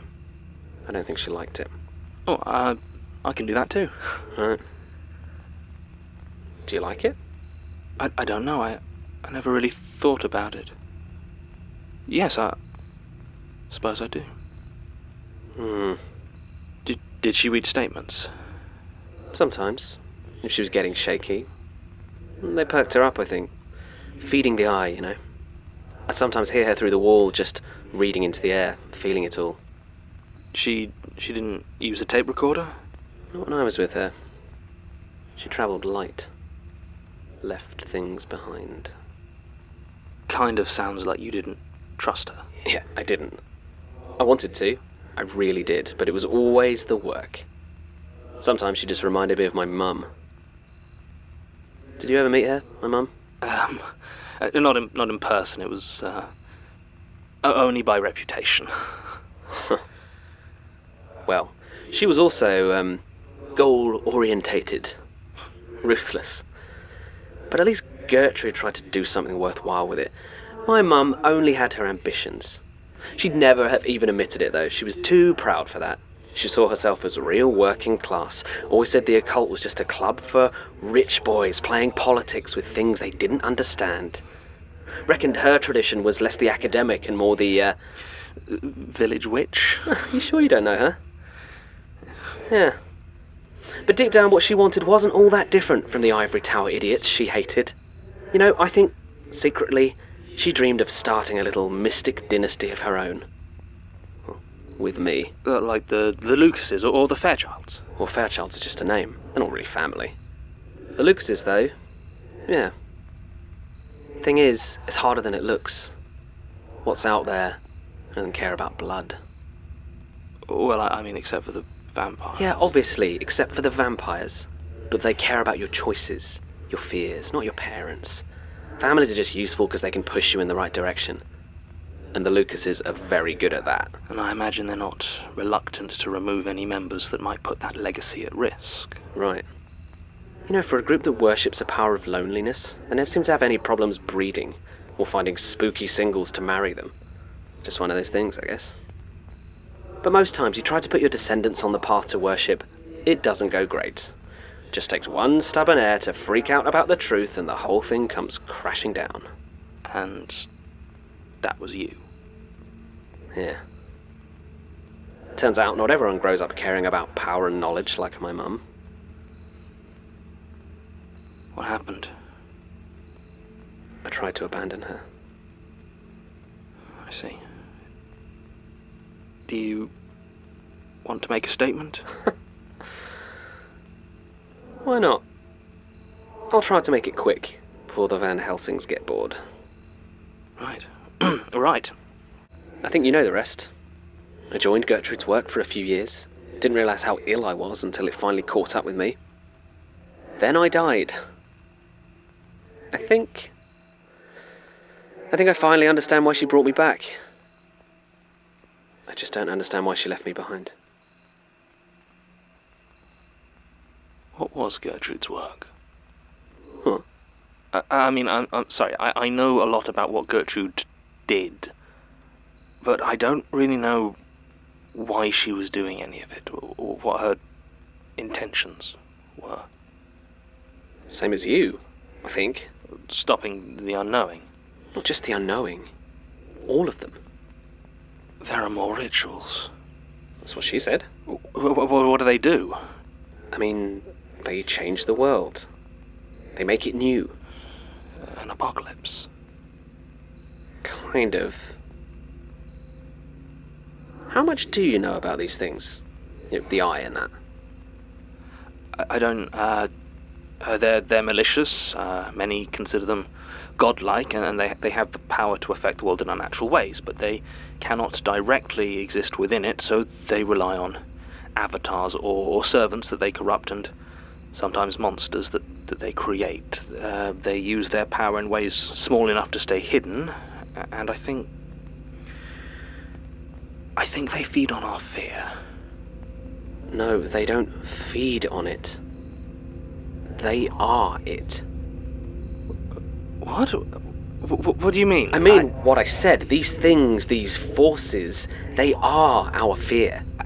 Deep fears, primordial, always looking for ways to grow and spread. But that doesn't... I mean, it doesn't make... Okay, so you thought it was just coincidence that unknowable alien consciousnesses from beyond our universe just so happened to basically be all the things we're terrified of. How? No idea. Smarter people than me have died trying to figure that one out. I mean, maybe they appeared out of nothing the first time something felt afraid. Maybe they're older than that, and they just got inspired by all the things that we dread. Did they make themselves from our fears, or are they why we're afraid? I really don't know. But not everything they do inspires fear. And if you're having an omelette for lunch, not every moment is spent eating the omelette. Some things take preparation, especially if, you know, your spatula has a bit of free will. And sometimes I think bits of them just ooze into the world without any purpose at all. Or sometimes they're summoned. Fears change. Fears are cultural. A lot of them, yeah. But others are deeper than that. And when our fears change, so do these things. But it's not quick. Gertrude reckons they've basically been the same since the Industrial Revolution. She and my mum both like to follow Smirk's list of 14.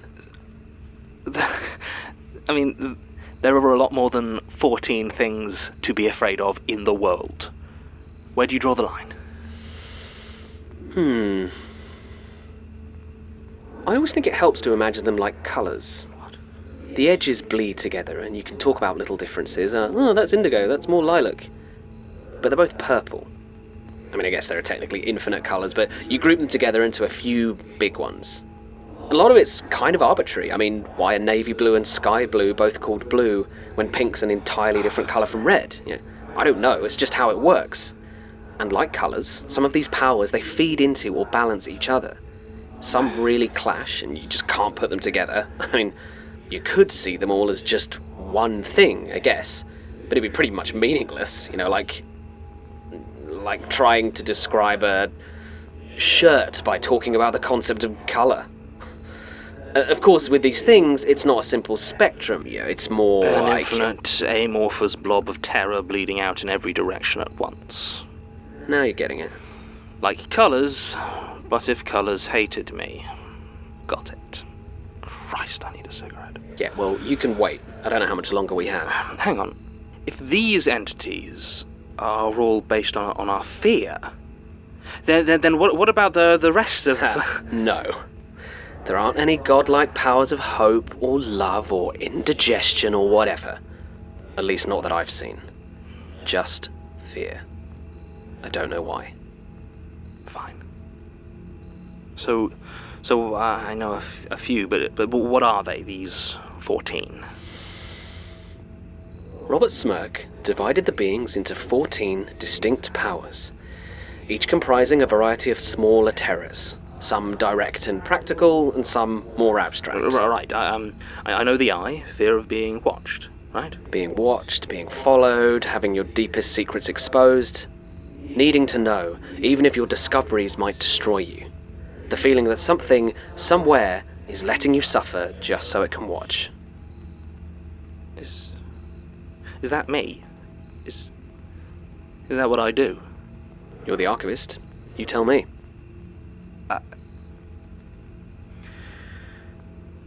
The spiral is the fear of madness, right? That worry that your world isn't right, that your mind is lying to you. Yeah, pretty much. And the end is fear of death. Simple, but always there. The stranger is the unknown, the uncanny. That kind of creeping sense that something's not right. The guy you saw that might be following you, might mean you harm. Isolation. Smirk called it the lonely. The feeling that you're just alone. Maybe there's no one else there at all, maybe you just can't connect. Then there's burning, the lightless flame. The desolation. Fear of pain, fear of loss, fear of unthinking or cruel destruction. Does it watch over war as well, or is that the end? I mean, they both get a lot out of war, but you're thinking of the slaughter. It's not cruel exactly or unstoppable like the end. It's just pure violence. Not targeted or premeditated, just unpredictable violence. And you don't know when, or if it's even coming. Sometimes it's aggressive, like a frenzied killer, but sometimes it's calm, like an army firing shells into a village. The slaughter's not that common in peace, but, well, you know, there's always a war somewhere. Right. And then there's vertigo, the fear of falling. The vast. Vertigo, agoraphobia, the dread of deep water, of our own insignificance before the universe. And on the other side, claustrophobia. The buried. Small spaces, crushing, you can't breathe. You're at the center of everything and it all pushes down on you. If the vast is like losing yourself in too much space, the buried is being trapped without enough. Darkness? The dark, yeah. That's an old one, and one of the deepest. I mean, who isn't a little bit afraid of the dark, or what might be in it? Yeah. And they're, I think, filth. It's disease, but also insects. The corruption. Oh, it's a nasty one, that one. Just disgust, rot, decay, infection. That feeling of your skin crawling or itching, being touched by something that might burrow inside you, swarming and hollowing you out, leaving you full of holes. Yeah. Not spiders, though. No. They belong to the web. Which is spiders and control, your will not being your own. Yeah. Being manipulated or puppeted. The worry you're caught in a trap you can't see. Yes. What about meat? How does that work? The flesh. Yeah, I mean, are we really so afraid of being eaten? Of our bodies being all twisted up? Is that, I mean, some people, sure, but how is that one of the 14 great fears? What? You think people are so special it's only our fear that counts? What? No. Everything feels afraid sometimes. Sure, maybe it's not as complicated or existential as our fear, but it's real. And there's what, 20 billion chickens in the world? A few billion pigs, cows? How many of them are dying of old age? All that terror, it has to go somewhere. So it does. And when something formed out of an animalistic fear of the slaughterhouse reaches out to people... Things get weird, yeah. It gets all mixed up with human neuroses, bodies, gore, that nagging worry that deep down we're all just electrified meat squeezing air at each other. Good Lord. I think it's quite new. Only just beginning its ascendance when Smirk labelled it. Before that, there just weren't enough animals for it to be a fear of its own. Back then, I think the only animal fear was the hunt. The hunt is also animals. Yeah. Been a long time since humans had any proper sense of our place on the food chain. I mean, we haven't been prey for what, thousands of years? But I mean, hunting, killing each other, that's just how wild animals work. It's natural. So's death. But we're still afraid of it. I suppose. And again, when an animalistic fear touches a human... You get the predator's granddad out there. This is... No, I don't have time. Tell me about the rituals. Well, they all have one. Most of them, anyway. It takes centuries to build up to a level of power where they can try it. And if they fail, it's back to square one. Okay, but what do the rituals do? They kind of shift the world just enough for the power to come through, merge with reality. Some say, or well, they guess, that it could bring other entities through with them. I mean, I doubt the buried would be bringing through the vast, but, you know. But what does that actually mean for the world, merging with reality? Okay, well, you know how I was just talking about the hunt and the flesh? Yes. Well, think of it this way. Right now, all the entities have to act like a hunter. They pick off the weak ones around the edges, the ones that wander too close, and the rest of the time they just have to graze on whatever fear we all passively give away. And if one of the rituals succeeds? The world becomes a factory farm. Why would anyone want that? I mean, there are people, or there used to be people, who are trying to do this. Why? I don't know. Power, maybe? Or they've just got close enough to their patron or whatever that they also feed on it. I guess maybe some people just have a weird relationship with fear. And Gertrude wanted to stop them. At any cost. She worked out they'd all be happening quite close together. She'd already been doing it a while, and the unknowing was the next on her list. That and the Watcher's Crown. The what? The Rite of the Watcher's Crown. It's what she called the ritual for the eye. She didn't tell me much about that one, just that she knew how to take care of it. To be honest, when she was going through this stuff, that was about the time I thought I'd found Leitner, so I wasn't much in the mood to listen. Leitner? Yeah. Gertrude reckoned he was alive somewhere, said she thought she'd found him. I tracked him down, but it wasn't him. You're sure? It was just some pathetic old man. Couldn't have been him. He was so scared of me, I just let him go. Are you alright? I think I'm ready to go. I'm done. Hide my page, and when you're out of here, burn it. Please. I will. Thank you, Jared. Jerry. What? Jared was what my mum called me. I always wanted my friends to call me Jerry. Thank you, Jerry. I dismiss you.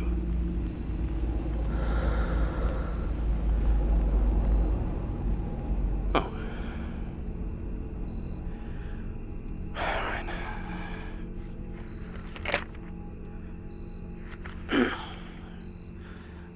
I'm ready.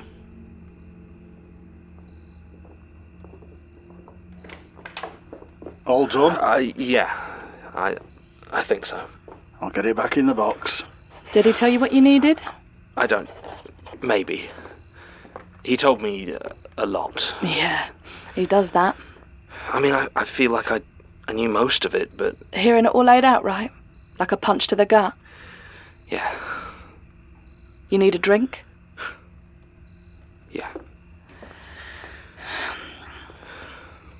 You find anything out about the stranger? Stopping that... the unknowing? Oh, I think so. I hope so. So, what's our next move? Well, mine's a flight back to London. I think you said that would be a problem for you two. Yeah. To be honest, if this thing is as soon as you think it's going to be, and back in England, well, I'm not sure how much help we can be. You've already done so much more than enough. Yeah, well, you brought us Max Musterman's head. I think we're going to have a lot of fun with that. Plus, if you do save the world... I suppose we'll call it even. More or less. Thank you, Julia. I mean it. Well, it's just killing monsters, really, isn't it? How about that drink? And we were just about to dive into the main discussion when there was another knock at the door. Oh, hey, Daisy. Come on. I'm kind of in the middle of something. Well, finish up. Sims is back. Wants to talk to everyone. What? Since when? His flight got in a few hours ago. And he called you? No. Elias sent me to pick him up. Didn't want him grabbed again. Again? You come in? Well, not yet. I've got to finish up here first. You go on ahead. Daisy? Fine. Okay, where was I? Checking any violent offenders that might have disappeared. Come in, Daisy. You done? Yeah, let's go. No need. He's gone.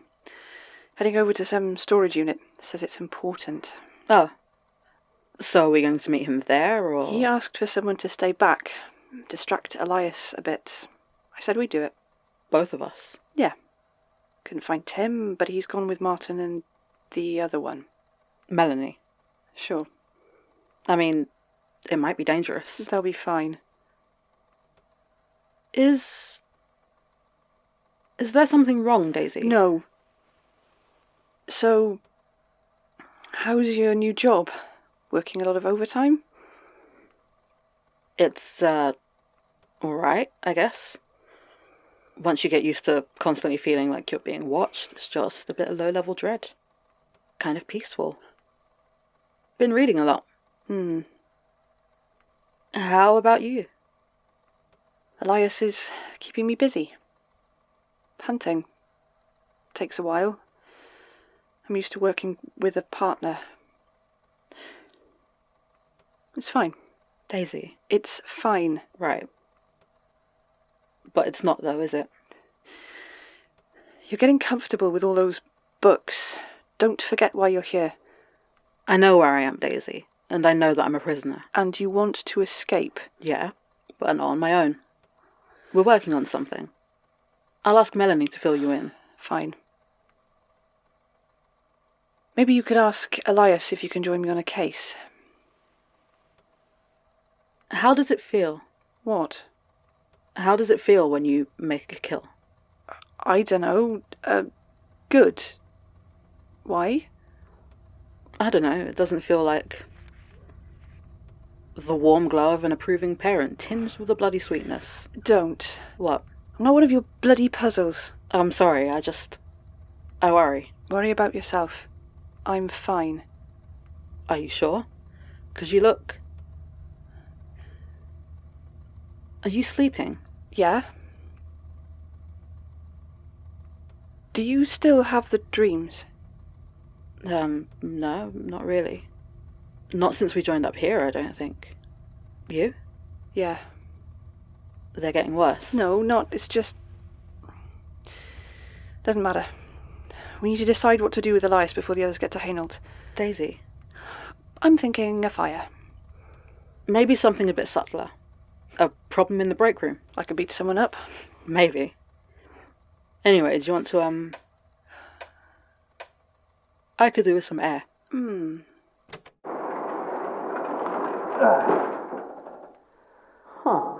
What? I thought it would be less, I don't know, crowded. Well, you know, Gertrude, if something's worth doing, it's worth looking through 24 unmarked cardboard boxes for. So, what are we looking for?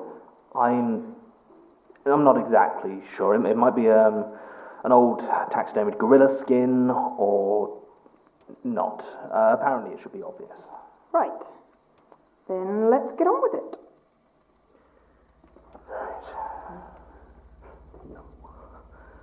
So, you actually met Vampire Trevor then? I mean, I met quite a few people from the statements. You remember Dr. Elliot, the anatomy students trying to pose as people who definitely weren't people? Oh, yeah. Well, turns out one of them became a police officer. Or pretended to. Ooh, is that the one that Trevor... Yes. And he killed it? It's not a simple... Found anything yet? A bunch of eyeless paintings? Snap! Eyeless dolls. Oh, and this lot of shredded newspapers. Same. Oh, there's a book in this one. Don't touch it. Oh! Right. Let's not touch any books we don't know. Right. The back.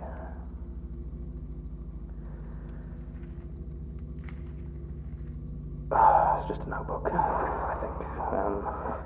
What's in it? I'm not sure. Names, locations, dates. I'll check properly later. It doesn't look like it's to do with the unknowing, I don't think. Right.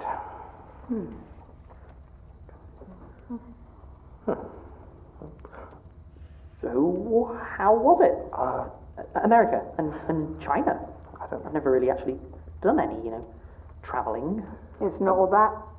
Sometimes you get shot by a ghost. And refused to give a statement about it. Yep. It was nice, Martin. It was weird. Paranoia is an odd combination with culture shock. Really rather disorientating. I mean, it wasn't actually paranoia though, was it? Because they were out to get you. I suppose that they were. Wasn't a great time back here either. God, Melanie, of course, I'm sorry. If I'd known that Ivy Meadows was... What? You'd have told me? Let me learn from one of your statements instead of from Elias. I don't see that changing anything. Even so, I'm sorry. I don't need your apology. Or your pity. Of course. Martin's plan is solid, I think. I mean, they might just kill him. Good. I mean, maybe, but I think there's still our best chance. Even if we did manage to blindside him, I don't know how long we could hold him. And in fairness, he's happy enough to use the police against us. Quite. And I'd rather not be staring down a kidnapping charge on top of everything. John? Yes? I think I found that gorilla skin you were talking Perfect. about. Now if or, we can just... I'm afraid, what's left of it? Oh. Yeah. So, she did destroy it. Apparently. Right. So if that's not what we're looking John, for... John! What? I think I found it. What is it? I think you're going to want to see this. Good Lord, is that... Looks like it. Where the hell did she get this? Martin, don't touch it. Sorry? Is it stable? How should I know? I don't even know what kind it is. I mean, it looks like C4. Are you just saying that because it's the only plastic explosive you've ever heard Well, of? I mean, that is to say... So many other things. Martin, stop trying to touch the plastic explosives. Sorry. Guys. Just put your hands in your pockets or something. I said I'm sorry. Guys. What? Do you hear that? Hear what? It's like... Oh, God damn it. Right. Okay. Is that... What were you thinking bringing that along? I forgot. You forgot? Turn it off! I am. Just give me a second. Turn it off! This was found tucked into a hard case containing many blocks of plastic explosive, kept by Gertrude Robinson in a storage unit that I can only assume has extremely lax oversight. It is unclear if she ever read it. You know, after my conversation with Jared, I actually thought I was starting to get a handle on everything. How it works, the connections between it all. It is strangely reassuring to have a statement where once again I find myself having remarkably little idea what it's talking about. Justin Goff was clearly an avatar of the end, but I have no idea what else Decker was alluding to. So Gertrude knew Adelard Decker as well. I wonder, is there anyone connected to the supernatural that she was not on first-name terms with? I suppose if you spend 50 years as the focal point of horrors, eventually everyone ends up knowing you. Or dead. Or both. Really had the time to follow... Hello, Tim. Oh, God. Come in, please. Good to see you, boss. How have you been? I'm not going to lie to you, Tim. It's been a difficult few months. Good. And I would like to hear how you've been doing. Me? Oh, I've been just fine. I'll see you later. You're sure? You've not... There is nothing you want to say to me? Nothing with that thing here, no. Interesting. What do you think is listening? What? What do you think is listening to the tapes? Don't do that. Sorry. Don't. Sorry, I didn't... And you know what I think. It's the thing that runs the Institute, the Watcher, or the Eye, or whatever. I disagree. This whole place is a temple to the Eye, Tim. I don't think the tape recorders make any difference. Elias, then. In that case, we'll stick to talking about things he already knows. Why are you so set on having it running? Look, if you want my honest opinion... I don't. Whatever is on the other side of those tapes is just as invested in stopping the circus as you are in avenging your brother. You listen to it, then? My statement. I listened to all the tapes. I had no idea how much of a mess I left this place in. I'm sorry. Bit of an invasion of privacy. I assume that's a joke. Isn't it just?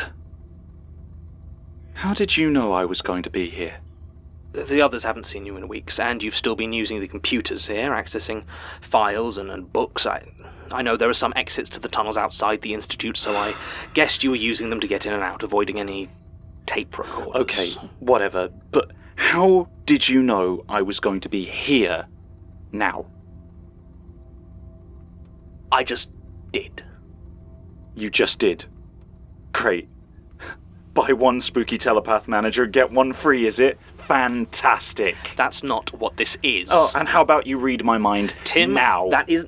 I can't. Because I can give you a clue. It ends in off. I assume you've been doing your own research into the circus and the unknowing. I would like to pool our knowledge. So, why don't you archivist me then? Just pull it straight out. Because I don't want to. I am not your enemy, Tim. Like that matters. These things aren't human, it's instinct. You can't not. I'm still me, Tim. I'm still me.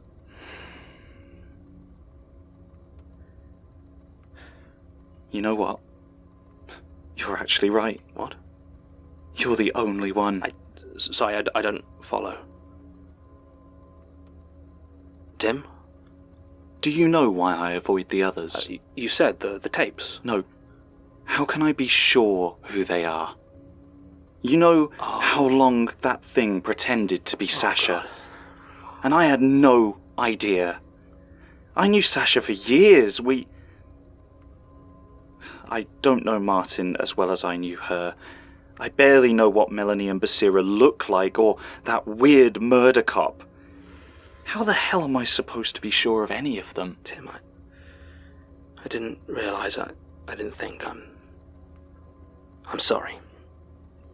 I mean, there's worms and hallways and clowns, and in some ways it doesn't even register. Like just another spook. But I can't trust them.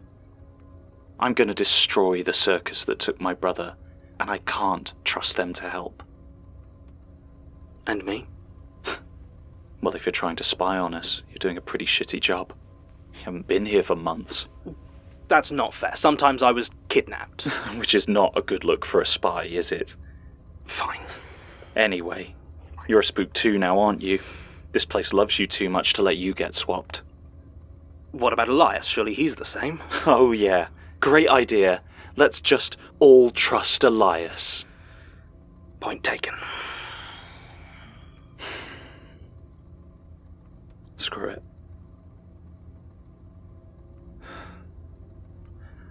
I know where they're doing it. The ritual. And I think they're almost ready. Right, where? In the House of Wax in Great Yarmouth. Oh, I thought it might be there. But the others, we couldn't find any evidence of movement or, well, life. I had to wait almost 2 weeks. But it's there. Why do you think they're doing it so soon? Skin. That's what they need, right? They tried to take yours. Yes. Well, last week they went on a couple of field trips to a pair of cemeteries. Who did they take? New graves. No flowers. The first had a name on, but no dates, no inscription.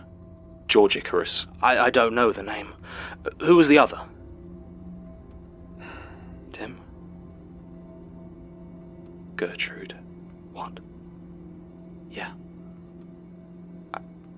I thought she was cremated. I guess not.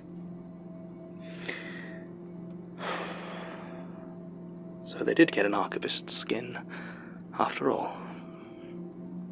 So, what's the plan, boss? I think you're going to like it, actually. Oh, yeah. Should be quite cathartic. I just need to confirm a few details. Fine. But you don't cut me out. I won't. I promise.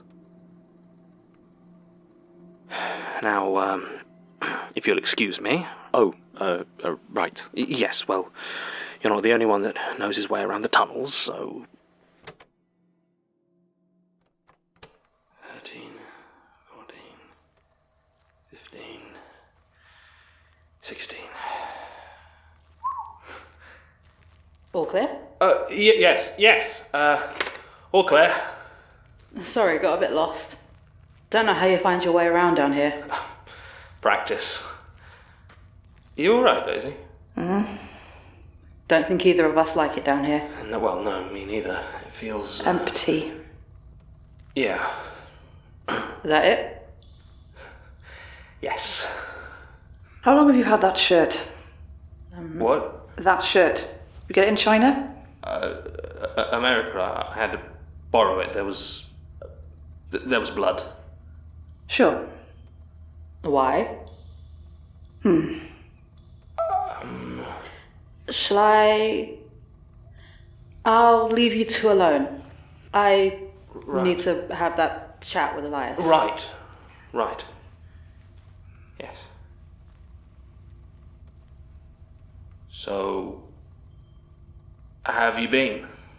Fine. Killing mannequins for Elias. And a clown. It's been alright. Has he said anything about the plan? No. Is there one? Sort of. Oh. That real? You tell me. Where'd you get this? Gertrude left it, apparently for this exact situation. Where did she get it? I find myself asking that question a lot. So, this ritual, you're just gonna blow it up? I mean, as long as you know how to... I mean, you can use this stuff? Yeah, reckon I can. Good. So, do you have a plan? We're working on it.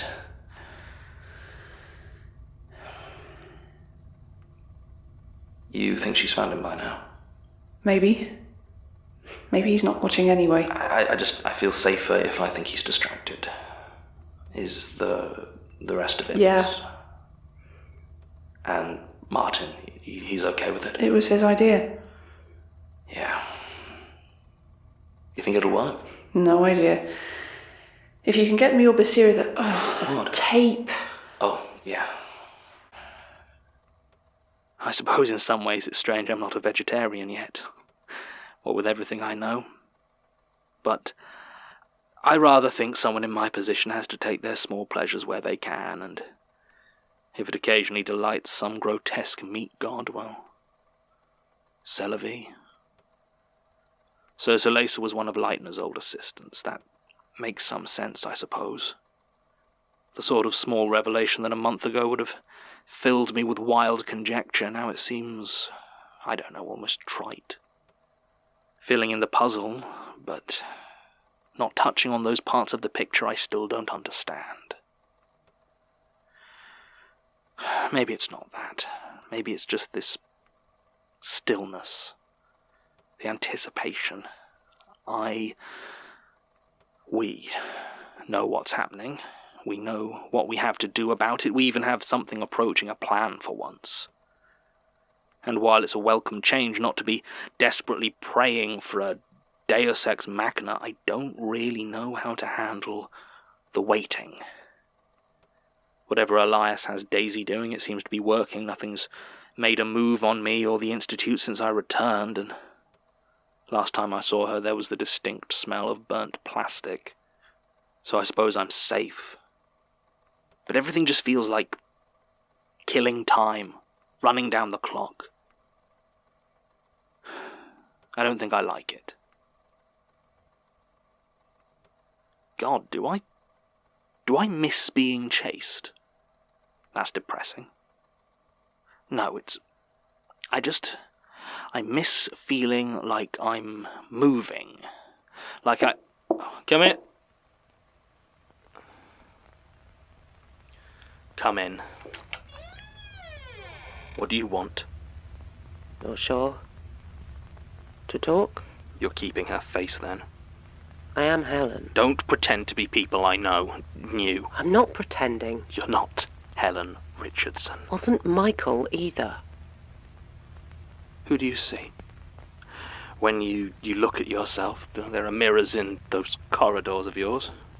What do you see? I don't.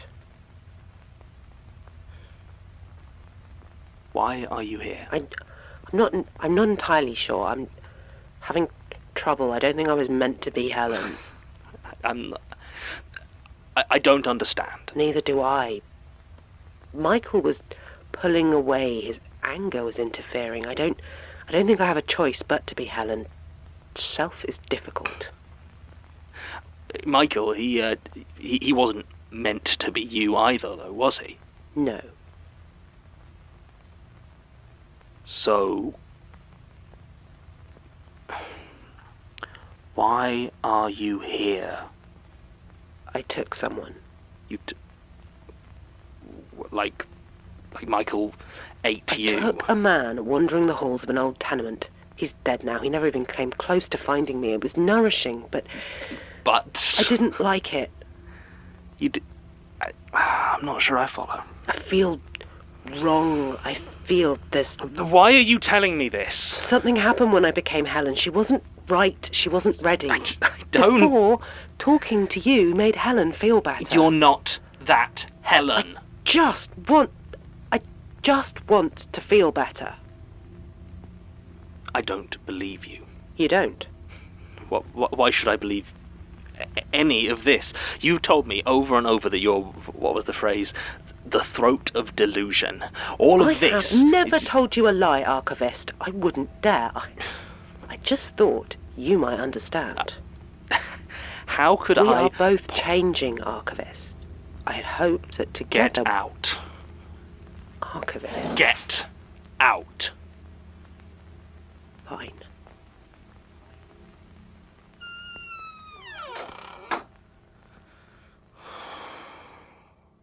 Thank you all for coming. Well, you said it was important. Will Melanie not be joining us? No, she won't. Very well.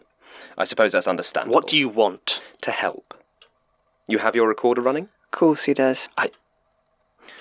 Yes. Well, then I'll speak clearly. You will soon be attempting to stop something few have ever witnessed, and fewer still have survived. Not alone. I think we're all going. Yes, and I believe your plan, simplistic as it may be, does have a reasonable chance of working. Well, thank you. Sorry. Did we... I thought we'd only actually got as far as... we sneak in, plant bombs when they're distracted, Detonate them when the ritual starts. They're vulnerable. I mean, I've got some plans of the museum and the area around it, but yeah, that's it. Should work. Doesn't need to be fancy. Well, quite. But, given there is every likelihood that some or all of you might end up confronting the stranger in a rather direct manner, I thought it best you have an idea of what you might encounter. Oh. During the difficulties with your initial absence, John, I took Gertrude's tapes into my safekeeping. Yes, I thought as much. There is one, I feel. It may be wise for you to hear. All of you. If I may?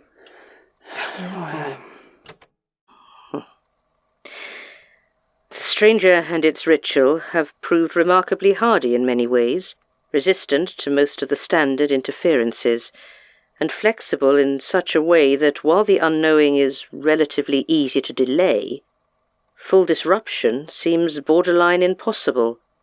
And yet here we see what I assume to be an avatar of the slaughter, and an almost fully realized ritual with, if not ease, then at the very least, a direct simplicity.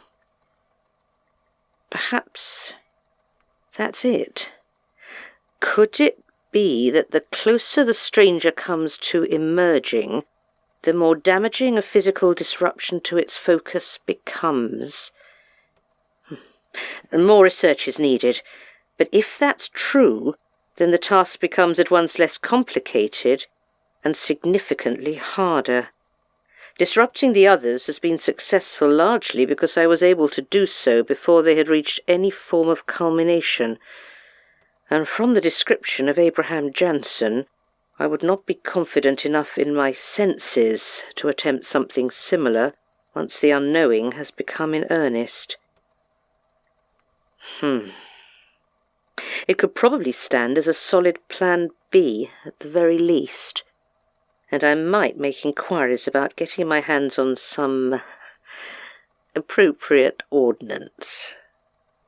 This also confirms that they're still using that ancient skin as a focus item. If it wasn't destroyed by cannon fire, I imagine it will take some effort on my part to do so. But I'm now sure I know where they're keeping it, and if I'm able to take care of it, that may buy me a reasonable amount of time to research alternate methods. All I can say for sure is that when the unknowing begins, I certainly don't want to be inside it.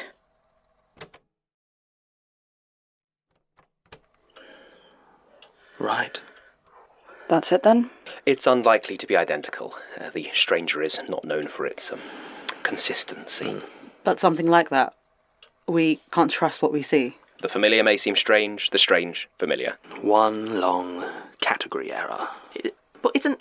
I thought that was what the stranger wants, for us to doubt everything. No one said it was going to be easy. Brilliant. I have been doing my best to prepare you, John, to see.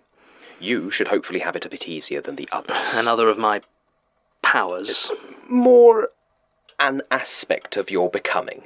You don't say. Right. Regardless, it should, I hope, give you an edge. Otherwise, I would never suggest you go yourself. What about Martin? What about me? He should stay behind. What? Really? Why? Too many people might attract attention. No, I can help. I've been reading the statements. Quite right. Probably best he does stay behind. What? So you have a backup if John doesn't make it? I'm sure that won't be necessary. What? No! Martin, you can do more good here. What, sat around drinking tea until the world ends? Or, it doesn't. We hope. Melanie's not coming either. I think she'll need you here. Fine. Glad that's sorted.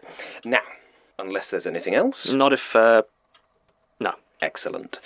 Well, it's a 3-hour trip up to Great Yarmouth. I had Rosie book you all into a bed and breakfast near the museum. Right. Oh, and, John, technically I can't stop you, but I would heavily advise against bringing any rogue elements. You can just say Tim. I will take it under advisement. Anyway, don't worry about staying in contact. I'll know when it starts. Naturally. Oh, that reminds me. Make sure you keep any receipts for expenses, assuming you wish to claim them back. And assuming we don't, die. Yes. If you die, I'm afraid you probably won't be able to claim your expenses. Now, if you'll excuse me.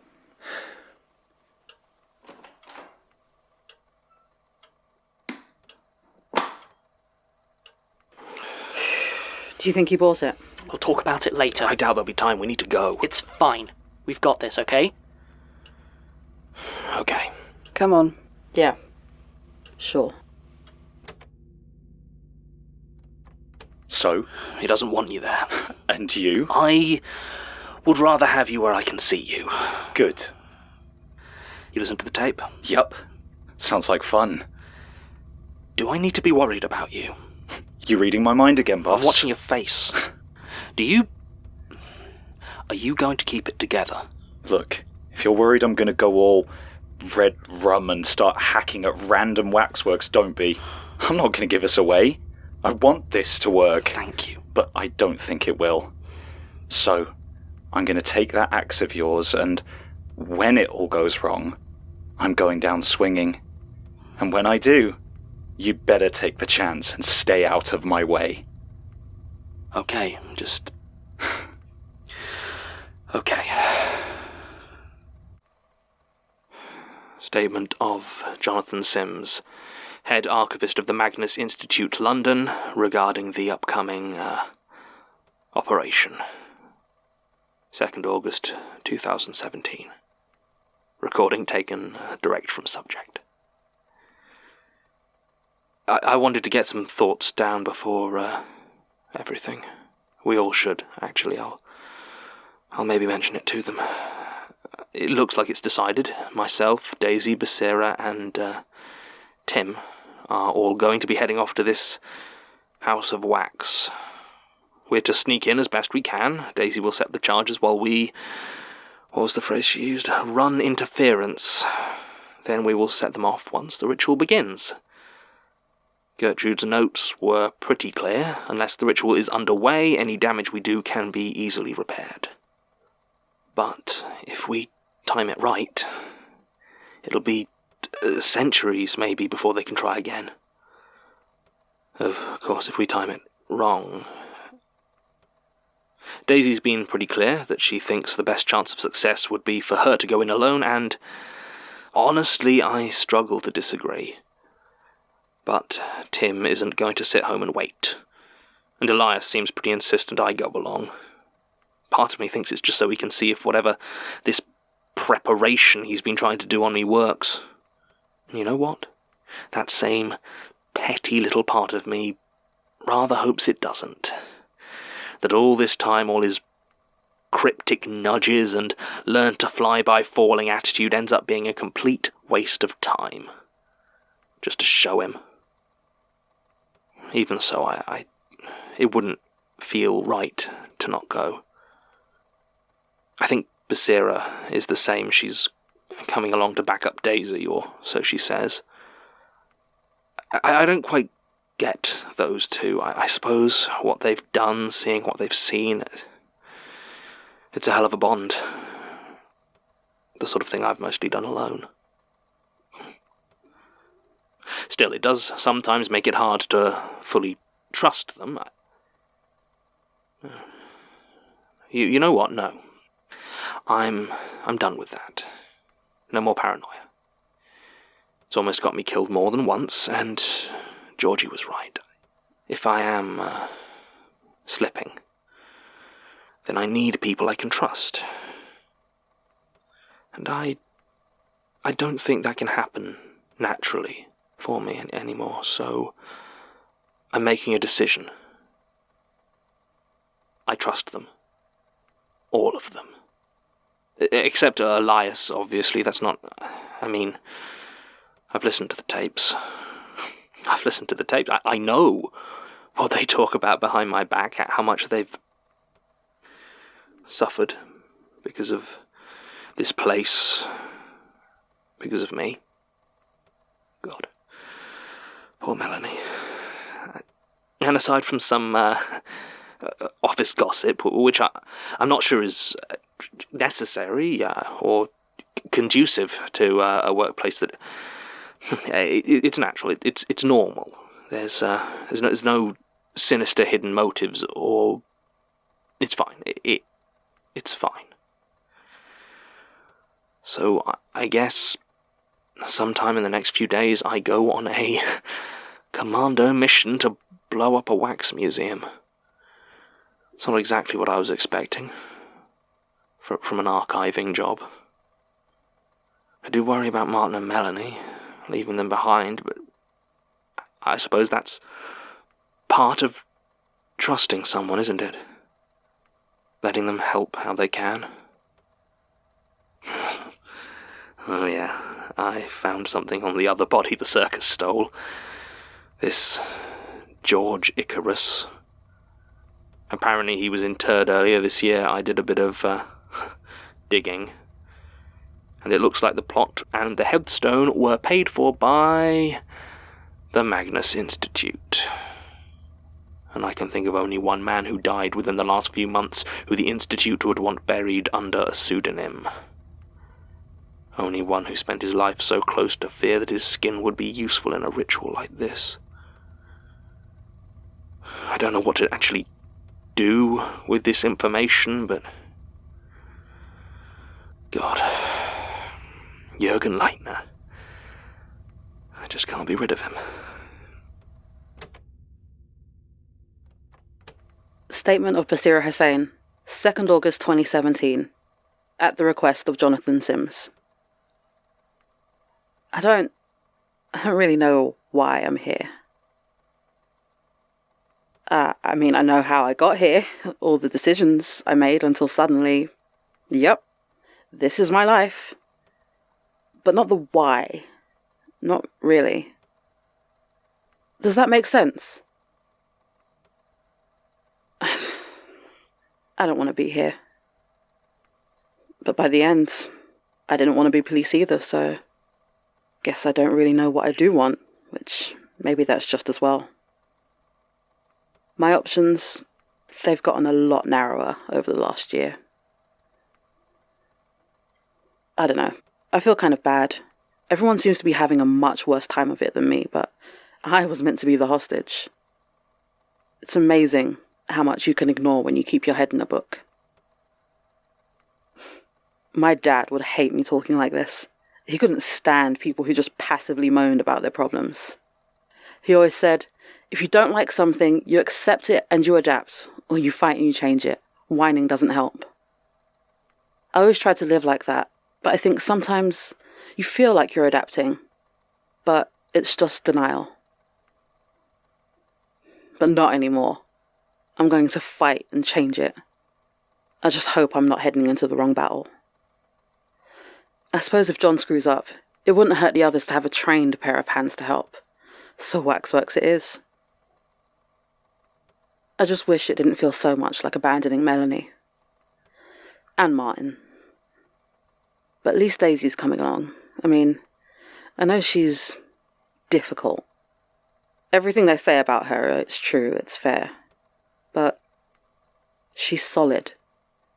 She's a fixed point.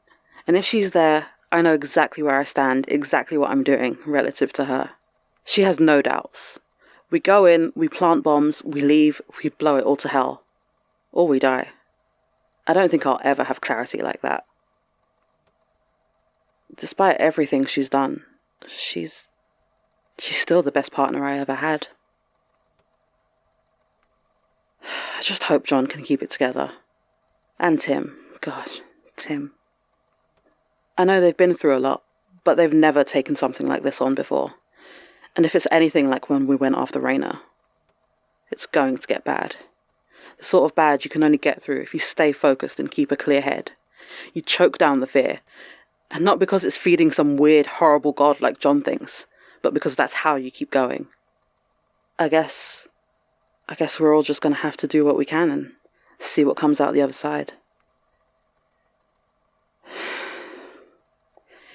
How the hell did I end up having to save the world?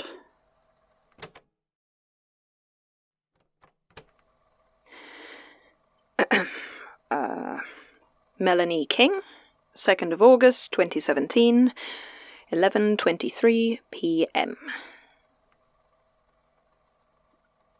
It's late. I don't know what time the others are leaving. Might be tomorrow morning, I guess. They don't really tell me that sort of thing. They're going to let me and Martin know when they're ready, when everything's about to actually kick off.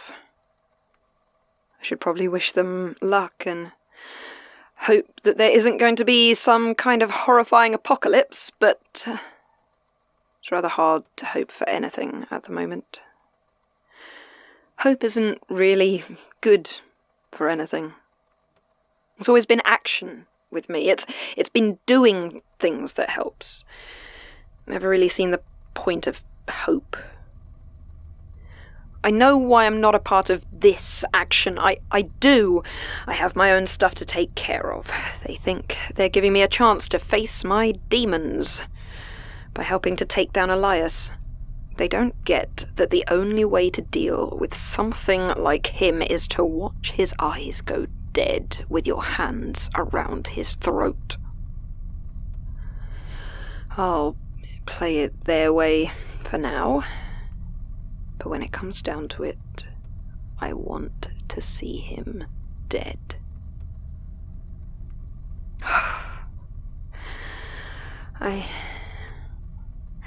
I'm so angry. Just sometimes when John's going off on one about his latest insight, it's all I can do not to punch him in the teeth. I feel like I've always been fighting. No one makes space for people like me. You've got to elbow the comfortable idiots out of the way and then claw your way up with gritted teeth. I've had to struggle for everything. I know it sounds stupid to call starting a ghost hunting show a fight, but it was tooth and nail. And I won. And then I went to that hospital, and I met John, and it all fell apart. But I'm still fighting. For all the good it's done me. Still stuck, still miserable, still angry. New traumas, but they hurt just like the old ones. Elias thinks he's got this ingenious way to hurt people, but it's just the same old bullshit in a creepy new package. Arsehole. God, I just want to rip his...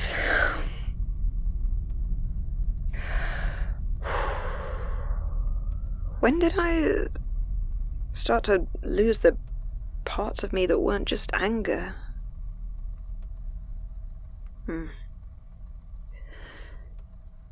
So, if you listen to this, John, if you survive, I know you wanted a statement about my trip to India, so, well, in 1919, British troops massacred almost 1,000 unarmed civilians in Amritsar.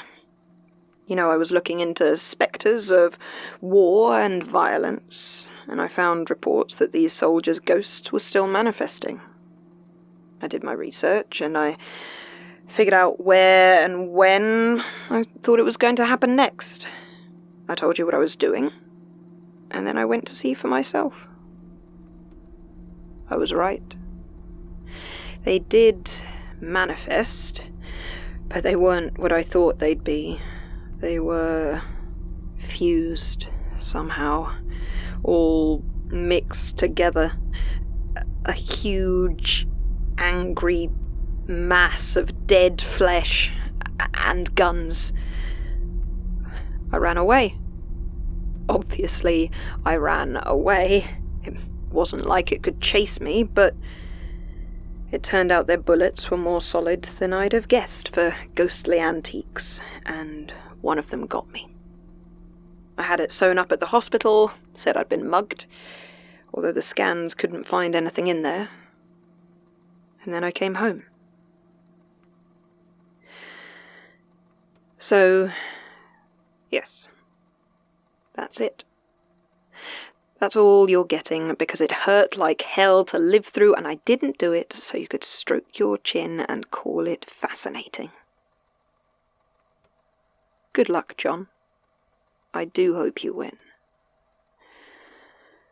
But I also hope it hurts.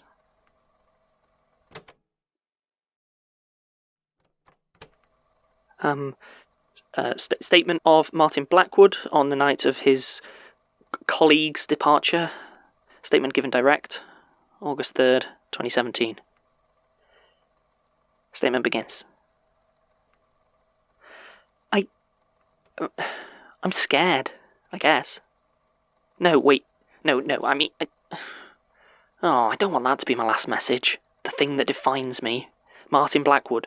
He was always scared, then he died. The end. I don't want that. But it's true, isn't it? I mean, if you're right, if these things out there are eating our fear, then I'm a luxury smorgasbord, I suppose. I'm just afraid all the time. I know I'm not going to die. I'm not even going to be on the incredibly dangerous mission. Me and Melanie, well, I don't think death is really the worry. It's just... this feels like an ending. Or something. Like nothing can go back to normal after this. Hey, I mean, what's normal, right? Is living in old document storage normal? Is losing a friend and not even noticing normal? Corridors, evil, all-seeing managers? I suppose you can get used to anything. But this feels different. I need them to be safe. I need him to be okay. Sorry, I'm not afraid for me, though. Isn't that weird?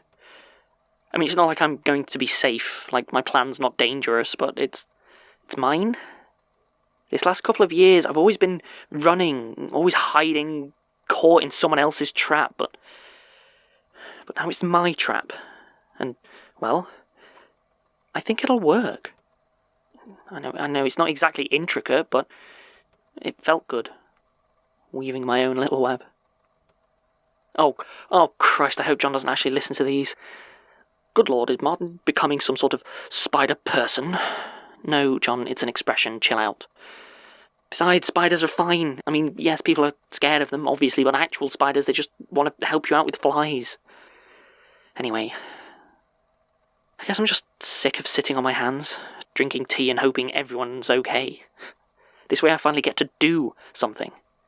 It's gonna hurt, but I'm ready. And I want to. Also, I get to burn some stuff, so that's cool. I just really hope everyone makes it back.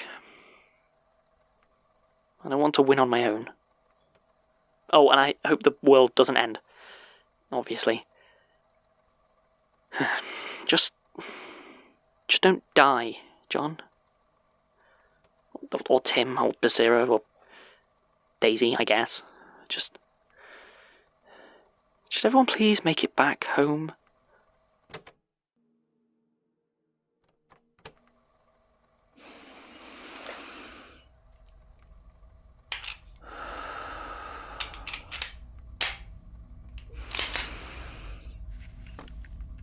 Okay.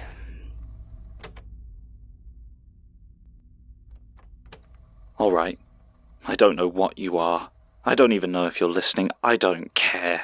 Just if you're there, I want you to know that I hate you. I hate you for witnessing what's happened to us. I used to blame my brother for going off on one and poking around where he wasn't wanted. I used to blame myself for not helping him, but now it doesn't matter. I've read through enough of these things to know that this doesn't matter. The only thing you need to have your life destroyed by this stuff is just bad luck. Talk to the wrong person, take the wrong train, open the wrong door, and that's it. I'm gonna hurt them, though. I'm gonna hurt the thing that stole my brother and wrecked my life. I'm the distraction. If it looks like any of the circus folk, mannequins, whatever, are gonna see the others, I'm to make the biggest mess I can. Draw them away. Keep them busy. I know what it means. They gave it to me because they think I'll get angry and do something stupid anyway. And they're probably right. So maybe it's for the best. You know, for the longest time I thought the secret was in balance, in some dusty old architect's work on symmetry. But he failed, didn't he? What was he even trying to achieve? He lived like anyone else, he died like anyone else. Whatever he was looking for in his balance and fear, I don't think he found it. From what I can tell, there's only one person who's ever managed to hurt them. To really hurt them, and that's Gertrude Robinson. She was cold, ruthless, and she hit them when they were vulnerable, and she sacrificed a lot of people to do it. Honestly, I hope that John learned something from her, because I don't expect I'm going to be coming back from this. I don't know if I want to. And if he needs to pull the trigger, to use me to stop it, well, he'd better have the guts to do it. Timothy Stoker, August 4th, 2017. Statement ends.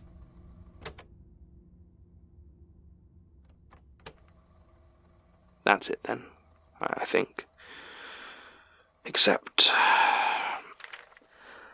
I haven't burned it. Jared's page. Jerry, I know there's more he could tell me. He wouldn't, of course, I know that, but it would still be there, that knowledge. It would still exist. I can't. I want to help. I want to. But I'm scared. Come on, on tape, just do it.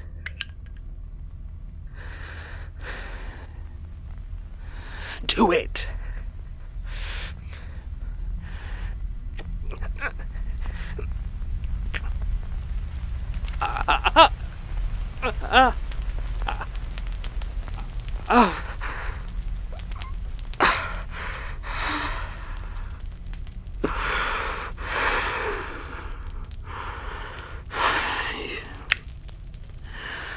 You owe me one, Jerry.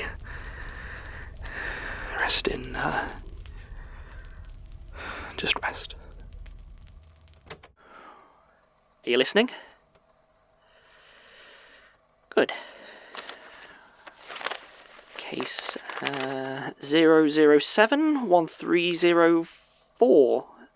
Statement of Ivo Lensick. Alright.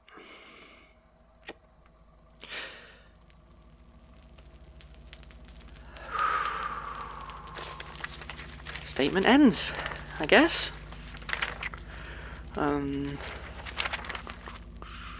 Harold Silvana, number 002-0406. You'll probably do.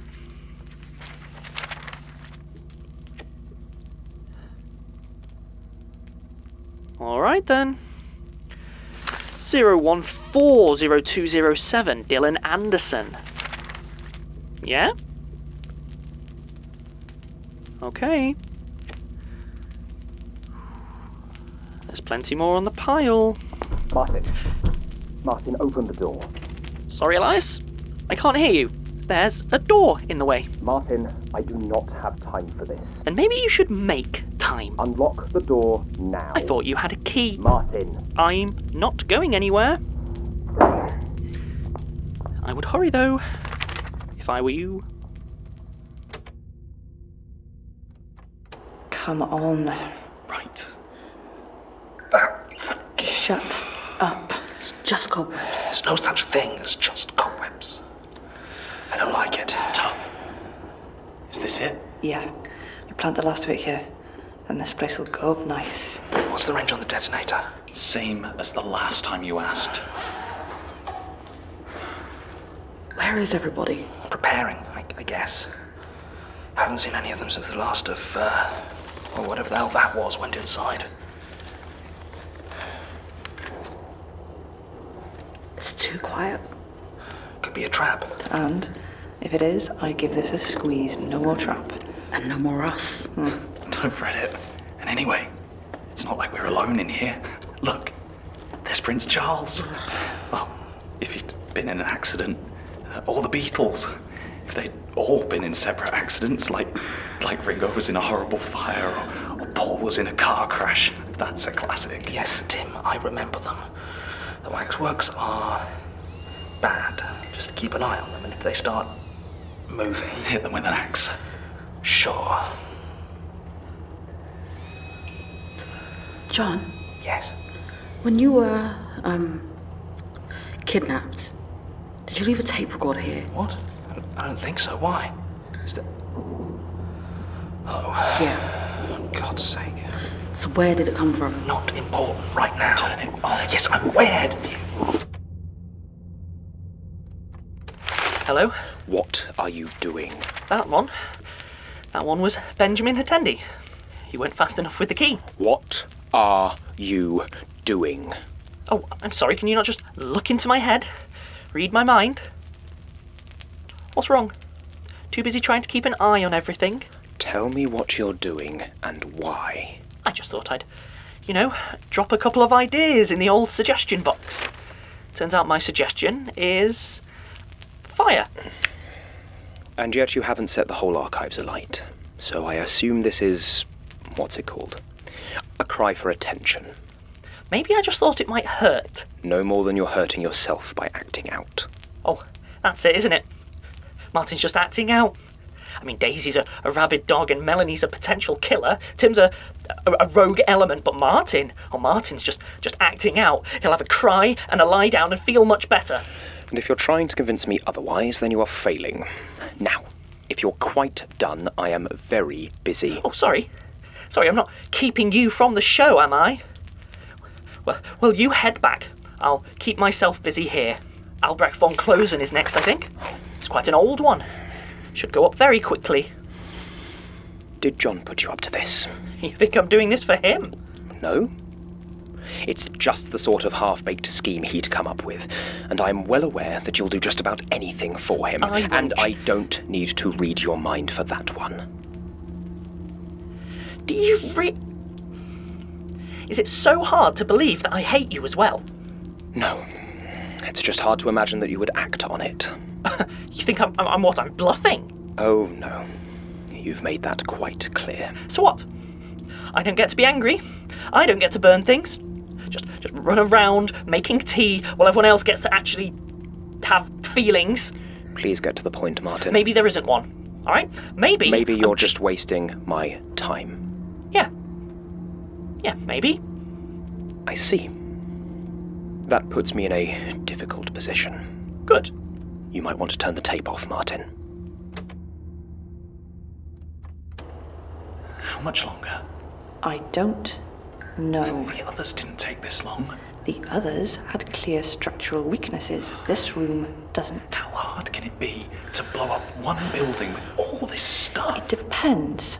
Lots of other buildings close around it. I was told to be careful. Right. Fine. So would you say this was supposed to be Churchill or Alfred Hitchcock? Jowls like that could be either. I mean, the suit is... But Tim! Leave it! We should know what's going on. How close they are. We are not ready yet. If you start opening doors and they see you... Sure it's through there? I'm pretty sure. I saw it a few times while I was here. They've knocked through most of the middle, hollowed it out, made a sort of auditorium. How big?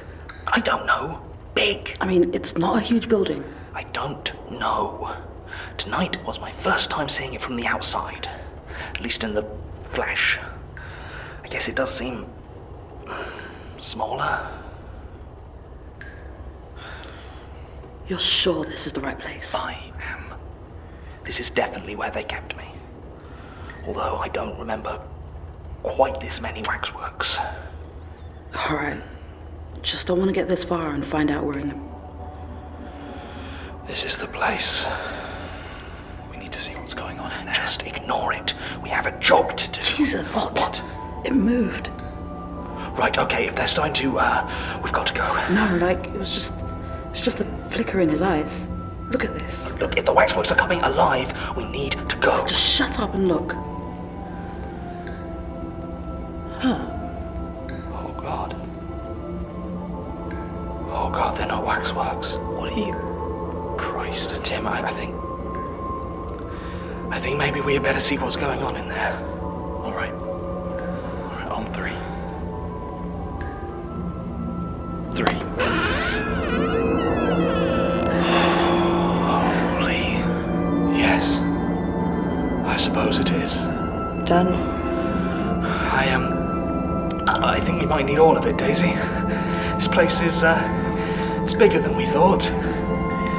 Roger that. Give me a couple of minutes. Sooner would be better. What is it? Fear fuels everything. Of course they need it for a grand ritual. What the hell is that thing? What's it doing to them? I think...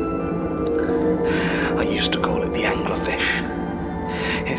I knew it took the skin, used it to coat people made of sawdust and stuffing, but I suppose I thought it just ate the rest. But no. It had a museum to fill with waxworks. And I guess you don't need skin to sing. To join the choir.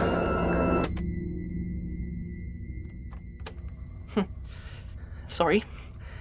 Looks like it wants to know what's going on. A pity. You know John listens to all of them. What? You don't want him hearing your big evil speech? Just wanted to spare you the small amount of dignity you have left. Dignity? Oh, right, yeah. Like the dignity of being trapped in your flat by worms, or sleeping in the archives clutching a corkscrew, or fetching drinks for the thing that murdered your friend without you even noticing. Laughing at all their little jokes, then being left to wander impossible corridors for weeks. Are you done? Not even close, because I've been thinking. It's not like you got this all-seeing thing recently. You've had it the whole time. I remember the way you looked at Sasha after the attack. You knew it wasn't her. And I reckon you knew Prentice was lurking under the Institute too, and you did nothing. Why? Why? Let's just get this over with, shall we? What? Like with Melanie? Just that perfect bit of information to leave me a wreck? Yes. Well, I hope you've got something better than that pathetic dig at my feelings for John. It's baffling, really. Such loyalty to someone who really treats you very badly. Oh, is that supposed to be, what, a revelation? You know, I really should have gone for that. Found something that would finally manage to shatter that precious image you have of him. But, as you say, I am very busy at the moment. So I suppose I'll just have to go with what I had prepared. Do it. Your mother. She's always been difficult, hasn't she? You take care of her for years, feed her, clean up after her, and now, with her condition degrading even further, she is the one that asked to move into a home, to have it left to the nurses. She's the one that refuses your visits. She's always been... Strong-willed? Stubborn? No. No, Martin. You know the reason. Your mother simply hates you. You just don't know why. It's not your fault. Though I know that isn't any consolation. It's just bad luck, really. How old were you when your father left? 8? 9? When your mother began to sicken and he decided he was done with you both. Not old enough to remember him with any great clarity, especially when your mother refused to keep any pictures of him. She never recovered from that betrayal. He just tore her heart right out and took it with him. The thing is, though, Martin, if you ever do want to know exactly what your father looked like, all you have to do is look in a mirror. The resemblance is quite uncanny. The face of the man she hates, who destroyed her life, watching over her, feeding her, cleaning her, looking down on her with such pity. Shut up! Do you want to know what she sees when she looks at you?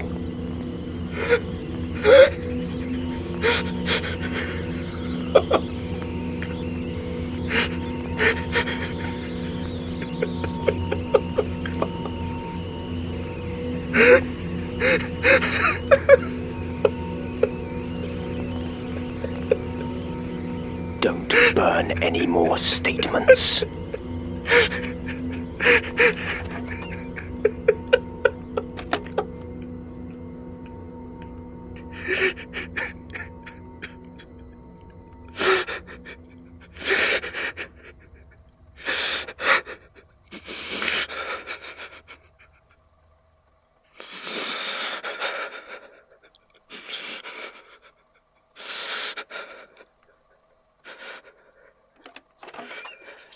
Did you find anything? Yes, Jesus. Are you okay? Do we have what we need? I think so, yes. He didn't even have a safe, just a few locked drawers. It was easy. We need to leave. We need to kill him. Look at you. He needs to die. No, I knew what this was going to be. It's not just for you. If we leave him alive... Melanie, please.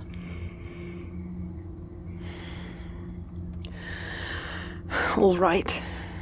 Let's get these somewhere safe.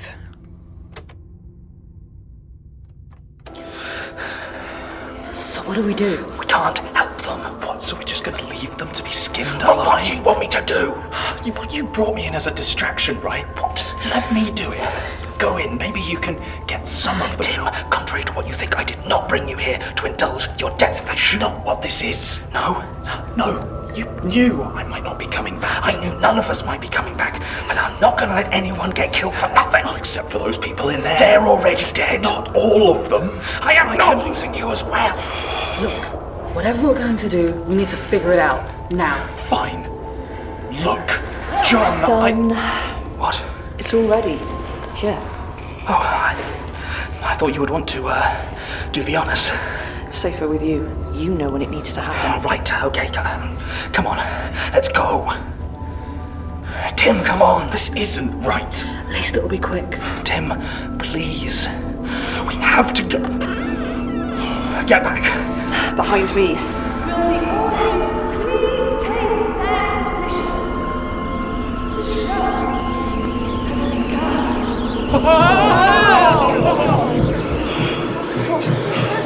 Jesus. Get the hell away from me! Where's...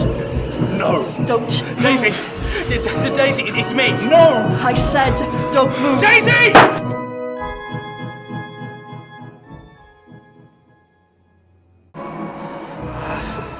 Hello? Anyone? What's going on? What is this place? Where is, help? Please? Anybody? I'm somebody. Who are you? What an excellent question. No, stay away from me. Sarah, Daniel. Sometimes I think I'm just not built for names. 100 puppets, 100 pointless names. I don't understand. Of course you don't. You can't. Not anymore. What? I don't... Who are you? It's me, John. It's Tim. John? Yes. That's your name, and I'm Tim, your friend. Oh, Tim. Yes.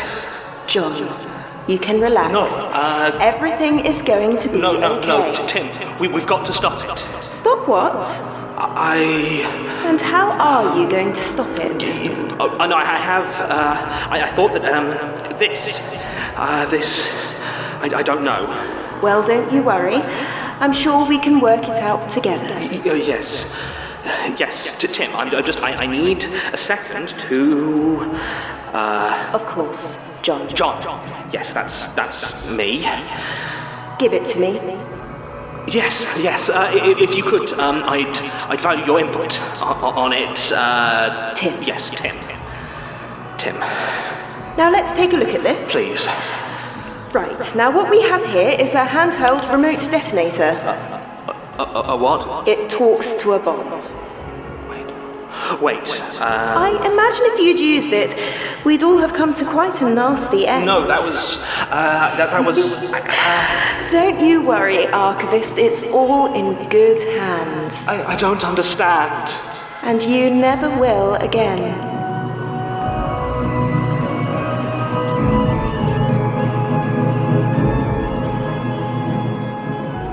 Hello, Daisy. You alright? Daisy! No. I'm sorry, don't follow you. Leave. No. Oh, come on, Daisy. Don't be like that. It's me, Basira. No, you're not. Because nothing is anything. Leave. And if I don't, what will you do? I'll kill you. Will you now? Ooh, pretty scary if you can, Ace. You don't even know what a gun is. I don't care.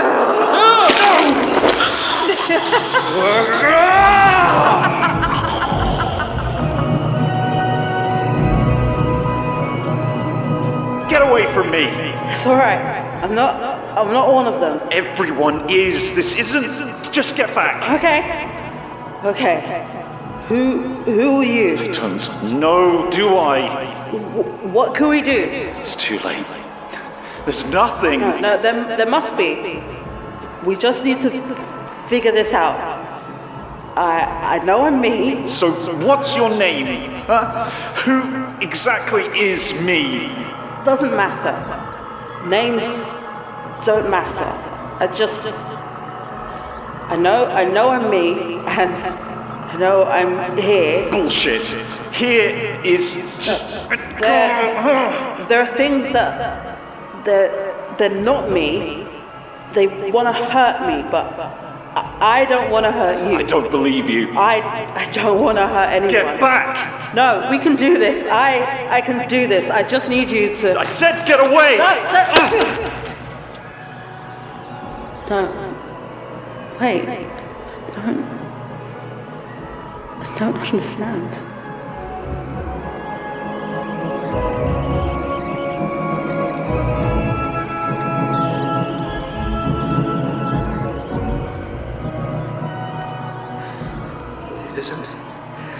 It isn't real.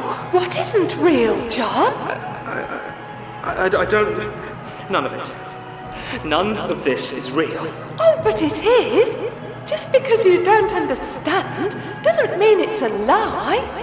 Who are you? Why, I'm Tim, of course. Who else would I be? You're not Tim. Oh, you caught me. I'm Sasha. Shut up. No, really, it's me. Sasha, whatever her name was. Back from the dead. Just like you wanted. Get away from me, or I swear I'll... You what? Hit me? Go on then, try it.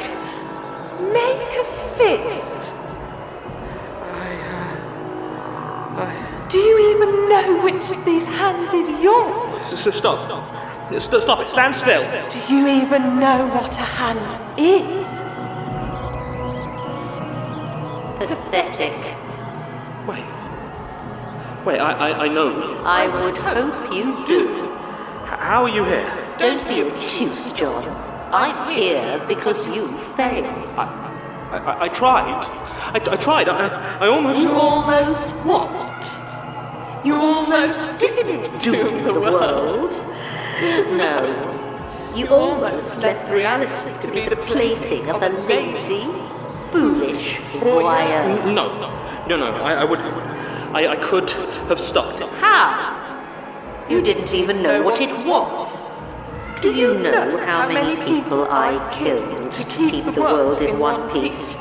The sacrifices I made, and you didn't even know what you were fighting. No, I didn't... I suppose it's of no consequence now. It's far too late. What can I do? You could scream, I suppose.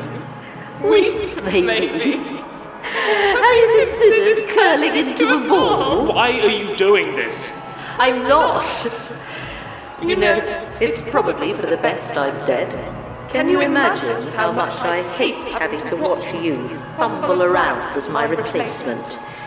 I really cannot express how much of a disappointment you are. I'm sorry. I didn't even... I fought for years to stop the stranger in its tracks, and you didn't even notice when they desecrated my corpse. And now look at me. You've made me part of their ritual. This is your fault. It is not. It's not. I didn't know. It's not my fault you died. No, I suppose not. Me, on the other hand, that one is very much your fault. No, not you as well. Oh, yes. You told me. Why didn't you warn me it would be like this? I hardly had the chance, did I? before you left me to get my head bashed in. I understand, of course. You needed a cigarette. I suppose you should have remembered that smoking kills. That's not... I don't know. Come now, Archivist. Sure, you still know what a cigarette is. Or a pipe. It's hard to think. If our earlier conversation was anything to go by, I hardly think you can blame your thoughtlessness on the ritual. Your problems go far deeper than that. No, just to give me a moment, Jürgen, please. You think that will help? Honestly, if I wasn't so dead, I'd be impressed. I always thought my own hubris to be quite exceptional. But you've somehow been able to fit more bad decisions into 2 years than I managed in a lifetime. But by all means, take your moment. What do you want? I already have what I want, little Archivist. Now I just want you to join me for a dance.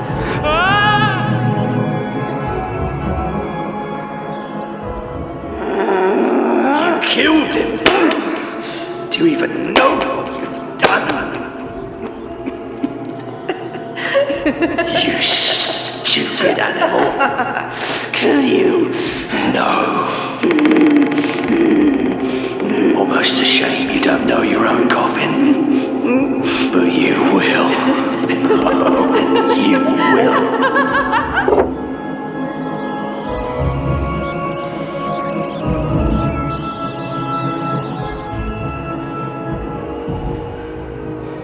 Don't panic. Don't panic. Just close your eye. Ignore it. Ignore the, Don't listen. Focus. Think. This is a place. You are you, and you are in a place now. If it's a place and it's a now, then it has an end. The other things, they're too much. There's too many, and they want to hurt me, so you leave the place. You leave the place and the now. No place is forever. You know how to move, so do it. Pick a where, then move. Good. Then keep moving. Keep moving until you find another place. A place you know. Just keep moving. Keep moving.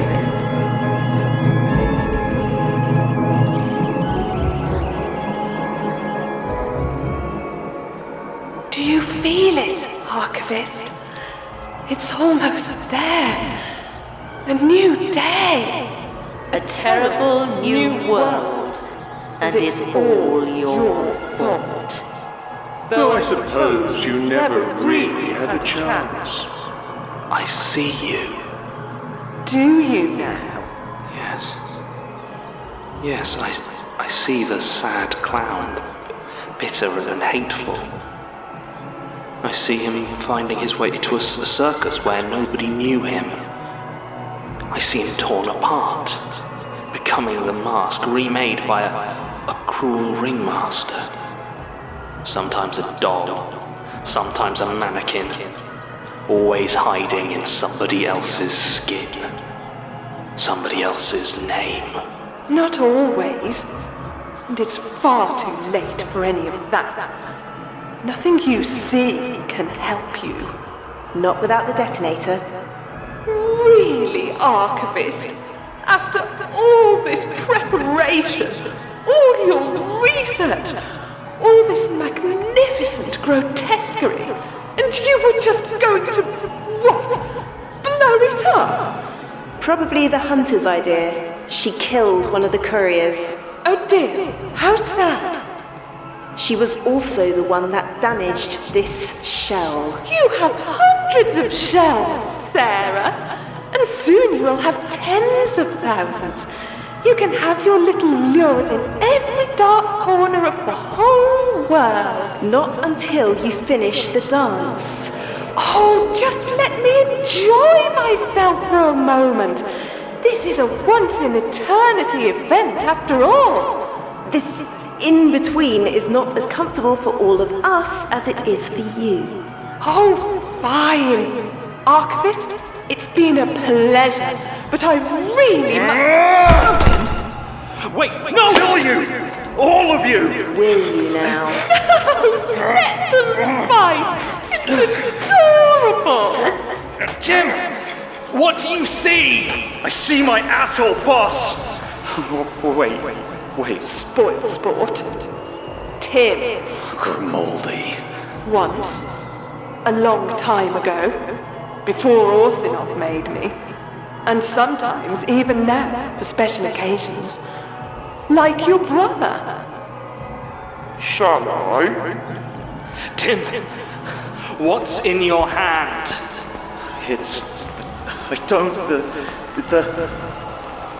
The detonator. That's quite enough from you, Thing. And now you. Go on, I'll race you.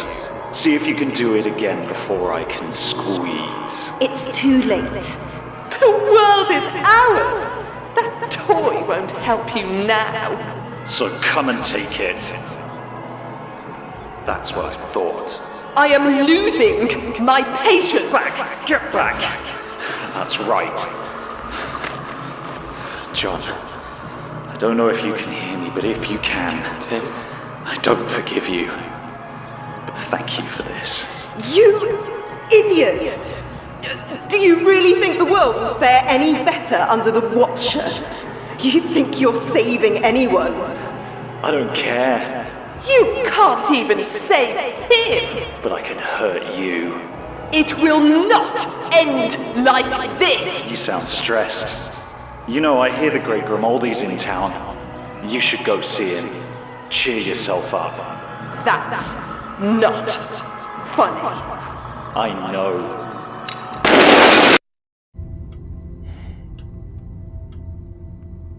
You're doing well, John.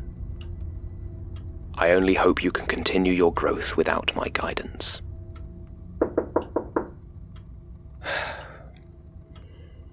Come in. Hello, Inspector. Martin.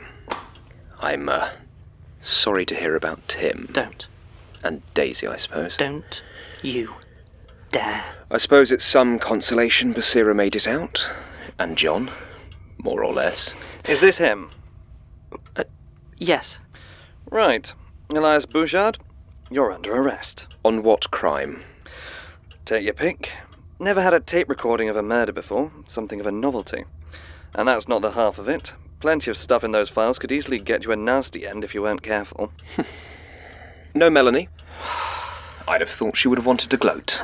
No, You didn't tell her. Worried she might create too much of a scene. I understand. I just hope she doesn't hold it against you. That's non... Don't worry, Mr. Blackwood. We will take it from here. I'm sure you will. However, before we proceed, I have a flash drive in my shirt pocket. Please ensure it gets to Chief Inspector Henderson. It contains various information I think she and the Metropolitan Police would be keen not to have released to the public. Yes, I was briefed that would probably be the case. Can't let you go, though, not with all the evidence kindly provided by your colleagues. I quite understand. I would just hate for my case to be too truncated. Not my place to say, Mr. Bouchard. I'm just here to get you behind bars. You and the Chief can discuss the rest. It's better than you deserve. Perhaps so, but I'm glad you were sensible about it. I was concerned you might have bought into Melanie's fixation. Gave you to us all but wrapped up in a bow. I must admit I'm impressed, Martin. I knew you were all planning something, of course, but I didn't believe you specifically would have the, capacity for boldness that you displayed. Took me quite by surprise. You didn't just see it in me? Honestly, I didn't look. For all my power, I will admit I am not immune to making the occasional lazy assumption. I presumed that I knew you thoroughly, but by the time you demonstrated otherwise, well, there was simply too much to keep watching over. I only have 2 eyes, after all. Right, are you all done now? I believe so. I think we should be fine, provided you make sure the data reaches the Chief Inspector. I'm sure she'll be happy to pick you out a cell personally. So long as it isn't the morgue, I'm sure I'll be perfectly comfortable. Just be careful with him, all right? He can see things, put thoughts and stuff into your head. Like I said, I've been briefed, and the situation is being monitored. Quite unnecessary, I assure you. Just please be careful. He's really dangerous. By all means, Mr. Bouchard, why don't you have a look in my head and see exactly what will happen to you when you mess with me? There'll be no need for that, Inspector. I'm sure we'll get along famously. Good. Best of luck, Martin. Let the others know I shall be thinking of them. Come on now. Are those really necessary? Not really. No. I see. Let's go. Goodbye, Martin. Be seeing you.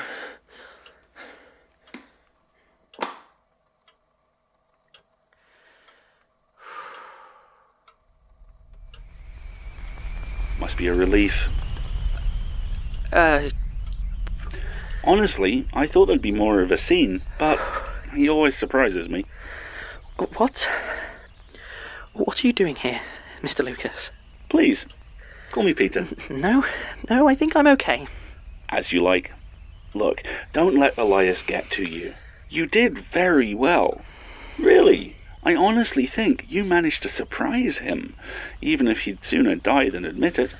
I'm sorry, I'm still not sure exactly what this is. Oh, right, of course.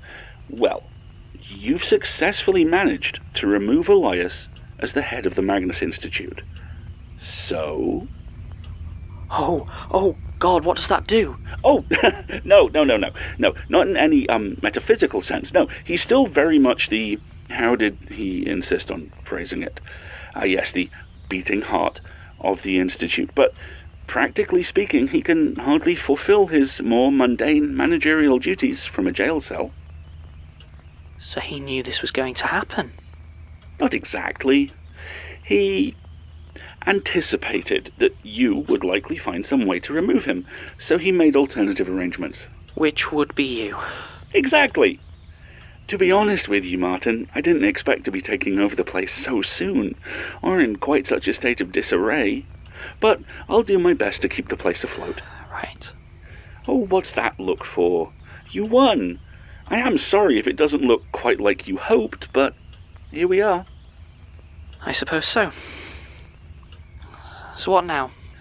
Well, if you could send Melanie and Basira up to see me, I'd like to introduce myself. After that, I'll put through a couple of weeks of paid leave for you all.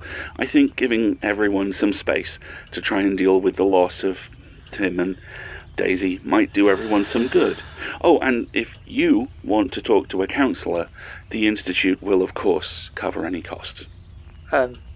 Thanks? Don't mention it. I know how it can be with a new boss. I'd like to help you ease into it. Is that... Can I go? Of course. Oh, and Elias said you'd probably be keeping a close eye on the Archivist's condition, so I'd be keen to hear any developments. Sure. Marvellous. And don't look so down. I know change can be scary, but eventually it happens just the same. I think we're going to great things, Martin. Great things.